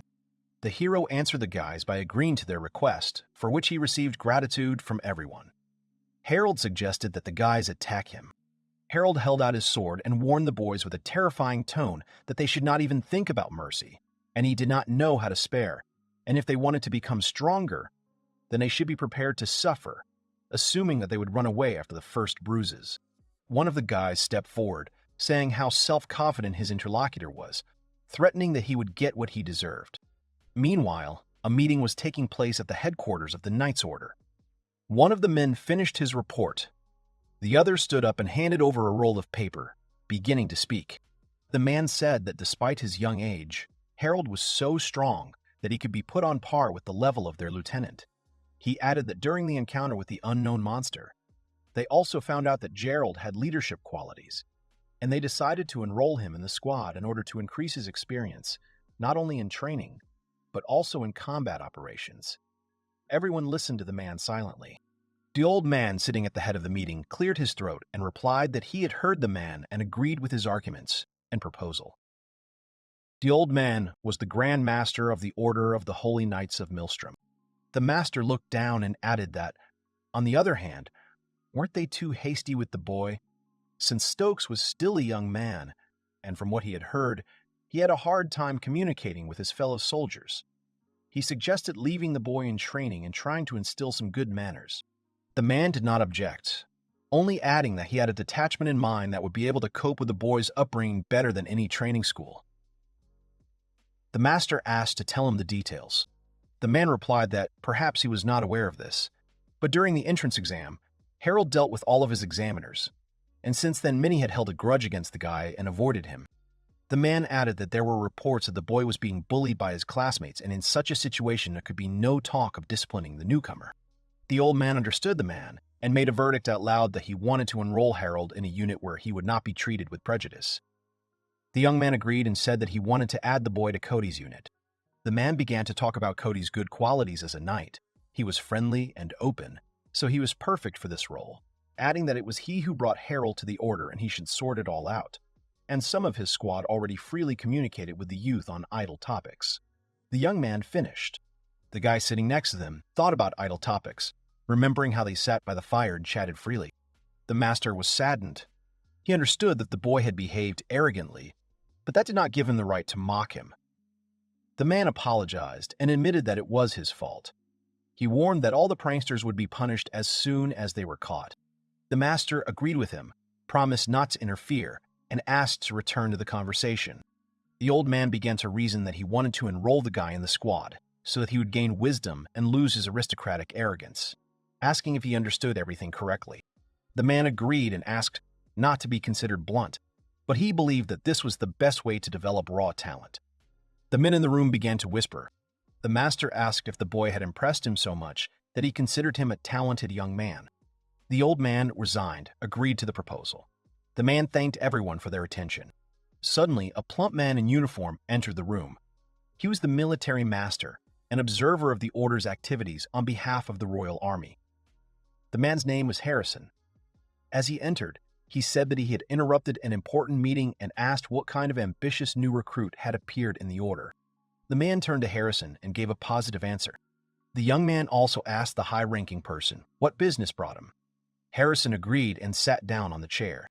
Already sitting, the man answered that he had learned the gist of the discussion. and had also decided to listen to the verdict. He did not want to interfere, but he had been assigned to carry out an important mission. The interlocutor asked to tell about the mission in more detail. Harrison said that the mission was about guarding the borders. It was not difficult or dangerous, but they would have to travel a lot to the borders. The old man noted that for a capital man, the task was not easy, and he suggested sending locals on the mission. Harrison replied that they had already asked for help due to lack of forces. The belt is forests lately, and they would like to explore everything, but the border guards themselves do not have enough people. The young man noted that he had not received any reports on this matter. Harrison was surprised to ask how this could have happened, and suggested that the letter might have been lost. The man began to remember that a race of star readers lived in the Beltis forests. The guy that the race was very small in number due to centuries of war, who closed themselves off from the world in order to somehow protect themselves from the corrupting influence. He believed that getting there was not an easy task. Harrison noted that negotiations were currently underway on this matter. Since they did not want to violate local customs at all, they would simply look after their own small mercantile interests, so no problem should arise. He added that he did not think of the locals as such stubborn people and wanted to send a new recruit there. The guy asked for what reason. He answered that there were many of them, and the first one was in that it was impossible for him to go on dangerous missions. Harrison added that this mission, as he had said, was not considered dangerous, but the reconnaissance would take a long time and there was a chance for him and his comrades to get closer. Having argued his words, he said that the idea was perfect for a newbie's first mission. He was throwing out incorrect questions about the guy, like, why did he behave like that? What was on his mind? People sat and listened with condemnation, but silently. The old man stopped Harrison, saying that such questions were not acceptable at an official meeting. The man apologized. Harrison justified himself by saying that he respected the position of the master, but in his position, he had the right to hand out such tasks, and already rudely said that they should also watch their language, so as not to damage the status of the order. The man turned to Vincent, asking him what he would say to that. The boy asked for time to think about it a little. Harrison replied that it should be as he wished, but asked to send the knights as they agreed with the star readers, and gave them a month to think about it. The man added that he had no idea what a service he was doing them. Vincent just looked ahead angrily. In the knight's quarters, in Harold's room, there was a letter lying on the table. The hero took the letter in his hands with interest and realized that it was from Tsuku. The guy sat down and started reading it. He saw the graph of the effectiveness of the healthy lifestyle method, and with a sad smile noted how many numbers there were. After reading it, he reasoned that he wanted to inquire about the future of their farms. The guy was tense about such interactions with people, and for this reason he left all the questions to Tsuku. Now everyone thought that the ZZ method of farming was invented by the Sumeragi family and was now simply sharing technology with the Stokes. The guy decided that he would write to him about signing as many contracts as possible before the other families interfered. Suddenly, the guy was approached. Harold wondered what it could be and turned around. The guy handed the hero a folded piece of paper with the words that he was asked to pass on. The guy said that it might contain his latest exam results. The guy was surprised. Harold smiled sarcastically and said that even such worthless creatures could be useful. The guy drooped, but thanked him as he left. The hero was happy. He had been waiting for the results for a whole month and asked why they were dragging it out with him. The guy understood that there was a possibility of enrollment in the squad, although he knew that hardly anyone would want to take someone like him. He calmed down and mentally scolded himself for worrying, because his calmness could be disturbed by expulsion, and began to tear open the envelope. The boy's expression changed to tense. He crumpled the edge of the paper. Cody congratulated the new guy with a happy expression, saying that he was now an integral part of his squad. The guys who asked to train with the hero were also in his squad, and also congratulated him with wishes to work together. The commander asked if Harold had forgotten his things and said that he would show him his place in the barracks. He ignored him and turned away. Someone was calling out to the guy while he was lost in his thoughts, imagining that it was all over, and it was no wonder he had a bad feeling about the exam. Now the guy understood that he had to think not only how to save the promised guys, but also how to squeeze out in this detachment himself. He reassured himself that there was still a year and he had time to prepare himself and them for the event in the Beltis forest. The guy called out to everyone and warned that he had another announcement. The guy stood up and looked at him in surprise. The guy warned that the order would issue 5 leaves to some units next week, including them. The guys were happy, but didn't understand why and why it was taking so long. The guy replied that after that they would go on a hike, so they were given a good sigh. The girl was surprised and asked about the difficulty of the task. The commander said that the task was not difficult, you just need to go far, and asked the guys who knew about the Belties forest. The hero looked towards Cody. The guy was stunned by the shock of what was said and did not understand why events were happening so quickly. In the Order of the Holy Knights, in one of the rooms of the barracks, a twin, lying under the blankets, asked his brother. He asked what he wanted. The guy asked how it happened that the new recruit was sleeping in the same room with them. Brother continued, clutching the blankets above himself, saying that on the day of the new student's exam, his self-esteem had dropped to an all-time low, and he was feeling bad about losing faith in himself. Brother got up from the bed and encouraged his brother by saying the saying, "Don't wake a sleeping dog." The brother asked him not to worry, and to imagine that there was no one with them, and everything was as usual, offering to switch beds if he was still shaking with fear. He only sobbed at his brother's words. The hero lay, turning away from the twins. Harold was deep in thought, cursing at the trip to the forest, and recalling that in the original there were still 4 years left before the battle between the Order of Knights and the Star Tribe. The battle was to occur due to the machinations of Imperial spies, and a conflict would break out between the Order and the tribe. Both sides would decide to attack each other at the same time. The instigator of their side was the Minister of War Harrison, and Eustace advised him to do this. 2 personalities flashed in the hero's memory. Harold thought that Eustace needed the war for new experiments in guinea pigs. In this world, people and monsters had a special power, and it was called the astral body. The strength of this force was influenced by both heredity and training, and it was this force that allowed people to use magic and special skills. The guy crookedly compared it to mana, like in RPGs. Unlike ordinary people, representatives of the Star Readers had a huge supply of astral, and Justice wanted to study this phenomenon. This was considered the true cause of the battle in the Beltis Forest. According to the plot, Cody's squad will die, the commander himself will abandon the order, and Justice will continue the experiments. The guy was worried and did not expect that defeating the monsters would lead to such consequences. The guy thought that suddenly this conflict would not be limited to one battle and cursed. According to the story, a cloud of darkness had already appeared, which could mean progress in the villain's research. Then the battle in the Beltis Forest was not surprisingly a wound for the plot. The hero cursed again and hid under the blanket, not understanding what to do. The boy closed his eyes and thought in confusion that if only he had at least a little time to think about it. Harold asked himself if he was really that powerless. The guy walked through the streets and happily hummed a melody. He entered the barracks, greeting the boys and asking for Harold, asking to take a walk with them. Taken aback, he realized that he was not in the room. The twins, sweeping the floor, agreed with the guest and said that he had left in the morning, although it was Harold's turn to be on duty. The guy stepped back in amazement and asked how he dared. Next to him, the guy with the cap said that they had agreed on a walk, scolding Harold. The interlocutor had already turned to the door, calling the hero a lone wolf, asking what he had thought up this time. The slightly shorter guy winced and stopped, saying that he couldn't just ignore the rules and run away. At this time, Harold was galloping briskly on his horse across the field. The guy was heading to the estate. The old man turned around and asked if it was Harold, adding a moral to the boy's name.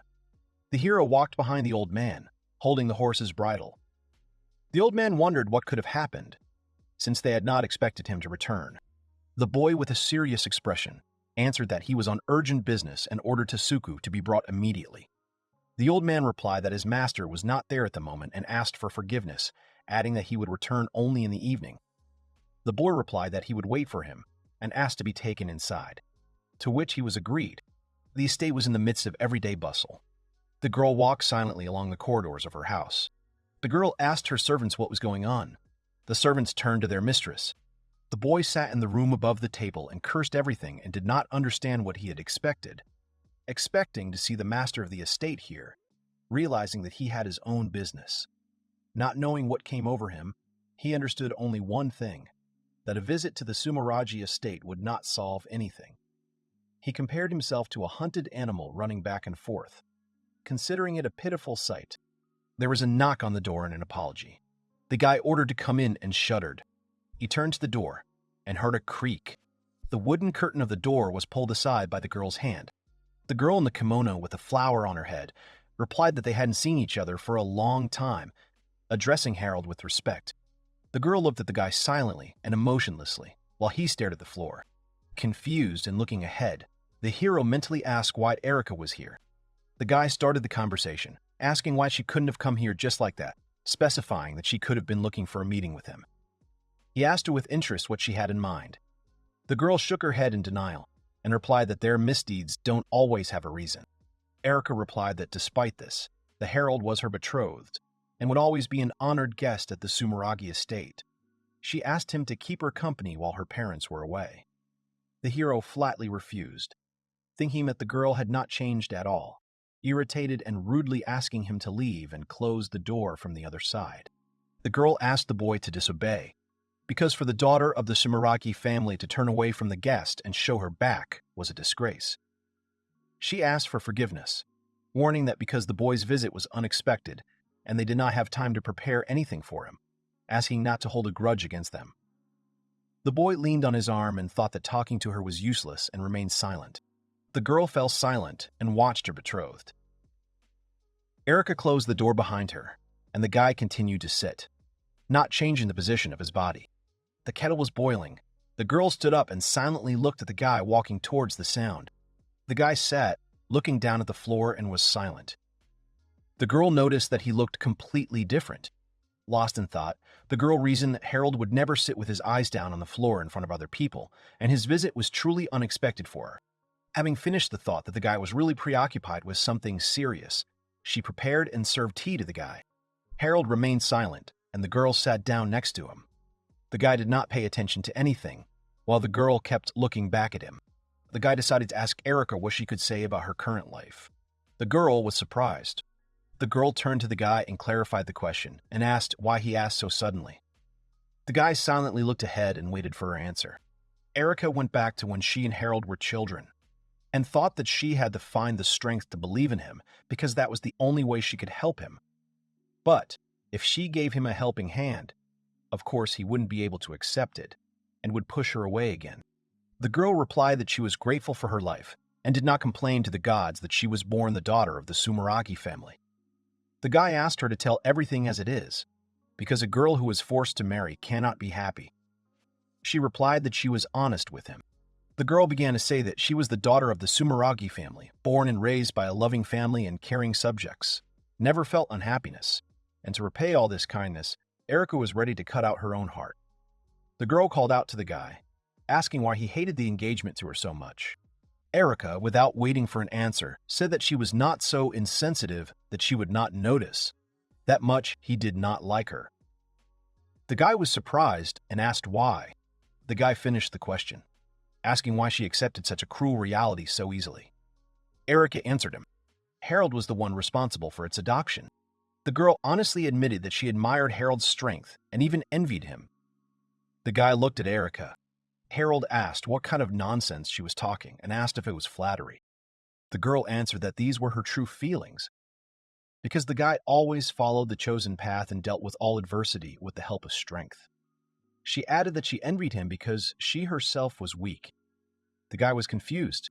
The girl said that no matter how strong Harold was, everyone had their own limit, and no matter how much the guy convinced himself of his strength, there were many obstacles in the world that he could not overcome alone. The girl yelled at the guy that sometimes, but he should rely on the people around him.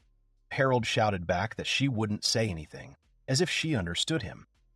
The girl agreed because she didn't know much about her betrothed, but she noticed that it concerned him too. The guy made a face, asking her to repeat. The girl replied that there were many people who sincerely supported the guy. Erica said that the guy just didn't notice it. The guy fell silent. The girl asked for her betrothed. She asked him to open his eyes and take a good look around. The girl left the room after finishing the conversation. Erica thought about it.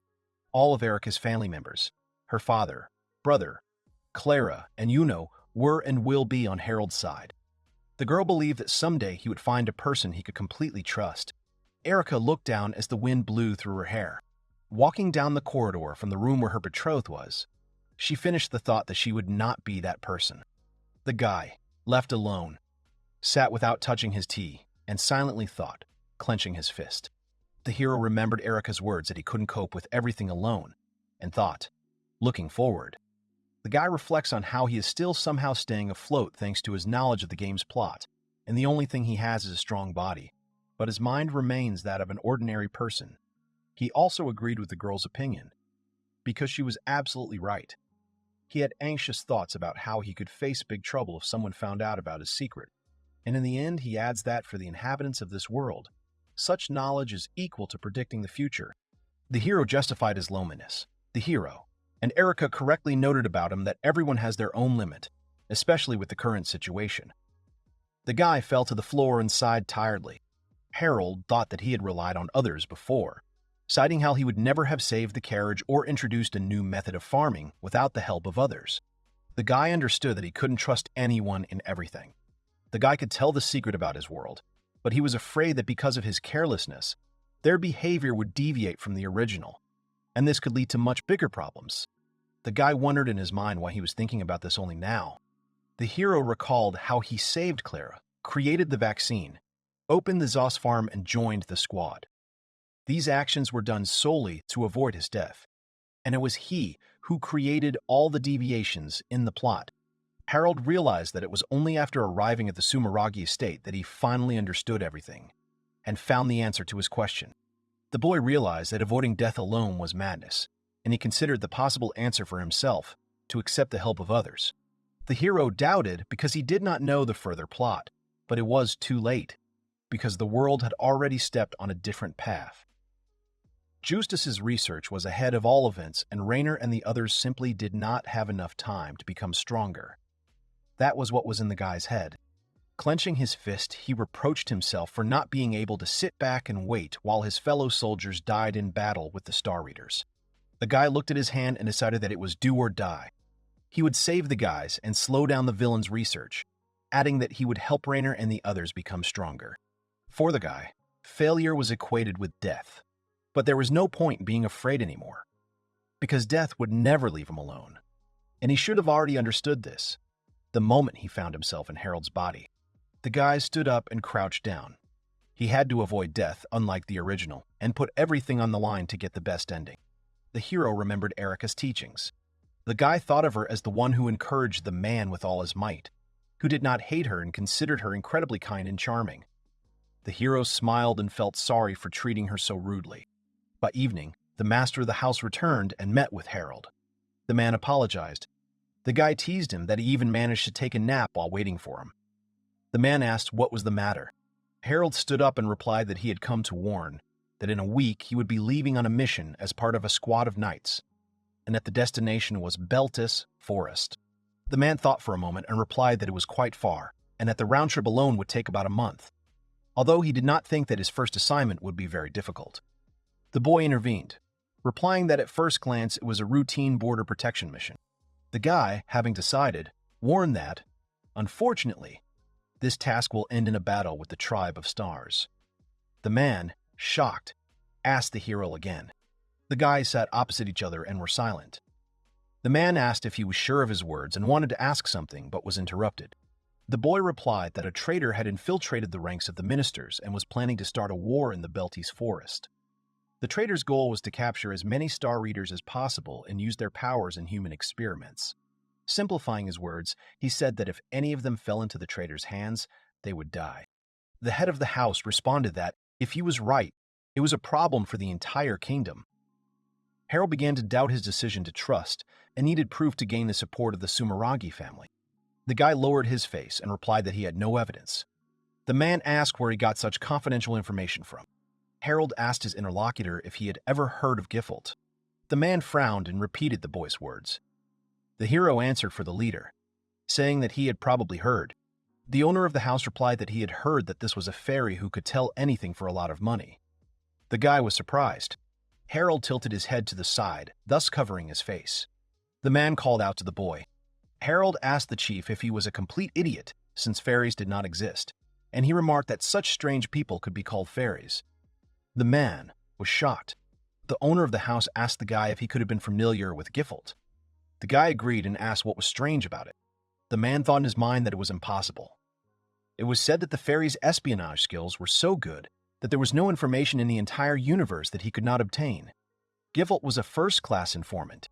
The leader understood that there was no one in the world who knew the fairy personally, and that is why they were considered a legend. The man looked at the guy and reasoned that if Harold was right, then his information was more than reliable, and there was no point in lying to the guy. And the addition was that his words sounded confident, as if they really were true. The owner thought the boy had surprised him before, but this was beyond all bounds. He wondered in his mind what other secrets Harold was keeping from him. Harold watched the man's behavior in silence, and his reaction exceeded all his expectations. And judging by it, the fairy existed. The guy recalled that the mysterious informant appeared in the game as a character helping in training and pointing out objects, and his lines had nothing to do with the plot. Although Giffelt did not provide any important information about the game, he could help find rare high-level monsters in forest dungeons and other places. The guy reasoned that he saw him often during the game, which could be said that he really knew him, and now, knowing the plot, he could hide behind the name Giffelt. The man kept talking about the fairy, while the boy thought about how he had made up the story about the Giffelt on the fly and didn't think Tsuku would react like that. It seemed to him that the fairy didn't exist at all, and the boy laughed in his heart. The hero was now sure that Tsuku would believe him, and was happy. Harold distracted the man, asking him to forget about the Giffelt and return to the main thing. It was night. There was silence in the Sumergi estate. Head of the Sumergi estate, Tsuku, stood silently and thought about the information he had received. The man returned to the house, the floor creaking. Harold walked onto the field, dressed in armor and holding his horse. The guy's expression was tense, and his comrade, noticing this, jokingly asked if the guy was worried about his first mission. The man came up from behind and grabbed the boy by the shoulder, saying that there was no need to worry so much, because even if they met monsters, they were no match for their squad, and the man praised himself for his experience. Harold turned around and looked angrily at his older comrade and replied that it was all because of their optimism that the guy insulted him. The hero reminded them that last time they couldn't come up with anything against the lights and warned that they had better watch their surroundings.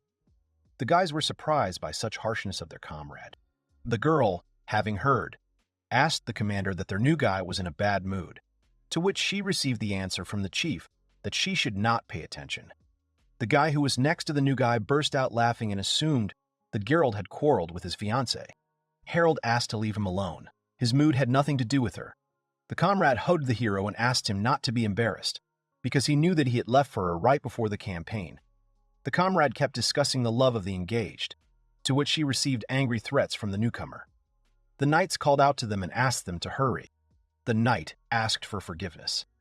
Gerald only sighed and thought that he had not come up with any countermeasures against the enemy, except for vowing help from Tsuku. Harold kept thinking. He wanted to warn the boys that this expedition was a trap, but he had no proof, so there was no point in explaining. All he could do was convince them to be careful, but they ignored him. But he remembered that the story about Giffelt and Tsuku had worked out. At the estate, Tsuku and Harold sat opposite each other. The boy said that he didn't care whether they believed him or not, but he wanted to give the man a chance to pay him back for everything. The guy asked to prepare a military uniform of the Empire for him within a few days. He warned that he would pick it up in the nearest city where their detachment would stop. The leader asked why he needed the uniform of the Empire. Harold replied that he would put it on as a second layer, and if there was a fight, he would show up in it, hoping that it would ease the tension, and added that if there was an imperial between the Knight's Order and the Star Tribe, everyone would be confused. The owner of the house jumped up and replied that it was dangerous, and everyone would focus their attack on him. No matter how strong the herald thought he was only a man, Tsuku said. The guy told him not to rush him, and asked him what he thought would happen to him if some weaklings ganged up on him. Harold made a sardonic face and said that those conspirators were just flunkies, and he wanted to get to the masterminds of that whole ugly scheme. The man furrowed his brows in tension and turned to Harold. The man asked for time to get ready. The guy replied that he hadn't placed much hope in him. Harold said that he could ignore him or make another plan, but threatened not to be late with the preparations, to which he agreed. Tsuki replied that he would arrange everything immediately, but he did not like sending his future son-in-law to the grave. The guy smiled and replied that he should do as he wanted, because for now he didn't care about anything getting in his way. The man cursed and smilingly asked if he would stop and added that the boy's youth was shining and fascinating, but the man could not worry about him. The boy just thought in confusion what kind of old man speeches the man had started. The guys thought about how they were finally trying to register him as a son. Harold asked if the man was angry because they decided to break off the engagement with Erica. The man stood up and replied that he had seen a contract that required both parties' consent, and he was going to take both parties into account. The guy was surprised because he thought that he accepted his conditions for Erica's sake. But the guy didn't care because if he took into account the girl's wishes, the engagement would be over. Tsuku noticed that the guy's way of addressing Erica had changed to something more informal and appropriate for their relationship. The guy thought that the real Harold wouldn't bother with something like that. Harold was almost certain that his filthy mouth had never called her by name, although he himself tried to avoid her, which was not surprising. Only in his thoughts from memory the guy remembered how he treated her disgustingly. But he was not sure that she would forgive him so easily. He wanted to try to change. The boy came back to reality. He looked at his hand, wondering if Tatsuki would help him. The guy understood that the leader was also in a difficult situation, and the Sumeragi clan could not force him to act like that. Parkman was becoming more and more immersed in his thoughts, that he would like to stop the expedition and the battle, but there was little time left for preparations, and everything had to be done properly. Suddenly the guy was disturbed by a knight who tried to say something, but he immediately told him to shut up. The knight pulled his hand back and asked how he had noticed him, adding that his face had become even more tense, advising him to learn to relax. The boy looked angrily at his comrade, mentally scolding him for his ignorance and long nose. Harold replied that they were too relaxed, and if there was a fight, he would be the first to die.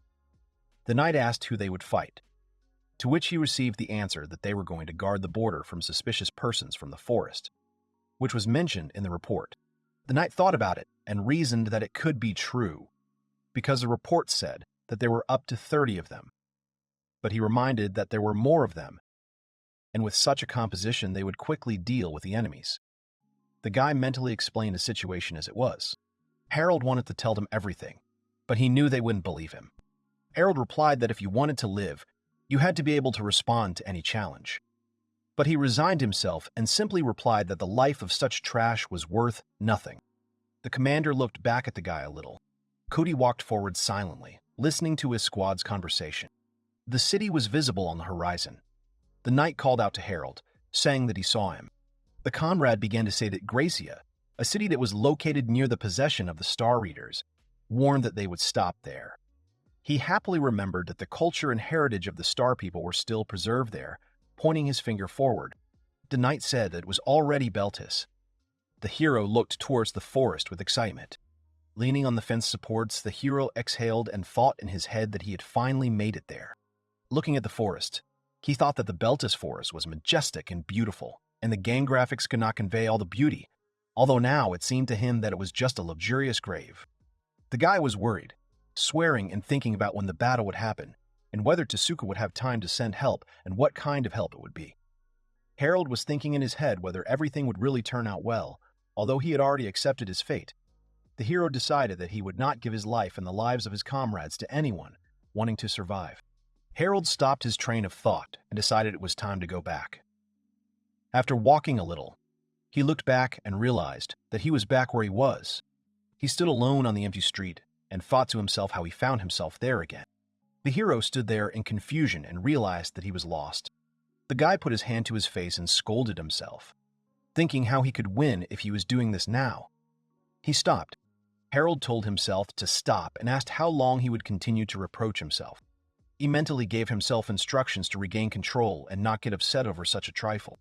Suddenly, two people in bandages appeared behind the guy, and Harold turned around in confusion.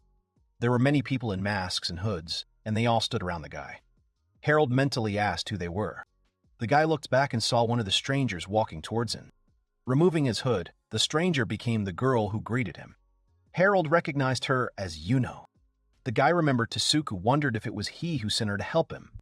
The hero noted that they looked too flashy for messengers, asking what the event was. The girl answered that Tsuka had informed her and that they were here to help the boy.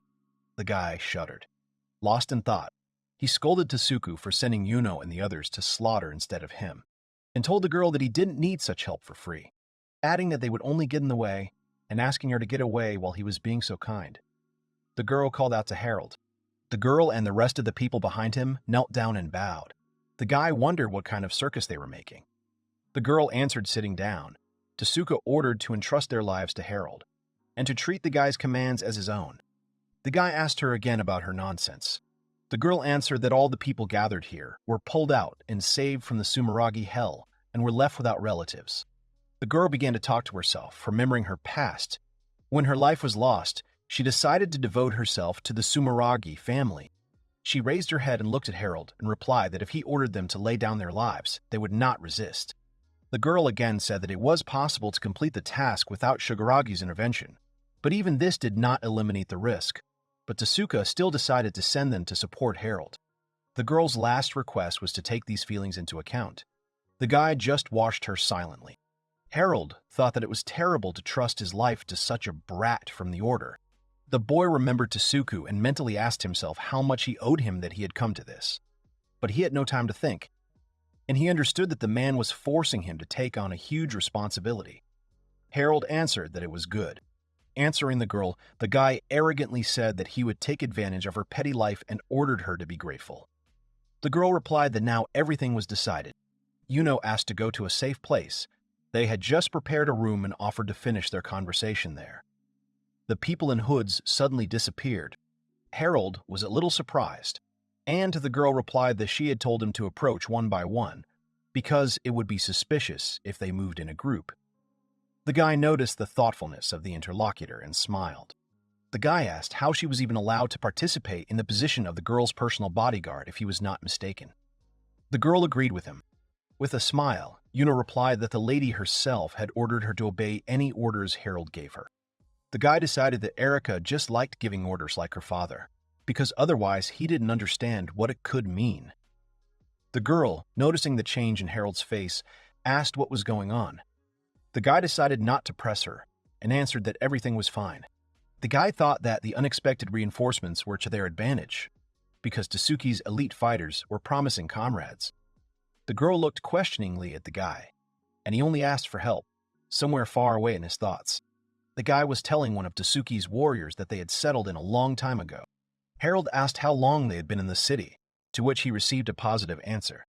The man said that immediately after the order they did not hesitate and monitored all the movements of the Knight's detachment, and if something happened, they would immediately be reported. In his head, the guy thought that if he knew about it, he wouldn't be so tense. Harold ordered to continue monitoring, but to report everything to him.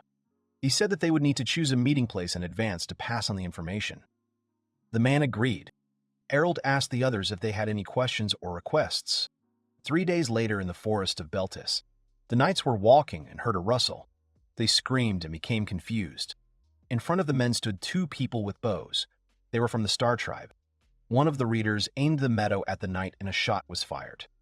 The bird hovered above the ground, screaming in flight. The bird turned around and flew away towards the city. The night girl asked what was going on. Harold was cleaning his sword in the meantime. The girl pointed to the guy, who was polishing the same place on the floor. The knights were concerned about the boy's behavior and asked him to stop cleaning. Harold reasoned that he was so absorbed in his thoughts that he forgot about current affairs. The knight tried to pull him away, but he only looked at him, to which the boy backed away. Everything is falling apart, Harold thought. He was worried about the upcoming battle in Beltis Forest. He didn't understand how they would cope and whether the battle would not be lost. Harold tried to recreate the entire simulation in his head. He understood that the entire strategy was fixed, but still tried to think of what else he could do to win. He grinned, realizing that now he was just wiping dirt with a rag. A group of 3 knights stood nearby and discussed Harold, worrying about him.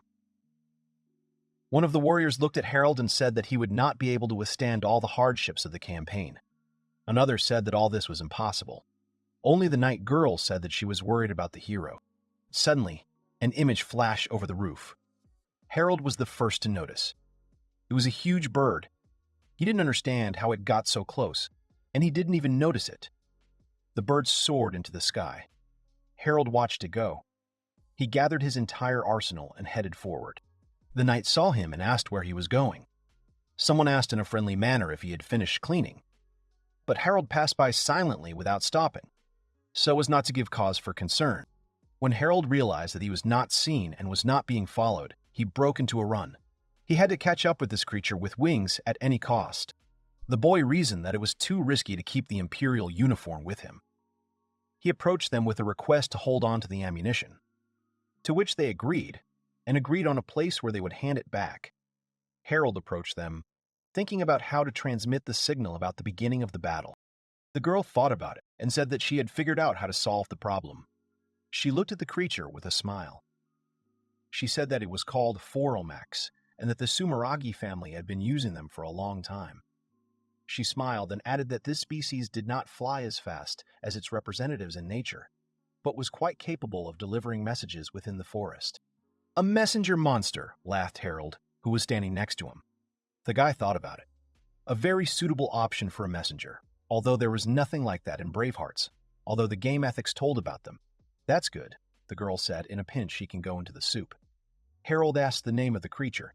The answer surprised him. Its name was Sumomo, which means cream. Sumomo flew up towards the forest. Returning to the present, the boy ran and realized that the battle in the Beltis forest had already begun. Cody sat alone at the table, arguing over a glass of beer. He felt sad and lonely. He couldn't figure out how it worked. Cody thought about Harold. He knew he'd been with the unit for months, and it was when he showed up that things started to go wrong. First of all, those red and black lights. He seemed to know about them. He knew their weak point right away, even though nothing was known about them. Cody was sure that it was just Harold's genius, but that wasn't all. There was also the fog, and Harold noticed it right away, and he had a strange expression on his face, as if he knew about this monster too. It was just a guess, but still. What if it was so, that he already knew about the fog and the lights? If that's the case, Cody thought, then why? Why go through all this trouble? He tried to stay in the shadows. Then Harold reasoned that every monster has a weak spot, Cody remembered. The leader concluded that Harold didn't really want to show off his knowledge in front of everyone, which sounded logical, because if Vincent hadn't asked him to keep an eye on the newcomer, he wouldn't have even realized it. The man should have figured out the origin of the fog first, and then look for a catch in Harold's actions. Cody also noticed and worried about the guy's behavior during the expedition, because he was always on edge, expecting an attack every now and then. Summing up, Cody noticed Harold's disappearance already in the city, although he was unable to find out where he went. The man was tossing and turning in his thoughts about what Harold knew and why the hell he was silent, whether his actions were hostile to the detachment in the capital. Cody didn't want to think that Vincent was right about the boy, but what if Harold was the one sent to destroy the order? Grimacing, the man decided that if Harold was the enemy, then he had to stop him. Clenching his fist with the glass, Cody placed it on the table and looked somewhere upward. The man decided that if he thought about it, Harold was more than just a subordinate to him. Cody may have only known the guy for a few months, but Harold wasn't a bad person, even though he tried to seem like one. Harold was better than his friend Vincent. The man closed his eyes. The man realized that by sitting still, he would never know the truth. He wanted to believe Harold, but he had to know what was going on. The man walked forward, deciding to talk to the newcomer. Cody walked and thought about how to steer the conversation in the right direction and wondered if he was in a hurry. The knight ran towards the squad and stopped with a crash.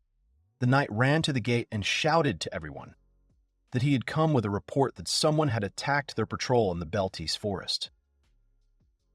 Everyone looked at the man.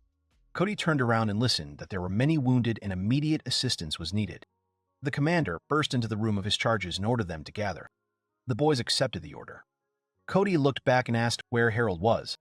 The guy replied that his friend had been there a minute ago, went to take the tools and didn't come back. Cody cursed in his mind and realized that he was too late and the new guy was in the thick of things. He fussily ordered Merrick to take over while he went looking for Harold. The guys wanted to object. Cody ran to the stable and asked about the order and whether anyone had taken the horse. The guy answered that everything was fine and only the patrol soldiers had taken the horse.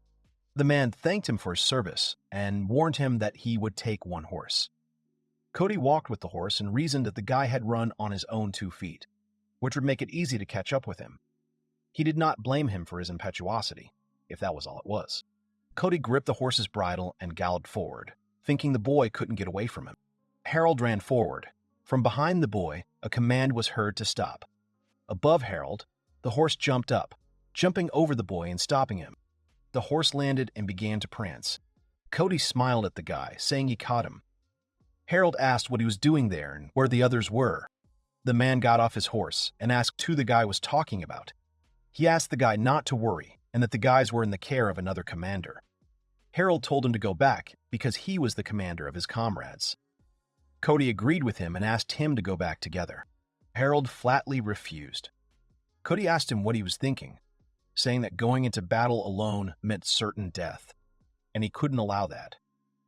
The man warned that if he survived, the boy would face humiliating punishment, but if he returned with him, he would turn a blind eye to the violation of the regulations. Harold angrily told the man that he was a real pain in the ass and ordered him to get out of his sight. Scratching the back of his head, Cody replied that he couldn't let this go. The man replied that, despite the guy's wishes, he would have to sit under arrest until he came to his senses. The boys exchanged silent glances. Cody spoke first.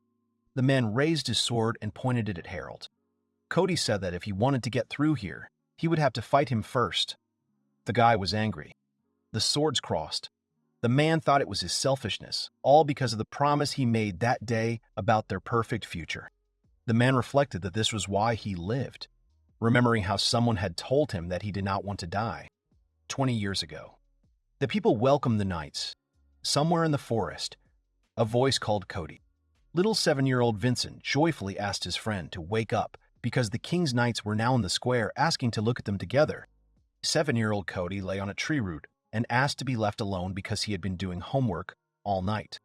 Vincent sat down next to him and asked why he couldn't do it right away and not at night, to which he received the answer to shut up. Because the main thing is that he did it, and it doesn't matter when. Vincent began to reason that knights had strict rules and a life on schedule, which was boring for the guy, and the very thought of it choked him. Vincent angrily called out to his friend. He asked for forgiveness because he did not want to offend at all, because everything knightly was not his at all. Because everything knightly was not his at all. Something rustled above the boys, and Vincent, screaming and fearful, pressed himself against his friend. The tree foliage, and Cody asked his friend why he was scared of some bird. Cody confusedly said that he was deafened by his friend's scream, for which Vincent apologized. The guy asked why his friend was so timid, but he wanted to become a knight. In response, he received an apology again. Cody told him to stop apologizing and asked him to wake him up in the evening. Vincent was surprised and asked why he had to do that. The guy was already asleep. Cody was snoring sweetly with a contented face. Vincent sighed tiredly. Cody woke up from the sun's rays, cursing at the yellow ball for its glow. Pulling himself up, the guy was quite happy with the good sleep. Looking around, he saw his friend, thinking that he had forgotten there, although he himself had jokingly asked to wake him up. The guy decided to go home and looked at the city. Cody began to wake Vincent up with a cry about what had happened to the city.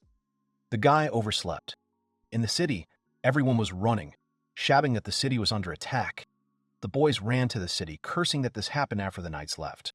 Vincent's house was on fire, leaving him frozen and shaking. Vincent saw his parents lying dead on the ground. The boy sat down next to them and cried. Cody was shaking, asking how this could happen. Suddenly, the boys were called out. Cody's father walked towards the boys, wounded. The boy was glad to see him. The father was glad that his son was safe, and the boy looked at his wounds with concern, asking where his mother was. The man was silent. The man ordered his son to take his sword, which he tried to defend himself with. He told them to take Vincent and get out of the village, and if they did not hurry, they could meet monsters. The boy asked his father to go with him, but he refused because he could barely stand on his feet. Vincent, seeing the monster, warned his friend. The man pushed his son away, to which he called out to his father as he fell backwards. The monster grabbed the man in its mouth and ate his father in front of the boy. The boys trembled in horror, frozen in place. A man's voice was heard asking the children to run faster. Cody silently watched the monster eating in the distance. The monster noticed the guy's gaze and rushed at him with a roar. Cody grabbed the sword and called out to Vincent, ordering him to run. The guy stood there in a stupor. The guy grabbed his friend and ran into the forest, saying that they couldn't stop. The boys stopped. Cody looked ahead and Vincent cried. The boys returned to the city, where only burnt-out remains of buildings remained. The guys holed up in one of the ruined buildings. Cody stared down blankly. Time passed. Vincent fell asleep. Cody continued to look ahead. The guy remembered the tragedy and realized that he couldn't live with it. Cody closed his eyes and took the sword. Clutching the weapon, he pointed it at him with the thought that he wanted to disappear. Suddenly, Vincent's mooing was heard and Cody jerked. The guy's voice sobered Cody up and he started crying. Cody looked at his friend and wondered what would happen to Vincent if he died. The guy threw the sword away and cursed. Dawn came. The boys watched the sky. Vincent said he was hungry, to which they agreed. Cody replied that if they were going to die of hunger, the best solution would be to jump off the wall. Vincent called out to Cody, to which he immediately received a question. Cody asked what he wanted and gave him two options: to live without regrets or to continue living. The guy, trembling, began to answer slowly. Vincent cried and replied that he wanted to live because he was afraid of dying. Cody thought for a moment and replied that he understood everything and that he would stay with him. The guy didn't understand how anyone could be afraid of death now, but he thought it was normal for Vincent. The guys hugged, and Vincent cried, leaning on his friend's shoulder. Cody mused that this was his friend's strength. The boys stood at dawn, left in a world only with each other. From then on, the boys' days were like their last.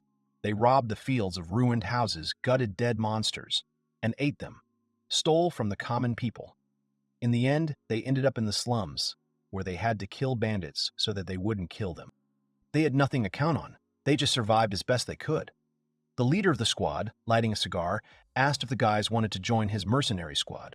A bald man with a scar on his head asked the boys how old they were. The guys in the light gear answered that they were 10 years old.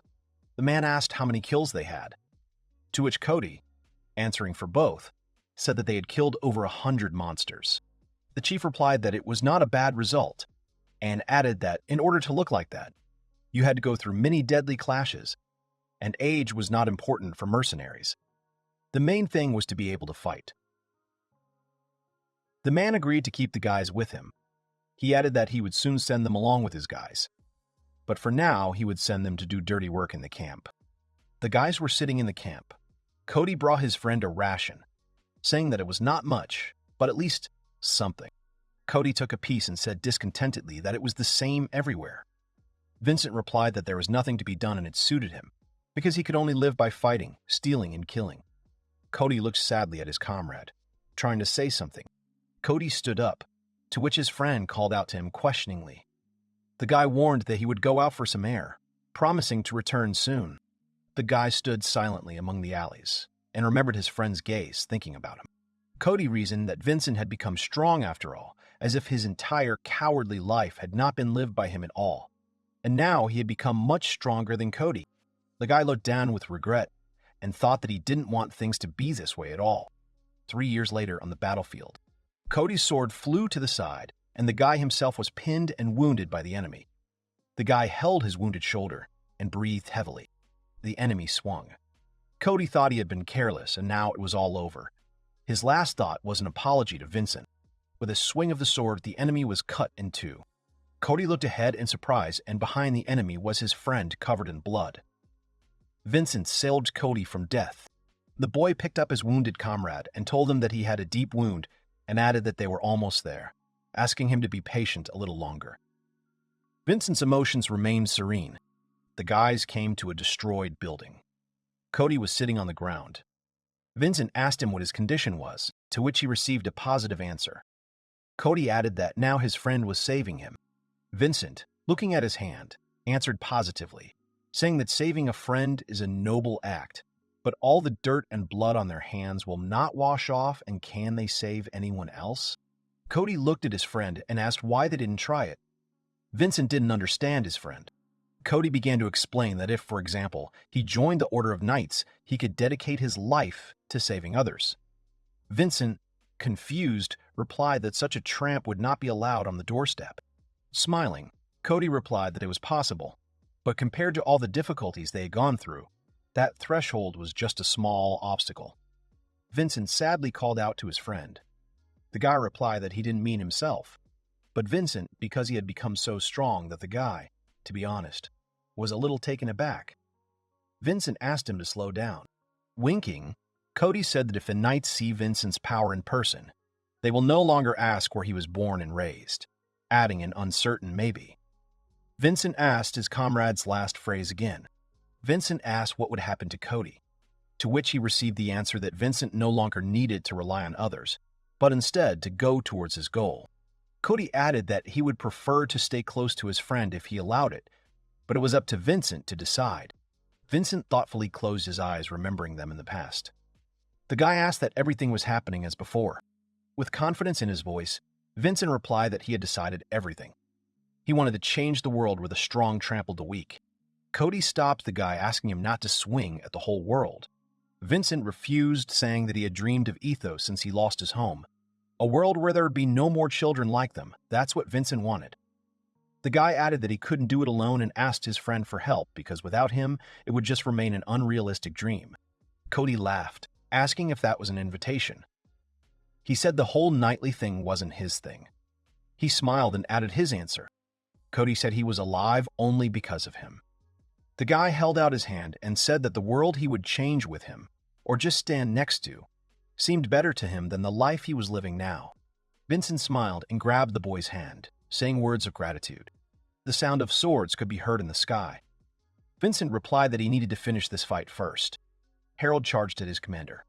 Cody watched the attack silently. Harold attacked Cody from above. The commander managed to block the guy and with a quick movement attacked himself. Harold dodged. The hero grimaced and wondered why this happened. The boy reasoned. Cody was after the hero because he had violated orders and left the unit on his own, so it was a fair outcome for the boy's desertion. Harold mentally cursed the situation and the commander. Harold knew he had to get to Yuno and the others quickly. At that moment, Cody started caroling, casting a water reserve spell. Harold backed away. A water ball flew to the place where the hero stood, but the guy managed to dodge it again. The guy landed. Both boys began to advance and the swords rang out again from the collision. While attacking, Cody decided to ask Harold if the guy had any goals or dreams. The guy, dodging, mentally answered that he just wanted to avoid the death flags, and answered the question with a question about what the man wanted from him, because he lived the way he wanted, and he didn't care about the rest. The swords crossed again, and Cody asked a new question, asking if the guy didn't have someone to live for. The hero tried to kick the man, but he dodged. The guy didn't understand his commander's stupid questions and replied that there were none. The man landed and replied that he had been through the same thing and wanted to give advice. Cody said that he needed people he could trust, and also people who would cover his ass at a crucial moment. The guy got angry at such advice, because if he could, he would have done it long ago. But he answered differently, snapping at the man that he was simply weak-willed. The man stopped and thought. Cody asked again in his mind and understood. He did not deny it, because people are weak creatures. But that is why they must unite in groups. Cody reasoned about the guy's behavior, because he personally tried to cope alone and rejected people around him. The man did not know what was hidden in the guy's actions. He only saw that he was going down a reckless path, as if he was Vincent, opposing the whole world in his dreams. The commander compared his friend and protege. Cody thought that Harold ate, as he and his friend had common goals, and he also wanted to protect what was dear to him. Then they could go hand in hand.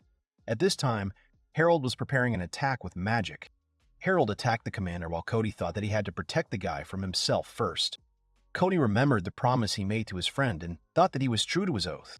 The boy gathered lightning magic around the sword. Cody was surprised by the change in the type of strike. Harold slammed his sword into the ground next to the commander with a crash, and the blows flew in all directions. The man jumped back and hid his face with his hands. The man told the boy that the attack was not bad. The hero thought that he was just a support class NPC, although strong enough to sometimes be in the hero's support team.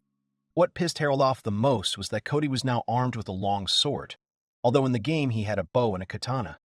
With his style, the guy would have found a way to deal with Cody.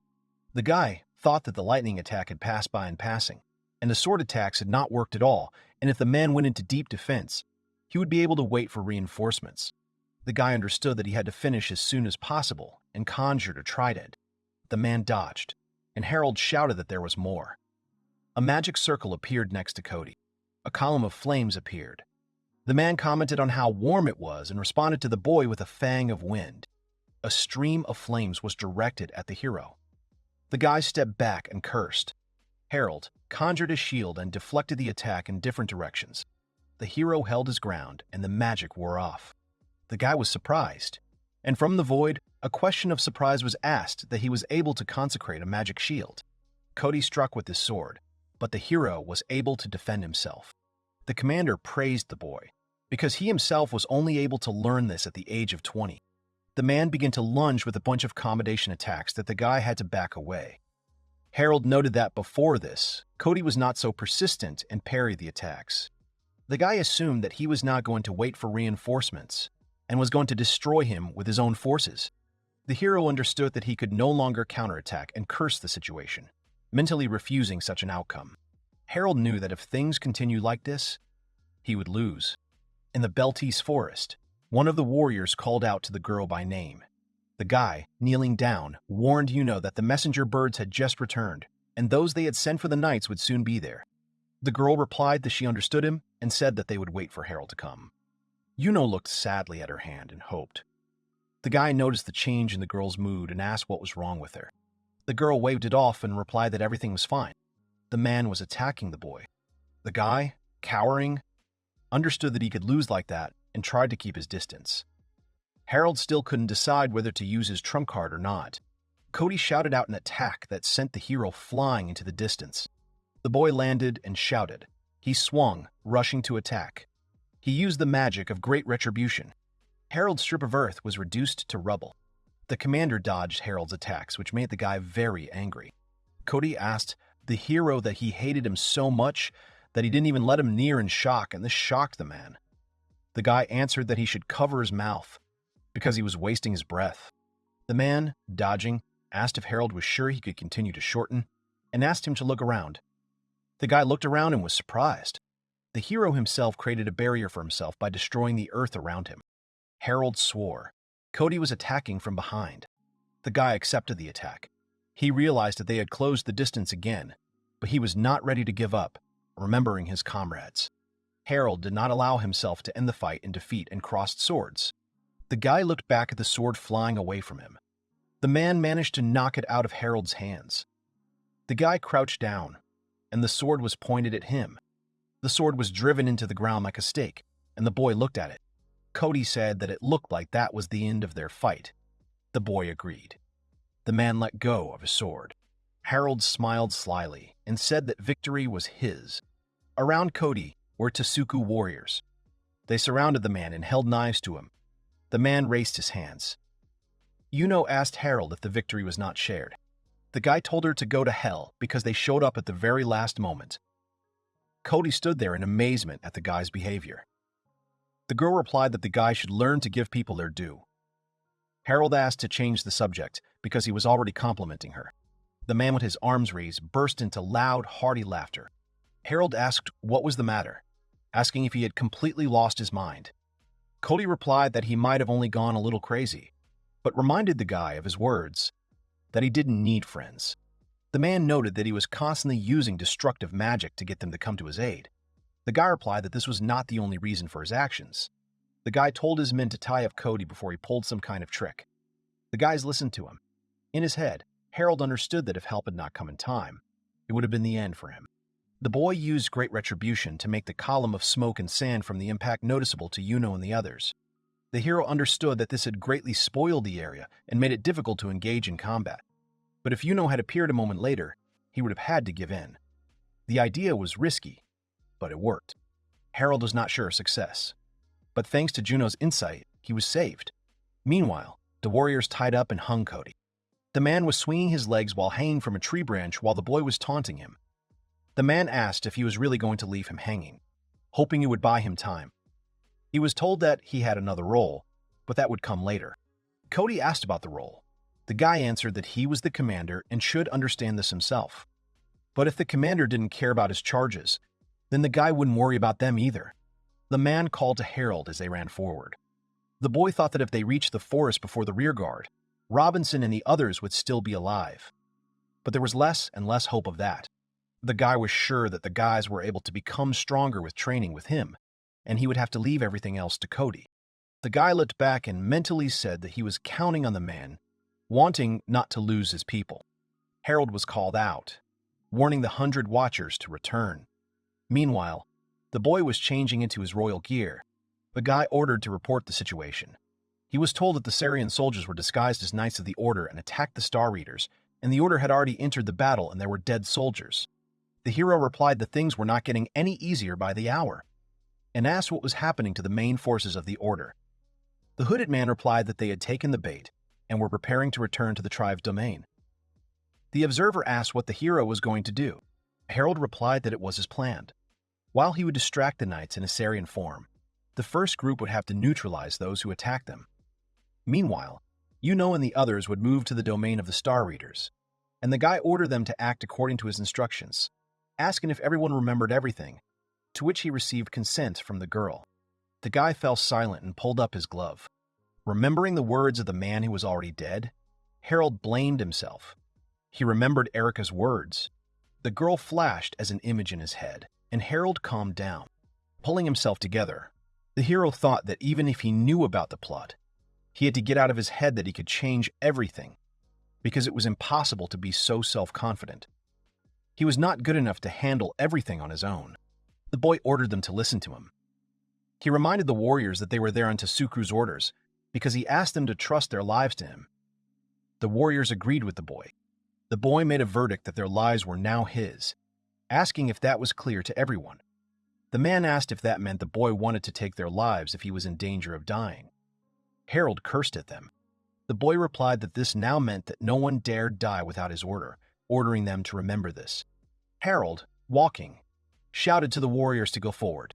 A group of warriors in dark cloaks and masks rushed towards their goal. Only their leader stood out from the crowd. They were led by a dark-haired guy dressed in the military uniform of the Salian Empire. The warriors were focused on their mission, so focused on the actions of their commander that even negotiations between them did not take place. The only thing that was spinning in their heads was the commander's parting words before the battle. The leader himself seemed to remember his words and actions. He hoped that he said everything correctly and the soldiers understood him. He did not want unnecessary victims, conflicts, and therefore hoped for a successful completion of the mission. The last thing the commander told the soldiers was that their lives were his property, and that their descendants could never die without his permission. And although the soldiers were surprised and did not even believe their ears, they did not dare to argue. Just a few days ago, one late evening, when the stars were already scattered across the sky like precious stones, a meeting of these very warriors was held. There were people in the hall, all dressed in traditional clothes, all of them sitting facing one man, which emphasized his higher status. He was telling everyone that the Salian Empire was behind the coming war. The man heard that the Empire wanted the Knights and the tribe of Star Readers to defeat each other, and the goal was not very obvious: to provoke a conflict and, as a result, take over the lands of this tribe. One of the listeners decided to speak up and noted that if so much was known, then soldiers should be sent, not shadows like them. His statement was quite appropriate, because in this situation, it was indeed more appropriate to send warriors. However, the man continued his speech. He explained that it would be difficult to intervene in this situation, since this information is not reliable. Of course, it would be desirable to avoid sending shadows, and therefore they must act in such a way that they are not recognized. And to explain his motives, he added that although there was nothing to be proud of here, he owed a lot to Harold, and therefore believed that he needed support. The shadows looked at each other in surprise, then at the man who was telling them about the plans. The warriors were perplexed, not understanding at all what Harold had to do with it. Everything fell into place, and although it didn't seem sensible, Harold intended to stop the coming battle. But what was even more astonishing was that he planned to go out completely alone. As expected, these words caused even more surprise and indignation. It seemed like complete madness. The shadows insisted that he needed to be convinced. And as if a verdict, the words sounded in response that Harold would not stop. He had been fighting alone his whole life, and therefore this time, he would not give in to any persuasion, and would proudly stand alone. When the indignation died down a little, the question that obviously came up in this situation hung in the air. Why was the commander so determined to help him? The man thought this was a fair question, and although he was going to take the answer to his grave, he decided to tell about it anyway. because he was asking the soldiers to give themselves into Harold's hands. Having asked the warriors not to tell Harold himself what he was about to tell, he was preparing himself mentally for such a difficult conversation. The crowd froze quietly and discontentedly, awaiting an explanation. The man began his story with a reminder that everyone must have heard it already. It has long been known that Harold is very cruel and even kills his own servants. However, whoever claims this, it is all just a lie. Not only did he not kill the servants, on the contrary, he saved the maid from the wrath of his parents, and then moved her to a small village near the Stokes estate. The crowd listened attentively. The shadows could only remain silent in surprise, digesting the information they were receiving. It was completely unexpected for them. It turned out that the woman and her daughter, who were rumored to have been brutally killed by Harold, were still alive. And yet one fighter interrupted the story. He could not stand it and asked in bewilderment why such information should be kept secret. Because it would forever shut the mouths of all opponents of Harold's engagement. The man only said that Harold himself wanted it that way. He knew why the Stokes son did it that way, and so he continued to explain. For the sake of his parents' reputation, Harold Stokes takes all the blame on himself, because such information will inevitably harm his entire family. And instead of such an outcome, he decided to take matters into his own hands. In addition to what was said earlier, it was Harold himself who developed and provided them with antibodies to protect against miasmas and shared the secret of agriculture. The shadows practically jumped out of their seats in surprise, asking again if what was said was true. The man confirmed and added that Harold refrains from authorship for fear that his parents will find out about it and quickly figure out how to use his achievements for their own personal purposes. Continuing on Stokes' positive actions, the man remembered something else important in the situation. Harold had obtained information about the Empire's plans, and despite the fact that acting alone was dangerous, the only thing he asked for was a Salian uniform. Harold seemed to him an awkward boy who was simply used to being alone, and therefore did not know how to rely on others. And despite everything that was said about him, he had the kindest heart, and therefore the man wanted to protect him. He bowed his head, as if ready to beg the shadows, and uttered his request for help. The warriors only looked at him silently and considered what would be the right thing to do. And judging by the fact that the warriors were now clearly following him, their answer was positive. Harold, leading the men, reasoned, talking to himself, there are 150 people in the Imperial detachment, and only 50 of them attacked the Star Readers. This is certainly less than Stokes' son expected. In the original story, Justice's goal was simply to capture the test subjects and then blame it on the Knight's Order, thereby weakening their influence. And the subsequent massacre and death of Cody was just a fatal accident. Harold thought that the boys were clearly not born under a lucky star. And then he continued his analysis. Today there were about 100 knights on patrol, divided into squads of 15. The probability of meeting the enemy was increasing with each passing second. They had to be stopped as soon as possible. The hero, full of determination, noticed that they were already very close. Because of this, he involuntarily sped up his run. The shadows only silently tried to keep up with him. Harold heard the noise and tried to listen, still not slowing down. When he realized that they were already close enough, he began to give orders. He ordered the soldiers to disperse and survey the surrounding area while he took on the enemy. The guy put his hand in his pocket, trying to feel something there. The next moment, he was already putting on a black mask. He understood that it was very important for him to remain anonymous in this situation. With a slight movement of his hand, he put the mask on his second ear and rushed into battle. A group of worried knights heard an explosion near them, causing them to instantly panic. Realizing that this was an attack, the warriors gathered their strength and began to reorganize.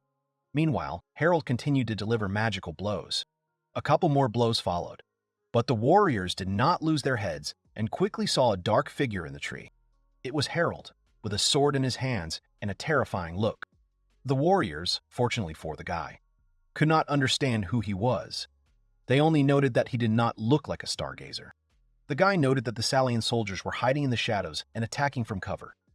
He assumed that this was a way to reduce the knight's numerical superiority to a minimum. Realizing that this way the wars would not understand that the Empire was to blame for everything, he decided to increase the level of tension. He slowly extended his sword towards them. Deciding to irritate the warriors a little, Stokes' son called them the King's Fools, which was definitely a clear provocation.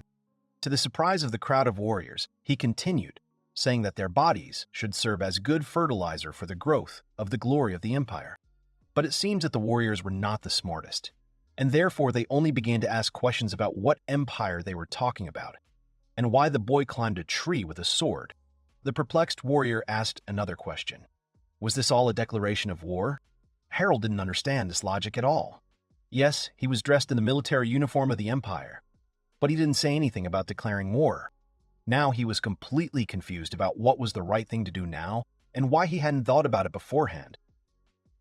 He was only sure that there was no turning back. The hero thought about how to prepare something so that the kingdom would not react so sharply to the intervention of the empire. After all, he understood perfectly well that Justus would get out of the water unscathed and destroy any mention of his name. The boy raised his sword and shouted loudly to attack. Hundreds of arrows rained down on the warriors from the thickets of the forest, flying high into the sky. The soldiers of the kingdom did not expect this. They tried to dodge and deflect the arrows with their swords, but with such numbers it was difficult. At this time, Harold jumped from the tree, confident in his plan. He was glad that now it was clear exactly where the Salian soldiers were. Standing proudly in front of the squad of warriors, the guy understood that he only had to wait for the moment when Yuno and the others captured them. A fairly strong kick to the warrior's face instantly disoriented him, causing him to fall to the ground. The contented girl, who had just kicked the warrior, asked if Harold was being too zealous, but still added that it was not over yet. Hearing footsteps behind her, the lady in the cloak turned around. She saw a squad of warriors heading her way, led by a terrifyingly huge man.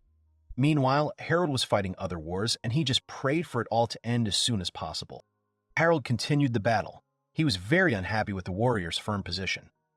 They were not going to retreat or put down their weapons, which only made the guy's task even more difficult, since he tried not to inflict mortal wounds on them. One of the shadows interrupted the battle, reporting that all targets had been successfully captured. It seemed that Harold could breathe a sigh of relief and retreat.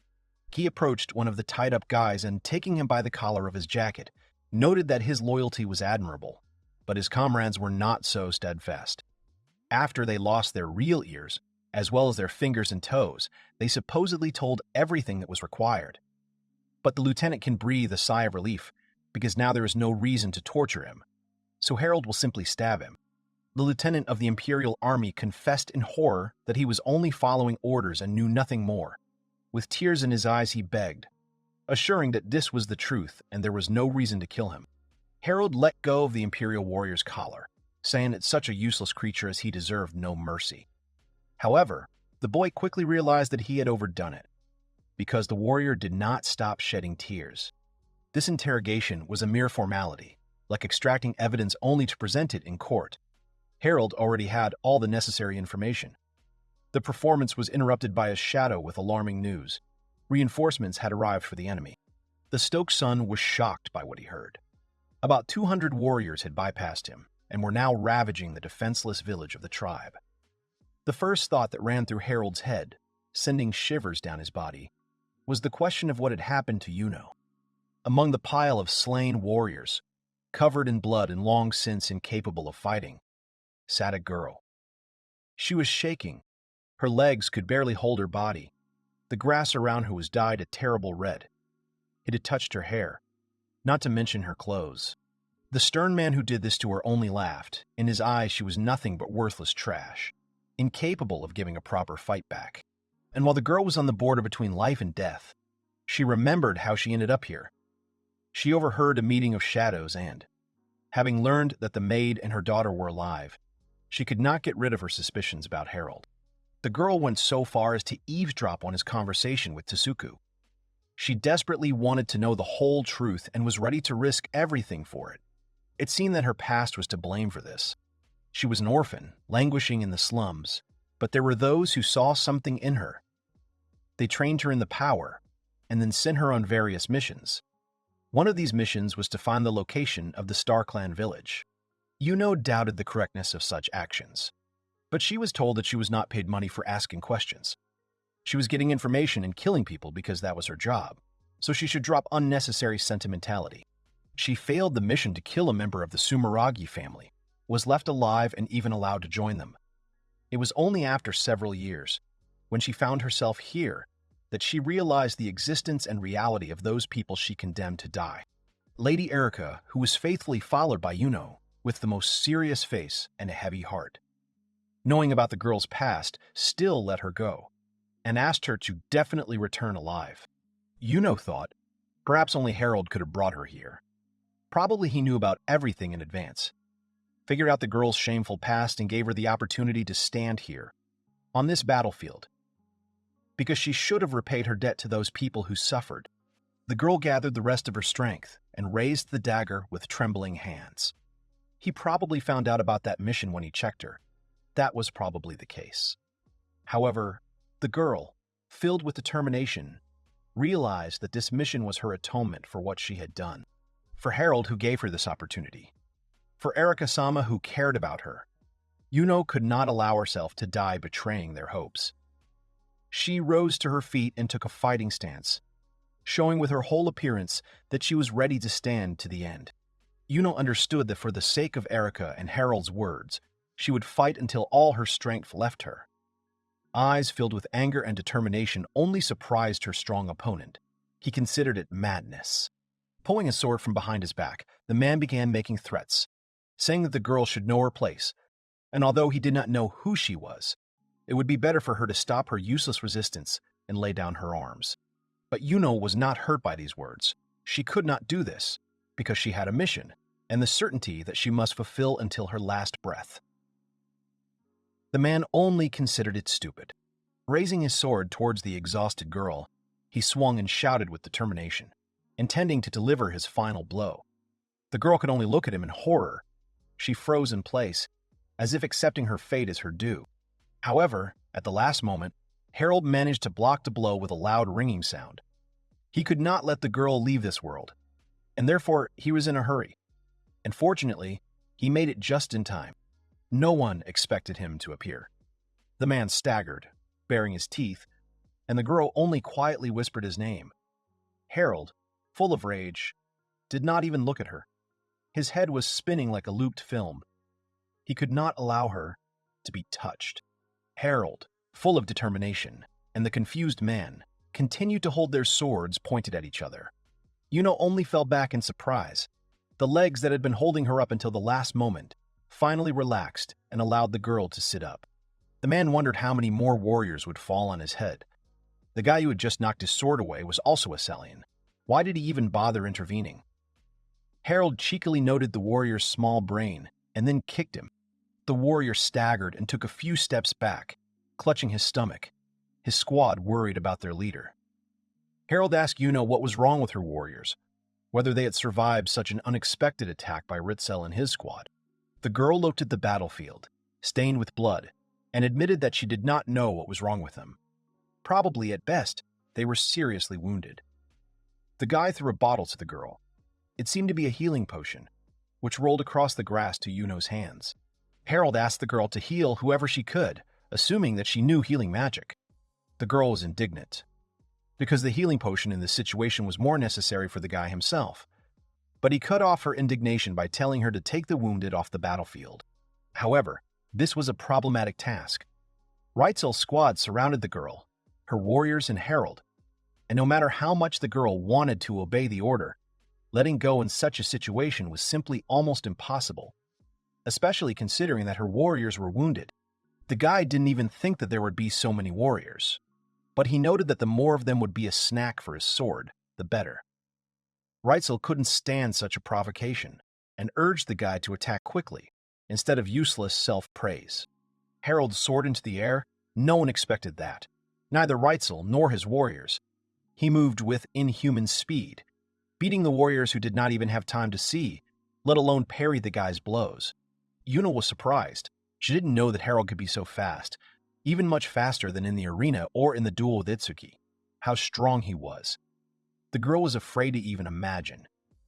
However, she quickly tore herself away from her thoughts, remembering the assignment. Reitzel looked around, watching only how his warriors fell to the ground. They did not even see their enemy, and therefore stood like blind kittens, which made their leader filled with anger and fury only more. He decided to take matters into his own hands, considering his warriors to be useless trash. Ritzel intended to burn this boy who stood in his way to the ground. Gathering his will into a fist, he created a rapid stream of flame, burning everything in its path. His flames consumed everything, from grass and trees to his own warriors. The girl was frightened and, distracted from helping the victim, froze in anticipation. Reitzel himself froze in the same way. He looked at the consequences of the spell and could not find Harold. However, he didn't have to wait long. The guy jumped out of nowhere and noted a rather obvious miss. Only his gaze caught on a warrior who was burning alive in hellish torment. It was one of Reitzel's men. The guy froze in horror. He went berserk when he realized that Reitzel had burned his soldiers, considering them to be nothing more than a bunch of incompetent and useless people. Yuno also froze in horror. No one expected this, although it seemed that the leader of those warriors himself was not worried at all. They weren't even useful to him as bait, so he didn't see anything wrong with getting rid of them. Harold noted that yes, it was unpleasant to deal with fools, but it seemed to be the only solution Reitzel was capable of. He was enraged by such provocations. He, Major General of the Salian Army Reitzel, and he swears to torture Harold until he leaves this world. Continuing his speech, the general rushed at Harold, intending to confirm his words in action. Harold, surrounded by a mountain of bodies, was unable to even take a step. The very realization that Reitzel had burned his army seemed like a stupid joke to him. How could anyone do that to their loyal soldiers? There was no way he could lose to such a vile person. Filled with rage, he rushed towards the general of the Salian army, who was already prepared for the enemy's attack. The guy didn't have time to run to the enemy. Reitzel put his palm forward. It was clear that he intended to use magic to quickly end the battle in his favor. The first to fly at Harold were tongues of flame. He confidently dodged them, but the enemy, not giving him time to catch his breath, immediately sent the next spell. Dozens of ice spears flew towards the guy, with difficulty. But the spears were repelled, and the son of Stokes remained practically unharmed, although it cost him a significant part of his strength. But Reitzel did not even think of stopping. The next thing he decided to hit the guy with was lightning discharges. However, Harold passed them with incredible speed. Behind him, all he could hear were lightning strikes that flew straight to their target, but simply did not have time to catch up with it. Reitzel fired all that magic without any pause, all the while predicting Harold's movements. The guy had to constantly dodge, so he couldn't get close to the Major General. So he decided to attack with magic in response. The fire and water of the two opponents clashed with a violent hiss, but neither of them was going to stop. Thunderbolts flew after them, and an earthen barrier became their answer. The spells collided again, giving no visible effect. Ritzer laughed proudly, convincing that all this was useless. He surpassed Harold in the accuracy and power of magic, and therefore he would destroy absolutely any of his spells. Resistance to this was useless, but the Stokes' son did not give up, and then the warrior decided to direct a column of flame at him. Bright red tongues of fire covered the guy with his head, seemingly consuming him completely, not giving him a single chance to escape. It didn't take much effort for Harold to get past this attack, and the next moment he was standing on the other side of the warrior, confident of his victory. Meanwhile, the fireballs slowly dissipated, leaving only small sparks. The magician was puzzled as to how the young man had managed to bypass this destructive pillar of flame. And while he was puzzled, trying to understand how this had happened, Harold was already attacking him with another terrifying bolt of lightning. The mage grinned and responded to the spell with a stream of water dragon. A huge dragon made entirely of water rushed towards Harold. Water and lightning clashed, and unfortunately water was stronger. From the powerful blow of the stream of water, Harold flew to the stream of water. Harold flew to the side and fell to the ground. The magician only grinned even more, because he confirmed his words about superior strength. He noted that it was a very pitiful sight. Harold tried to catch him off guard with his frontal attack, so he didn't even have time to dodge the counterattack. The magician boasted that he was very skilled in magical fencing, and asked if the boy wanted to continue. And despite the fact that the young man was not in the most advantageous position, he continued to be cheeky, promising to deal with his opponent, who clearly did not like these words at all, and Harold would receive an answer to them. As expected, Ritzel did not tolerate such humiliating speeches addressed to him, and warned the boy that he had asked for it. The young man shuddered, realizing what his opponent had planned. Ice spears rushed towards Yuno and her warriors, the exhausted girl who was healing her squad. Although she noticed these spears, unfortunately, She could do absolutely nothing against this dishonorable attack on Harold's weak spot. The guy rushed to the warriors who were under attack. He absolutely did not want unnecessary victims, especially among the people who took his side and entrusted their lives to his hands. Having created a dust storm, he reflected some of the spears, but he knew that this was not all.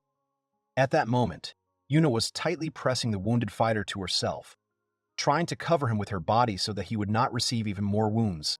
Harold continued to fight back, even using his sword. The guy skillfully deflected the ice spears flying in his direction. Ice fragments and splashes of scarlet blood flew around the area. A warrior with a kind heart, he parried all the attacks, but one spear pierced his right shoulder and got stuck in his hand. Blood oozed from the wound, and the young man only bowed his head, giving himself a short respite, without making a single sound from the pain. Having caught his breath a little, he finally felt a piece of ice inside himself. An unbearable pain went through him and covered his whole body with goosebumps. Gathering his will into a fist, he tore the spear from his shoulder, his blood splashing around. And he himself grimaced and could not hold back a heart-rending, painful cry from such complex but necessary manipulations. Yuna flew up to Harold, who had fallen to the ground. She carefully touched him, afraid to hurt him with a careless movement. The girl herself was shaking with fear for him and empathy. The guy seemed not to hear her. He sat with his head bowed, looking at the scarlet grass, stained with his own blood. As if in a trance, the girl's call did not reach him. The young man felt the grass with his hand, trying to find the handle of his weapon. The same words were spinning in his head. He had to take revenge for this pain, for the mockery and arrogant cruelty. Harold's face was becoming more and more twisted with growing anger. His eyebrows were furrowed, and even though he was wearing a mask, it was very clear that he was simply furious until he caught himself in such terrifying thoughts. He just wanted to stop this. It seemed to him that he was simply somewhere in the astral plane between the real world and the non-existent one, where so much anger came from, he did not understand. But when a figure approached him and stopped right in front of his face, everything fell into place. The young man realized that all this time inside him, there was still the real Harold, who undoubtedly influenced his thoughts, actions, words, and even decisions. When the boy first became aware of himself in this world, he was simply frozen with horror, and then Harold himself stepped forward and said what he definitely had to say. Hirasawa Kazuki asked the boy if it was he, the real Harold, who had always been with him. Hirasawa breathed a sigh of relief. Now he understood why he always heard Harold, and it turns out that it was thanks to him that he could reproduce all those movements from the game. Perhaps at the end of the nonsense, one of the boys would disappear, or perhaps their personalities would merge into one. Hirasawa Kazuki didn't understand much about such things, and right now he really didn't care. He raised his head and looked at Harold. The boy quickly realized that if he really had him in him, then he, the Stokes' son, should be asked for help, because Reitzel had wounded them many times, and Harold definitely hated it, because he considered himself strong. Harold suddenly and abruptly stood up from his deep thoughts, which caused a real fright in Yuna, who was sitting next to him. She had not expected such a sudden action from him at all, and was very surprised. The hero's spirits were revived. He seemed to have a second wind and he took a fighting stance. But something had changed too much. His eyes seemed to be blinded by the anger that was filling him. Reitzel was surprised that after this the young man still had the strength to fight. He offered him to repent of what he had done, and said, and in return the Major General would make him one of his men. Harold was disgusted by such a proposal. He would rather die in battle than join such a man, let alone serve him. He had a principle, to serve only himself, and to simply get rid of those who did not agree. The young man turned to Yuna. He ordered her and her squad to leave the battlefield. He assured that he would not repeat it twice, and especially if their corpses were used to determine who they were, their master would simply have huge problems. The only thing the girl allowed herself was one request. She wanted to do at least something for Harold. Approaching him, she put her hand on his shoulder, which had been pierced by a spear earlier, and apologizing to Erica, she healed the guy's wound. Having taken her barely standing squad, the girl warned that they were leaving. The guy breathed a sigh of relief. He was calm that at least these people would survive. He also noticed that the pain in his right shoulder had calmed down a little. Yuno's apology to Erica for treating his wounds did not surprise Stokes much. He understood that Erica hated him and considered it quite normal, because Harold Stokes did not deserve any other treatment. Remembering his actions, the guy understood that Harold was too egocentric. He despised the whole world in the depths of his soul and would never forgive anyone who hurt his pride, even if he deserved it. The boy rushed forward to attack the overconfident Reitzel. While running, he begged Harold to give him the strength to win this battle. The Major General mocked him again. He thought that the boy had simply not lost enough blood to surrender. Reitzel directed the scorching flame at him again, from which the guy, very much in vain in the man's opinion, soared into the air. It seemed to him that it would be more difficult for him to dodge the attacks there. Having decided to take advantage of the young man's unfortunate choice, he created a dozen ice spears, which he then sent at high speed towards the boy. However, Harold gathered his strength and, with a loud cry, roused himself and quickly soared even higher, running through the air as if on a smooth road. The spears flew much lower than the young man. They did not even touch his legs. This shocked the magician. He did not expect such a trick from the boy at all. The magician didn't have much time to think. Stokes had already flown over his head and landed behind him. And while Reitzel was screaming that it was impossible, with one easy movement Harold, who had already caught up with him, cut off the man's right hand, which was holding the sword. The grass was again painted a terrifying red color, but Harold had no intention of stopping there. With full determination, he grabbed his sword tightly with both hands and swung it back to deliver another powerful blow with all his might. He struck him in the stomach, causing the armor to break with a crack and fly into small pieces. The magician himself coughed up blood and flew several meters away from his opponent. Harold Stokes continued to deal cruelly with his enemy, throwing and kicking him in all directions, like a rag doll that silently took the blow and could not respond in any way. After that, magic came into play. Lightning bolts rained down on Reitzel, who was already in the sky, and then a series of heavy kicks accompanied his fall to the ground. The young man could not stop. Rage clouded his thinking, and the obsession with revenge forced him to continue to bully the already helpless and pathetic Major General of the Empire. When Reitzel was once again falling to the ground, Harold wished him to go to hell, and then swung his leg to kick him. The young man gathered all his strength and concentrated the remaining energy on this blow. He hit his opponent precisely in the chest. The general already seemed not to understand what was happening. His armor was scarlet red, and on his face there was nothing but horror. Harold put all his remaining strength, filled with rage, discontent, and resentment, into this powerful and decisive blow, which became for him a real expression of all his accumulated emotions. One movement, and Reitzel was flying to the ground with terrifying speed, accompanied by a beam of light. Seeing this from the side, one could think it was a falling star. The man fell, creating powerful currents of wind that raised dust, and he himself was pressed into the ground, causing it to become covered in cracks.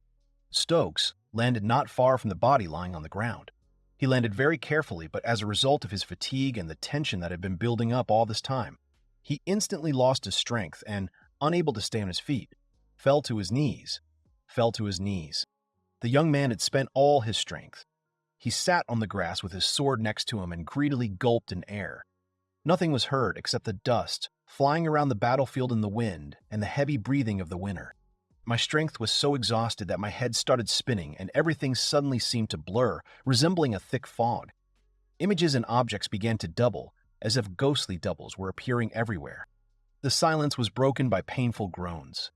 After everything that had happened, Reitzel was still alive, shaking, writhing in pain and wheezing, unable to even breathe. Harold, who heard his breathing, was filled with anger. He did not understand why the magician was still alive.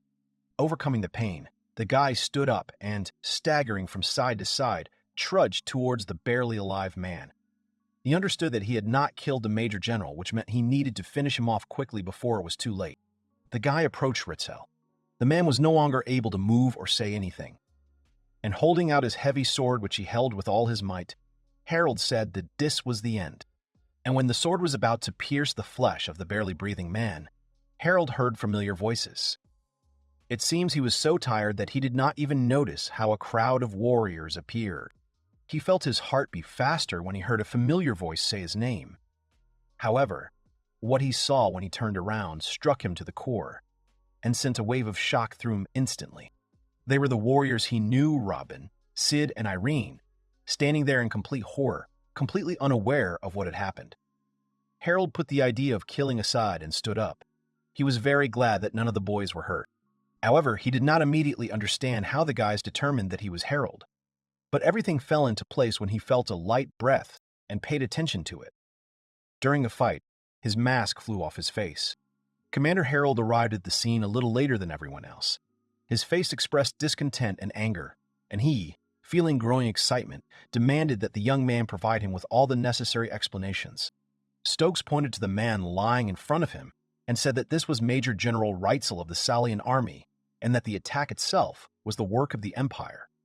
After which the guy added a request to leave the Star People alone.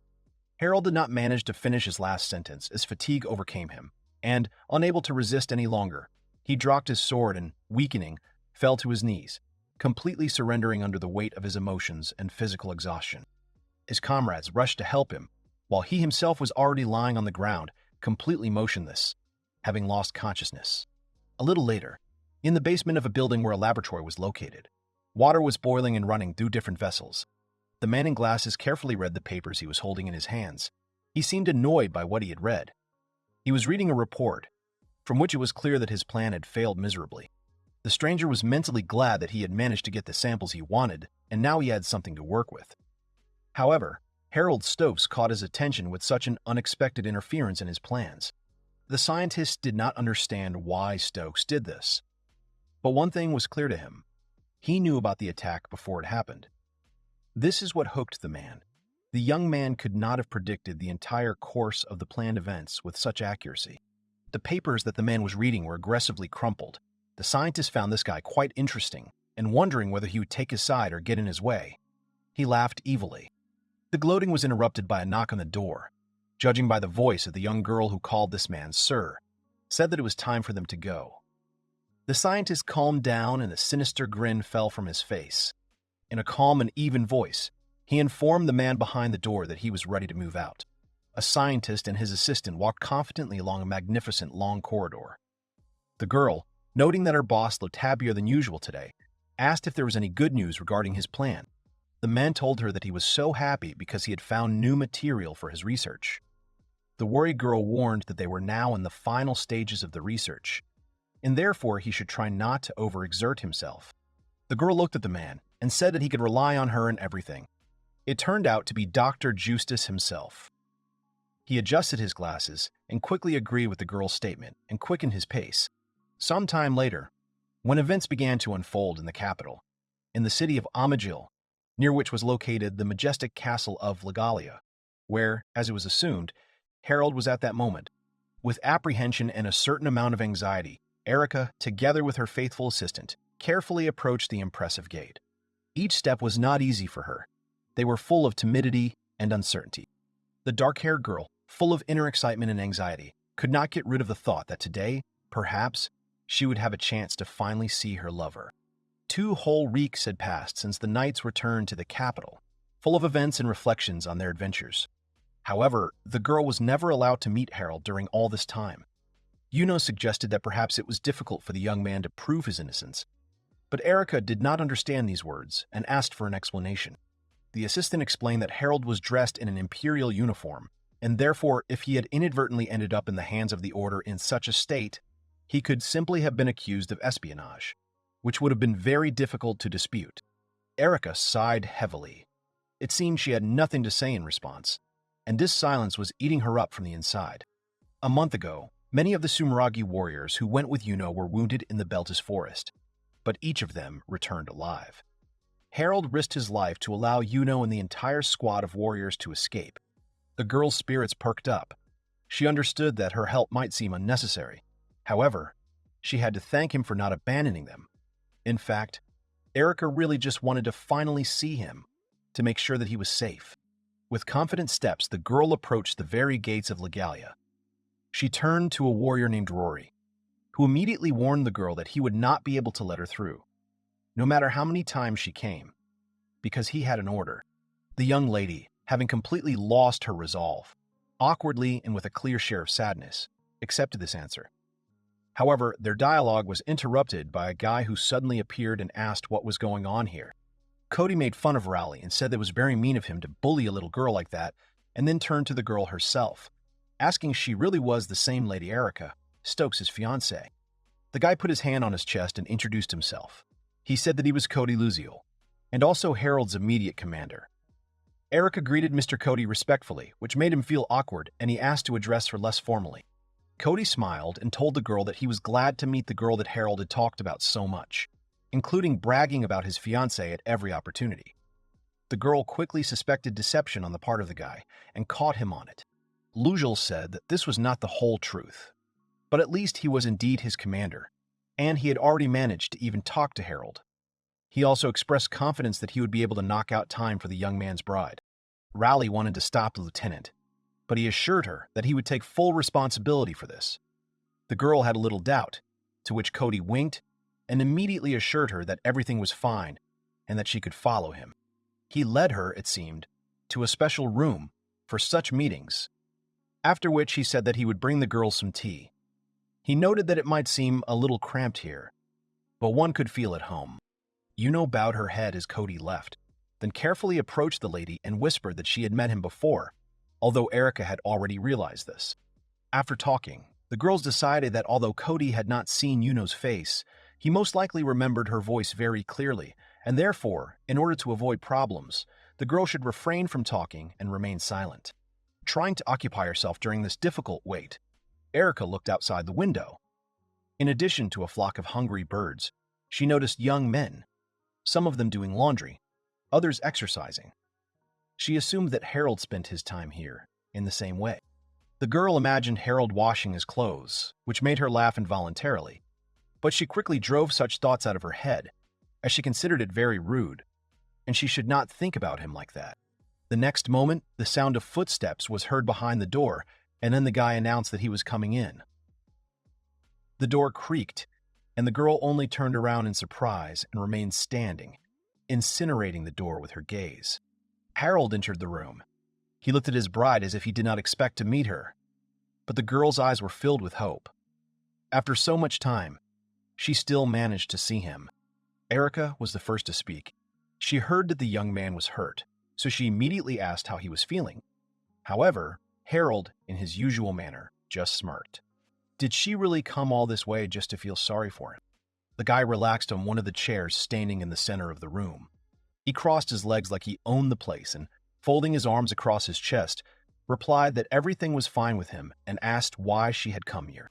The girl exchanged glances with Yuno, and sitting down on the sofa said that she had only two wishes: to make sure that Harold was okay and to thank him for what he had done for her people. Although the guy, of course, considered it unnecessary. The girl timidly continued to speak. She apologized because she was sure that she was causing trouble to her fiancé, but she simply could not help but come and thank him personally. After these words of hers, there was a stifling silence. It was Stokes who broke it, asking if the girl had told him everything she wanted. Of course, this rude question was quite unexpected, and therefore she was completely confused. She wanted to say something, but she could not. Harold looked at her silently, waiting for her to gather her thoughts and lay out what she had in her head. However, Erica only apologized and said that she had nothing more to add, and that was it. The young man jumped up and said that then we would consider them finished, because he did not have so much time for idle chatter. The girl obediently thanked him for her time, and Harold asked not to bother him anymore in the future. And when it seemed that Erica had completely lost her head, lost in sad thoughts, something warm touched her head, giving hope and a feeling of joy, if only for a short moment. It was the hand of her fiancé. He gently stroked her head. Her cries of encouragement helped him to some extent, and so he expressed his gratitude to her in this way. Having explained this, the guy left, slamming the heavy door, leaving the girl standing in the middle of the room. Erica reached out to her head greedily, as if she was trying to feel his hand on her head again. She was embarrassed by what had happened, but she continued to stroke her head with her hand, and her eyes slowly filled with tears. Harold touched her for the first time and called her by name. It seemed like simple and banal things, but for the girl, they meant too much. Such actions on his part touched her heart. The girl burst into tears right there, standing there, tears of joy and hope overflowing. They slowly flowed down her cheeks and dripped. Now onto her beautiful outfit. Now onto the cold floor. But she could not stop them. Harold walked down the street, sighing heavily, lost in his thoughts. He did not expect Cody to jump out from behind the column. The lieutenant asked why they had talked so quickly, and whether the guy should go and kiss his beloved bride again. Out of rage, Harold kicked the column behind which his friend was hiding. He wondered why Cody did it. The man said that he did a noble deed. Erica had been waiting for her fiancé at the gate every day for the last 2 weeks. It was sad to look at her. The young man noted that he was actually under house arrest. How was he even allowed to meet her? Cody happily stated that normally they wouldn't have allowed it, but today was his day. Today Harold would be sentenced. The guy was surprised by such news. The lieutenant assured the guy who continued to break the comms that he had written the report correctly, how Stokes had defeated the Imperial General and his entire army, and also radically reduced the losses among their knights. And for that, Harold should also be rewarded. But the guy wasn't too happy about this news. He felt goosebumps running down his spine. But for him, it was just another red flag that couldn't be changed in any way. The young people's conversation was interrupted by a stately man, apparently dressed in the uniform of a person of high rank. He coughed, drawing attention to himself. But Harold, in his usual manner, simply asked what kind of peacock was in front of them. The man did not react to such impudence.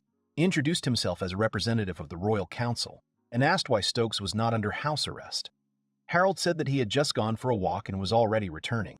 The representative of the Royal Council declared that the boy did not have to return, and then unrolled the scroll and showed it to Harold, beginning to read out the sentence passed on him today.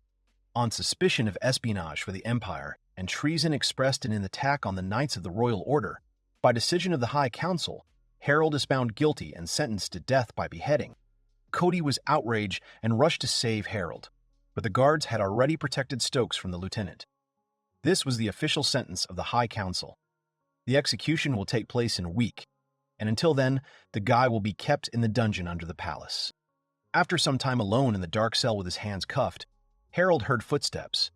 Someone was coming down the long stairs and seemed to be heading towards Stokes. The man remarked that this was a pretty good place for state criminals. The man standing behind the door of the cold cell asked how Harold was feeling. The question seemed strange, stupid, and inappropriate, but it seemed to be more of a mockery and a taunt at the hero's suffering. When the boy raised his head, he recognized the man as Justice Front, which of course the doctor did not expect. And smiling in response to the boy's evil grin, he asked a rhetorical question that did not require an answer. After all, Harold knew him. The boy hissed angrily that justice needed him here. However, the man, not at all frightened by such an answer, extended his hand and offered Harold to go with him, unless of course he wanted to stay in the dungeon, awaiting his execution. This coincidence made Harold laugh. While he was running from a threat on one side, the other caught up with him and grabbed him by the throat. These thoughts made the guy smile involuntarily, although it was more of a grin. After some time had passed, all the newspapers had the same news: the scoundrel Harold will not be beheaded. Stokes, sentenced to death for numerous crimes against the crown, was pardoned by the highest royal decree.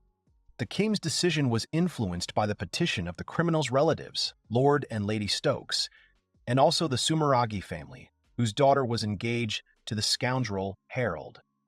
Representatives of the knightly order also pleaded for this traitor and scoundrel. As a result, the death sentence was commuted to service in the interest of the crown. The scoundrel and traitor saved his worthless life and got a chance to atone for his sins with blood. Justice Front gathered his assistants and brought to them a young man in a cloak, who was none other than Harold himself. The doctor introduced him, asked them to take care of him, and informed them that from now on he would also help in the research. This is how Harold Stokes' reputation in society was damaged for many years, which ran rapidly one after another for 5 whole years. 5 years later, when the boy grew up, he realized how time flies. At that moment, he realized that the story of Brave at Heart would soon begin. But whether he would be able to avoid a sad end for himself still remains a mystery. At the foot of the mountains, in the distant village of Addis, where a magnificent view of the surrounding area opened up, in one tavern a girl was arguing heatedly with a guy. He was convincing her that the snowy mountains of Gurin were teeming with monsters, and that they could not pass without permission from the order. The girl, already in tears, once again told that this was why she hired mercenaries and traveled all this way with them. But they left her as soon as they entered the village. She still didn't calm down and continued to complain with tears in her eyes. They took her entire advance, and even the assumption that they took the fee just to deliver her to the village did not suit her, because they made this journey without any problems. The girl calmed down a little and sighed sadly. She sought help from others, but all capable people also refused her this request. Suddenly, the bell at the entrance rang, which meant the arrival of a new guest. But it seemed that this was not an ordinary guest. The guy who came in for a bite to eat interested everyone in the room. Yes, it was Harold. He had grown up, pierced his ear, and carried his weapon on his back, which gave him the most menacing look. And it seemed that everyone had a negative reaction to him. But the girl was curious about who this man in black was, she asked. The young man sitting next to her explained that it was Harold Stokes, known as the Killer of Knights, and the best swordsman in the country. The girl turned around and asked in surprise who this man was. Who was saying all this? The young man introduced himself as just a humble traveler and added that Harold was known for his bad reputation. It was very strange that the girl had not heard of him before. She explained that she is simply not one to get involved in something that does not interest her. She simply does not have time for it, because she has enough of her own affairs. It seems that when she said this, she was certainly proud of herself and what she does. However, Harold still interested her, so she asked if he was strong. The young man sitting next to him explained that Stokes could fight a dozen elite knights and get rid of them without receiving a single scratch. The young lady seemed to have something in mind. She put her hand to her chin and thought out loud with a thoughtful face. According to her conclusions, Harold is one of the strongest people in the world, unexpectedly for everyone. She ran up to the guy and, crossing her arms on her chest, offered to talk. Of course, Stokes could only look at her dismissively and ask who she was that she dared to address him. The dismissive tone did not frighten the girl at all, so she introduced herself as Rifa and continued talking. The girl boldly stated that his good swordsmanship was a worthy skill for a bodyguard, after which she decided to get to the point, asking if Harold would like to accompany her to the snowy mountain of Giran. Stokes asked what such a young lady needed on the mountain, since there were no toys or jewelry there. Ice dragons live in the snowy mountains. Rifa wanted to study their bodies and, if possible, get a sample. Not only Harold was shocked, but also the remaining onlookers in the tavern who were eavesdropping on the conversation. It seemed that only the traveler did not express surprise. Stokes exhaled. He had no intention of listening to stupid requests. Rifa assured that if the guy didn't want to, she would simply find someone else for that kind of money. This only made Harold laugh. It would be extremely difficult for her to find such a volunteer. However, the girl was not going to retreat. She was ready to stay here for a month or even a year, just not to give in to her reasons and convictions. It was this steadfastness and confidence that touched Harold. It seems he thought about it. The poor guy just dropped by for lunch. Hirasawa has been trapped in the body of Harold Stokes, the villain of the RPG Brave at Heart, for 8 years now. 5 years ago, he was accused of treason in connection with the events in Beltis Forest, and as an alternative form of punishment, which would be a replacement for the supposed cruel punishment of beheading. The poor young man was sent to be experimented on by a mad scientist named Justus Friend, who was also the last boss of this game, dangerous and planning to destroy the whole world. And so, under the watchful eye of this monster, Harold became who he is, the right hand and faithful servant of Justus. Even here he is, on his orders.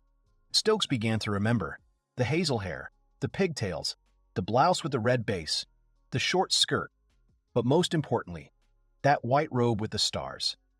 In front of him stood Refa Goldridge, the self-proclaimed inventor. The guy remembered that in the original story, it was she who developed the cure for miasma and contributed to saving Sumeragi. Now it's clear what's going on. The original story of the game should start soon.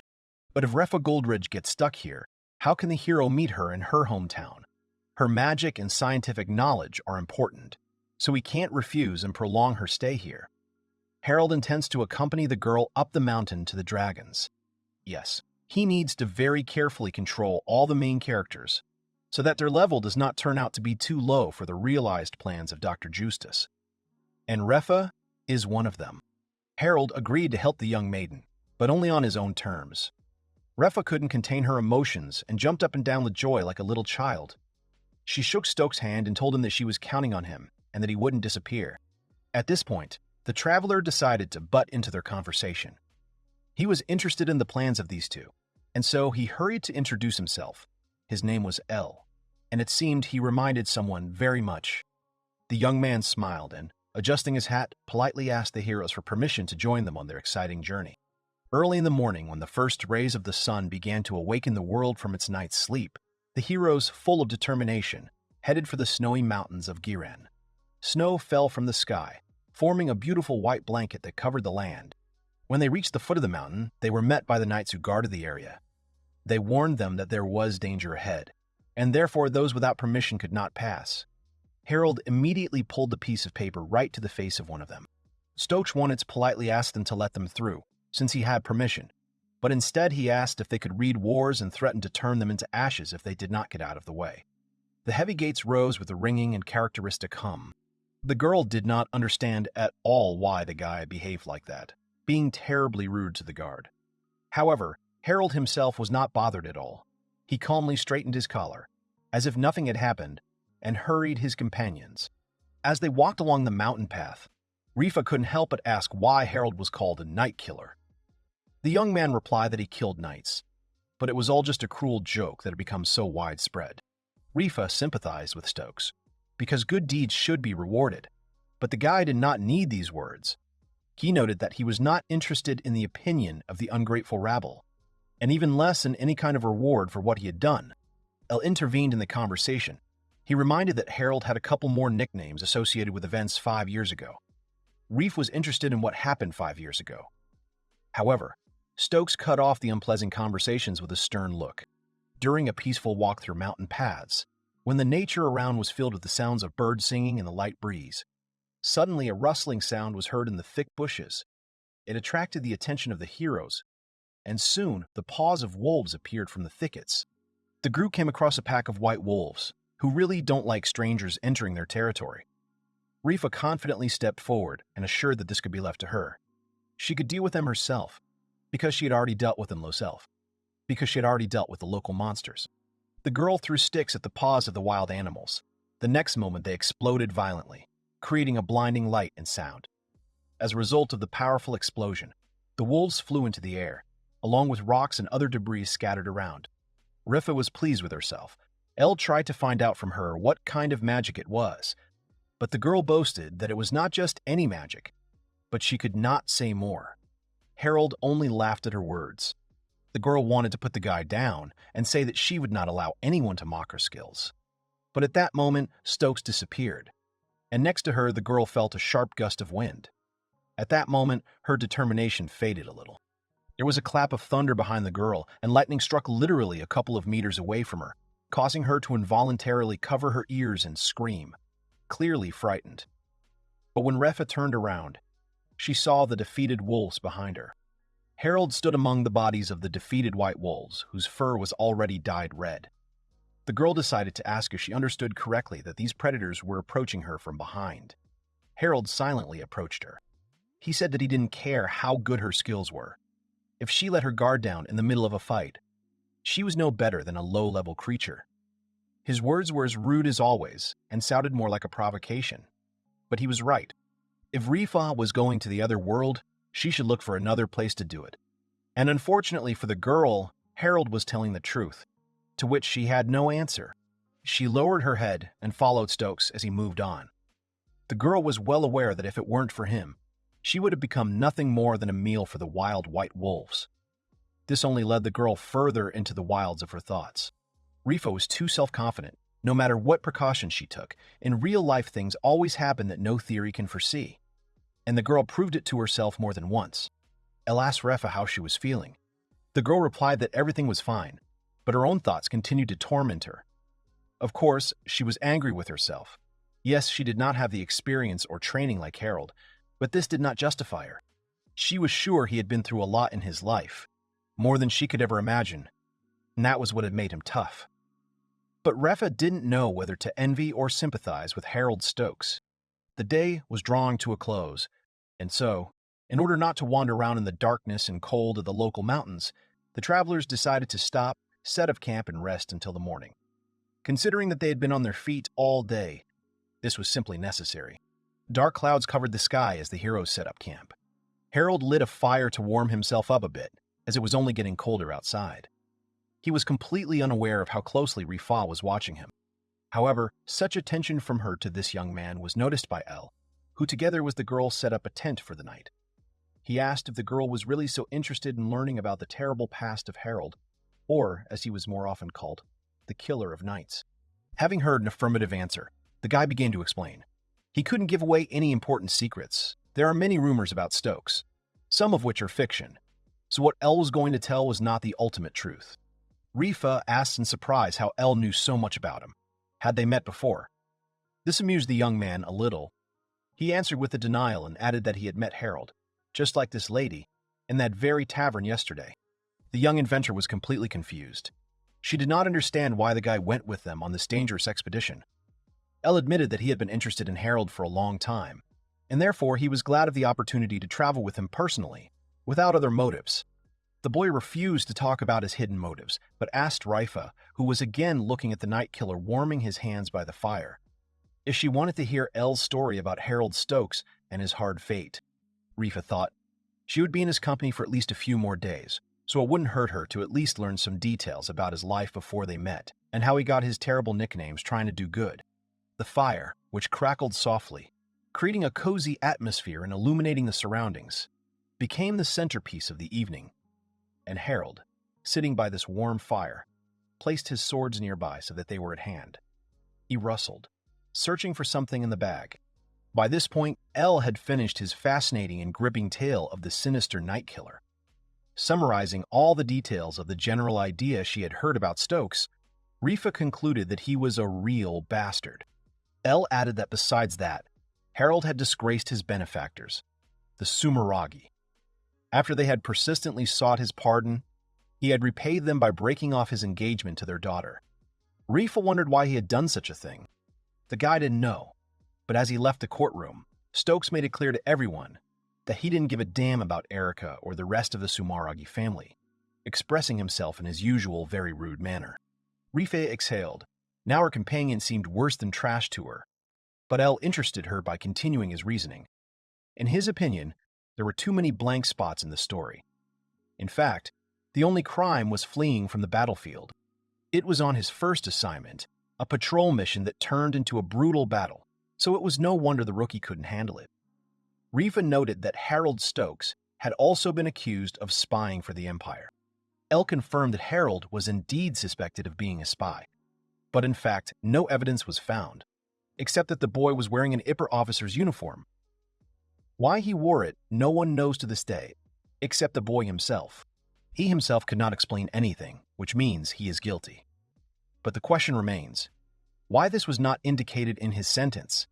It did not say that Harold was a spy for the Empire, but only about the suspicion, which is quite strange for such a severe punishment. And while Harold ate his onigiri, El continued to reason.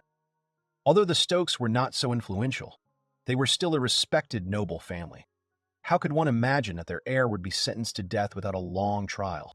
Rifa also thought about it. Usually when they catch a spy, they try to extract information from him for a long time, and since they had already decided to execute him, why was it necessary to suddenly cancel everything, announcing the replacement of beheading with service to the crown? The girl did not understand how this was possible, but she was even more interested in how El knew so much about Harold. The guy smiled and assured her that when you are on the road, you hear something here, something there, and from this, a picture is assembled. Rifa asked if it will be possible to talk to people who knew Stokes well. Maybe they could shed some light on the situation. And then El began his story about Cody, who was Harold's commander. They met in one of the cheap taverns of the capital. Cody Luziel, with obvious signs of fatigue, approached El himself and asked permission to sit down next to him. He looked completely unwell, a drinking, shabby man with a bottle in his hands. It seemed that his life was not the best and easiest. Harold's commander quickly realized that he was a journalist, and so he clarified that the guy recognized him for that very reason. But El, with a sad expression on his face, said that there was something behind this sentence, but his superiors would not let him continue the investigation. The guy pretended skillfully, bursting into tears. He told how he was told that if he continued to stick his nose where it didn't belong, he would be kicked out. As they say, whether you want it or not, you will find a way to hammer a nail into the lid of your coffin. L admitted that he clearly shouldn't have opened up like that to the first person he met. But Cody only calmed him down by offering him a drink and saying that there would always be someone willing to listen to him. When Cody drank, all his problems faded into the background. The young man tried his best to extract at least a little information, and so he continued.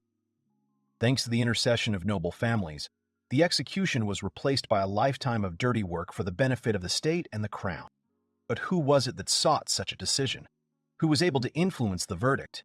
Cody Luziel put the bottle on the table and said that he didn't know either. He tried to find out, but unfortunately he couldn't find out. Then L asked whose side Harold's commander was on. Cody replied that he was against the execution. He just wouldn't believe that Stokes was a criminal. But what Harold certainly was, in Cody's opinion, was a complete fool. Without explaining his words, the lieutenant pulled the bottle of alcohol to his mouth, and after a few sips put it back on the table with a clang, which the young man, who wanted to get to the bottom of the truth, continued to watch in amazement. Cody admitted that in his life he had seen many fools, stubborn and with a heightened sense of justice, narcissists who thought only of themselves. But this one combined too much bad in himself and, most importantly, forgot to think about himself. 5 years ago, Cody burst into Vincent's office, unable to contain his anger, and slamming his fist on the table, in a state of anger and complete bewilderment.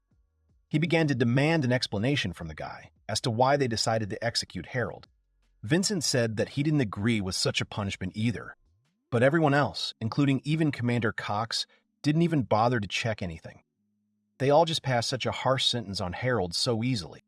And then, Cody realized that someone had put pressure on the council members, and the only way to stop the execution was to find out who exactly was behind it. But the lieutenant understood that even if he did this, he would not be able to fix anything alone. However, he clearly understood that this did not mean that he would sit and do nothing. He was firmly convinced that no matter what it cost him, he simply had to figure this out and help Harold. Rumors of the sentence spread quickly around the area. People were talking about how Harold was being executed for being an Imperial spy, about how he was caught in an Imperial uniform, barely alive, and about how it was he who attacked the patrol. It was impossible to stop. Even the onlookers in the taverns were talking about it. An execution among the Knights of the Order could not fail to attract so much attention. And whose? The youngest Knight of the Order, who deserted just before the battle. The most terrible thing for the people was that he had given the Empire all the secrets of defense and had completely destroyed the Order from within. And just when everyone thought that everything was over, Secretary of War Harrison appeared and saved the situation. People were saying that the Empire lost thanks to Harrison. He destroyed the Imperial army in the shortest time. And after all, in the Beltis Forest, near the border, there lives a star people. If you were careless, everything could end in conflict. Cody was in complete shock and couldn't believe his ears. He was overcome with a feeling of deepest horror, because he was absolutely sure and knew that he had not mentioned such things in his official report. After all, the army hadn't even arrived yet, and no one even knew that it was Harold who killed the Imperial general. Although, of course, how could people know, since this information was classified and only available to the council? And now it seems the whole country, as if one whole, has united in demonstrating its hatred of Harold, although he was really only trying for the common good, without any ulterior motives or selfish intentions. Cody came to the certain conclusion that there was an elaborate and deliberate plan to get rid of Harold. This realization strengthened his suspicions and made him wonder who might be behind this. It was time to act. Cody entered the room where Erica was humbly waiting. He greeted her and, apologizing for the long wait, finally asked what the purpose of the visit of the lady of the Sumeragi family was. Of course, the girl was interested in the state of affairs of her fiancé. She asked for more information about the council's decision. But before moving on to explanations, Cody warned the girl that things were very bad. Full of determination, Erica replied that she wanted to hear the whole truth. And then the lieutenant began his story. The rumors about Harold's death sentence were true. The sentence would be carried out in 6 days. Yuno and Erica were dejected, both girls hoping to the last that all this was just empty rumors and the situation was not so bad. And then Erica asked if there was any hope to save Stokes from such a terrible fate. Cody warned that he didn't want to give the Sumeragi family false hope, and the chances of them succeeding were very slim. Erica didn't mind. She was willing to accept even the tiniest ray of hope. Coyote began to tell the girl his plan. Usually the council's decision cannot be reversed, but this time it was too hasty. When he read the text posted in the square, he realized that the entire trial was being held with the goal of sending Harold to execution. The crowd will smell the absurd inventions, and Harold's actions and words will not even be taken seriously. There is no doubt that the young man crossed the path of someone so important that they simply decided to do away with him. At all costs, this person had to be found before the sentence was carried out. But even then, there was no guarantee that they would be able to help. They had to act quickly. So Erica immediately asked who was involved in this council. Cody recalled that there were 6 advisors, it seemed: the commander of the order, his deputy, and 3 company commanders who had taken part in that expedition. Of all of them, the only one who spoke out against it was the deputy commander. Lady Sumeragi asked whose side Cody was on, and although his main principle in life had always been to be on the winning side, this time he was ready to fight for Harold's life to the end, despite the hopelessness of this battle. After some thought, Erica asked to tell her the names of everyone who supported the execution, their names, positions, and anything of interest. Surprised Cody promised to get it. Then she sent Yuno to follow the crew, convincing them to join. Yuno quietly left on her mistress's instructions, and when she left the room, the lieutenant still decided to ask what Erica was going to do with all those documents when he brought them to her. Erica lowered her eyes and admitted that, unfortunately, she did not have the strength to turn the situation back. She would only be able to take these documents to her father and ask him to petition for the death sentence to be overturned, and for the case to be retried. Cody folded his arms across his chest and responded to the girl's words. Her father seemed to have connections to the royal family, and a petition from a high-ranking official could not simply be ignored, although it might not be enough to overturn the sentence. Erica assured that they will start checking all the members of the council. They must find out who they communicated with before the verdict, those who are responsible for such a decision. The girl noted that, unfortunately, they have little time to track down rumors. Then Cody assured that he could be relied upon in this. Some stories circulated only in a narrow circle of townspeople, and he enjoyed considerable trust among the residents. And Vincent, the deputy commander, would deal with the commander himself. As the lieutenant strode confidently down the long corridor of the majestic Legalia castle, with a stack of what were probably important papers, his attention was suddenly drawn to the loud shouts of several of his loyal warriors who were trying to get his attention. When he turned around, he was surprised to see Robin, Sid, and Irene watching him with concern and worry. Their eyes expressed obvious apprehension, as if they were worried and afraid to say even one word. And yet the boys gathered their strength and asked what was bothering them so much, whether Harold was really going to be executed. None of the boys wanted the young man to die, but they simply could not forget what happened on that fateful day. This was not the Harold they knew, but they still wondered if he really was an Imperial spy.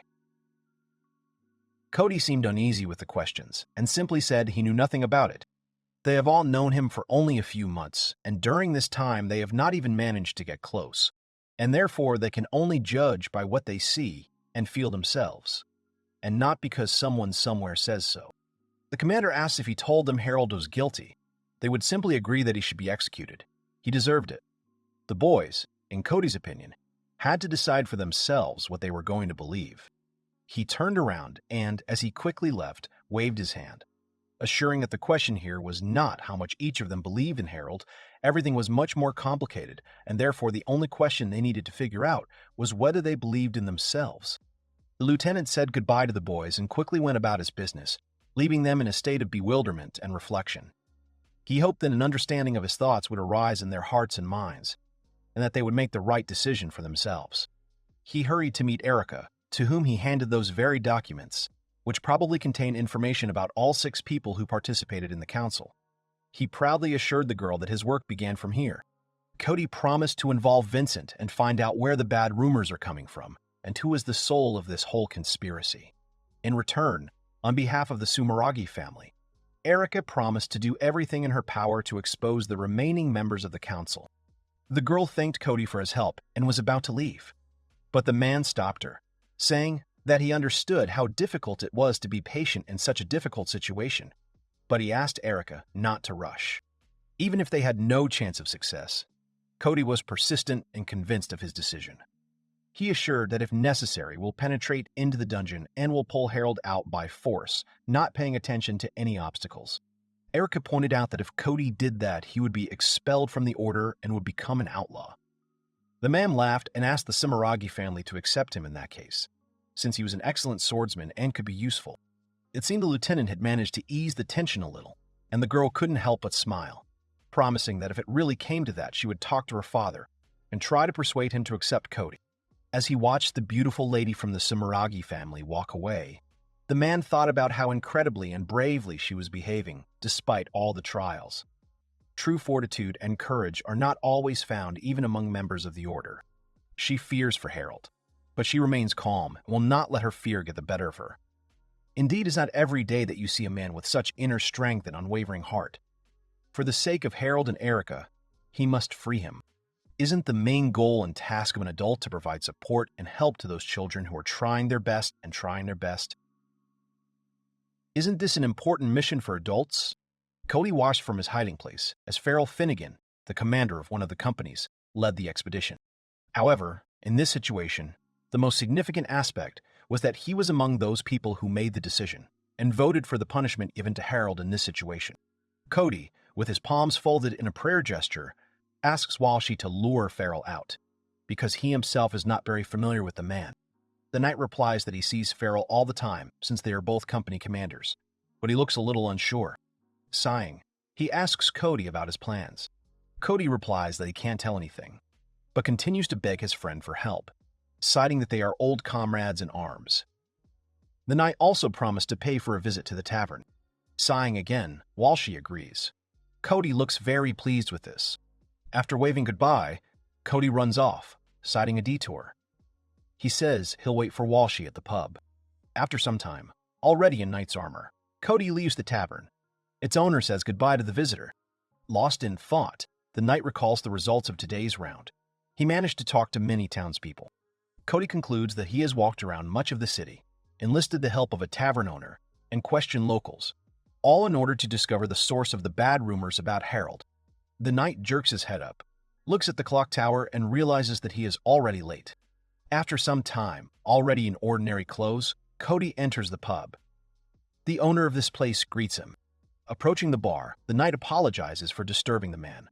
The bartender says that since this is a secret internal investigation, he understands everything. Turning to the visitor, the tavern owner asks if the knight understands what his assistance could mean for him. Cody, who has taken a seat at one of the tables, replies that he knows everything and promises to pay for the inconvenience. The bartender asks him to be careful. The door creaks. Walshy and Farrell enter the pub, also dressed in civilian clothes, talking about something. Cody turns his head unnoticed and watches them for a few seconds. Walshy notices Cody turning away, offers his interlocutor to sit at the table next to the knight. Farrell finds himself with his back to Cody. The men who recently entered continue their conversation. Walshy, taking a sip from a large mug of beer, remarks that they haven't had a drink together in a long time and asks about his interlocutor's hostess. Farrell, also drinking beer, replies that she is unbearably annoying and that a certain Cynthia was always much nicer. Walshy chuckles and says that Farrell could burn out at this rate, and the man replies that he hopes to avoid that. Cody listens intently to the conversation, but feigns disinterest. It's dark. Walshy and Farrell have had quite a few drinks. They're laughing about something. Suddenly, Cody passed by their table. Noticing this, Walshy rose from the table and followed the knight under the pretext of needing to go to the toilet.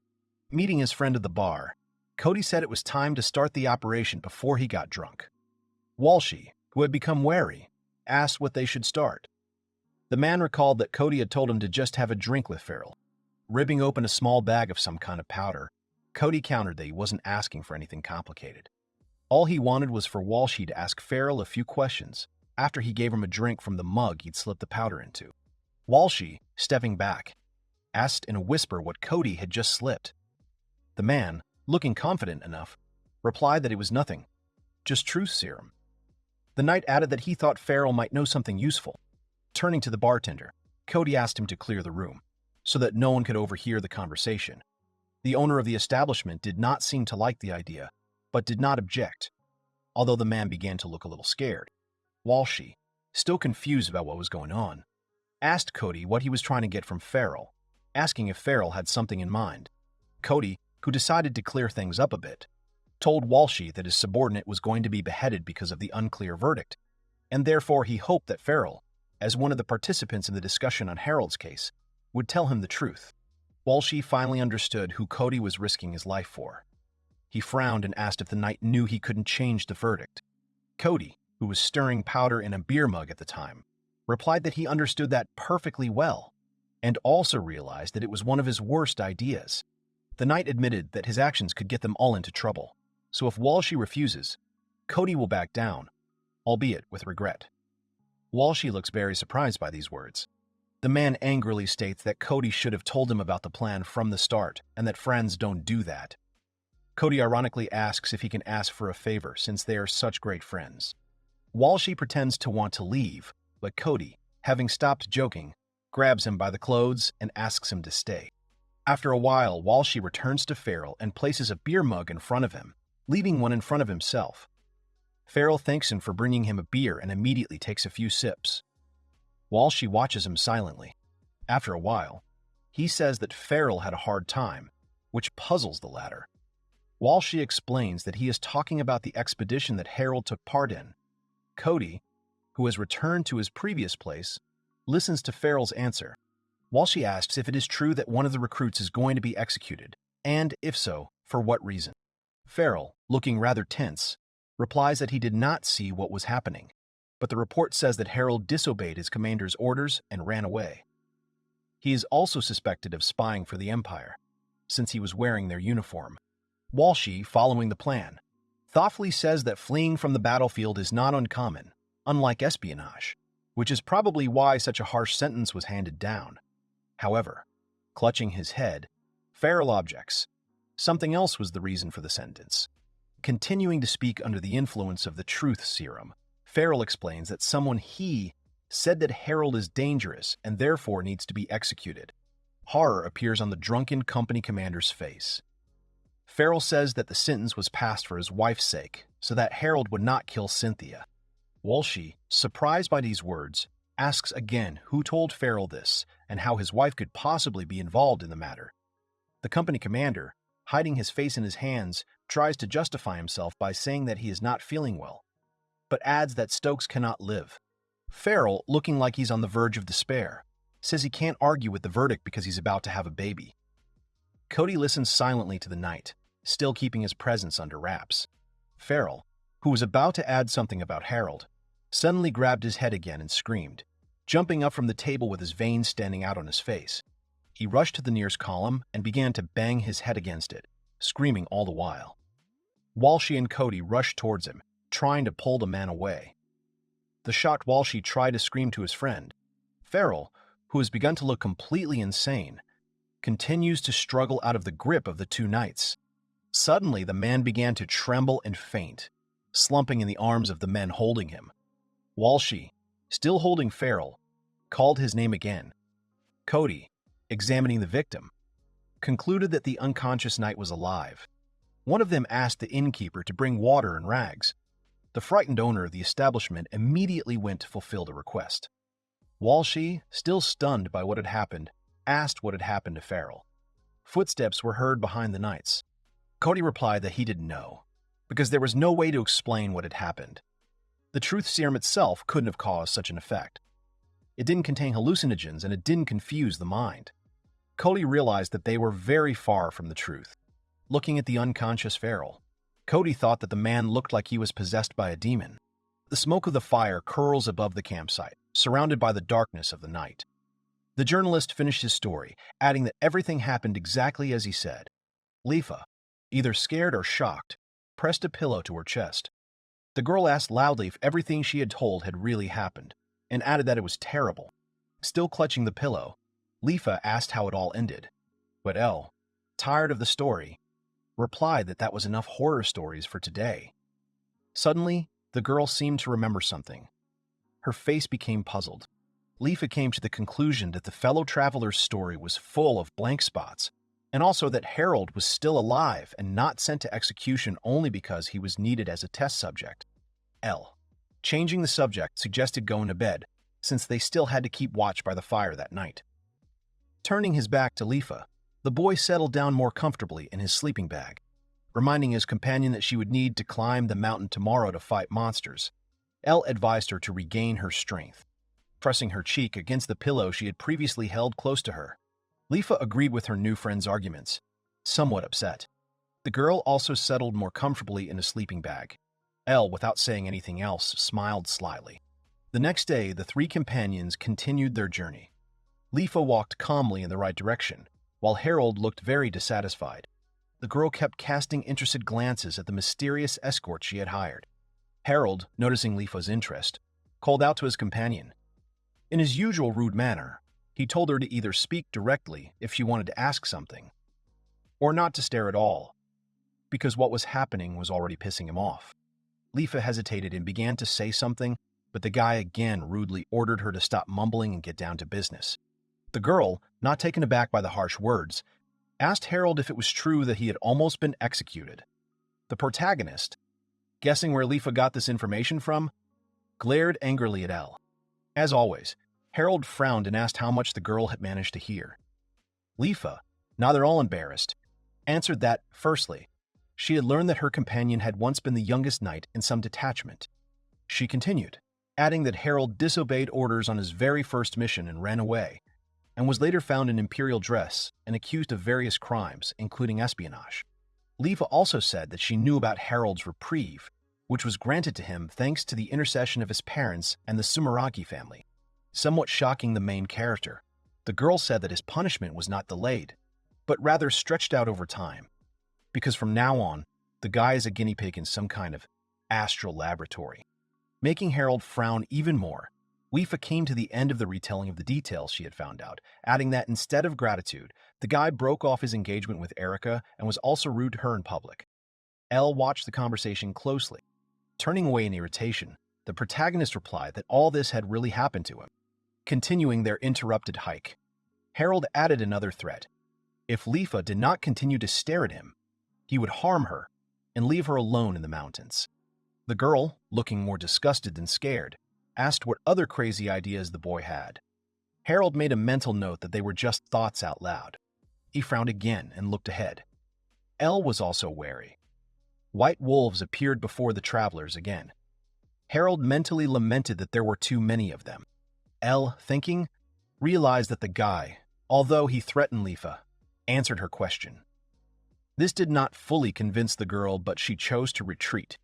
The journalist tried to understand why Lifa decided not to press and suggested that it was because of the rumors circulating about Harold. El, however, had been watching him closely all this time, not missing a single awkward moment for the guy. The journalist was convinced of his suspicions about the large number of blank spots in Harold's story. The main character at this time dealt with another white wolf with a skillful swing of the sword. Elle, continuing to analyze the guy's behavior, remembered that during the conversation there were several moments when Harold reacted a little strangely. The journalist noted that this reaction was to the words about a guinea pig. Thinking about it, the boy suggested that the main character could, having heard something strange, deliberately confirm it. Il smiled briefly, thinking that he couldn't wait to get more information out of Harold. After a while, Lifa threw her hands up in the air, joyfully proclaiming that they had made it. Harold yelled at her, telling the overly pleased girl to shut up. Harold continued walking, and Lifa continued to rejoice at the goal she had achieved. Elle stopped the guy who kept moving, and asked where he was going, because it was dangerous here. Having jumped from the elevation, the main character sat down on the ground and began to fiddle with something. Il watched him in bewilderment. When the guy got up, it turned out that he had made some small device, similar to a gas stove, glow. Lifa, who was also watching what was happening, asked what Harold was doing. It turned out that the lowland where the guy had descended was the mouth of a dormant volcano. Hearing some sound behind her,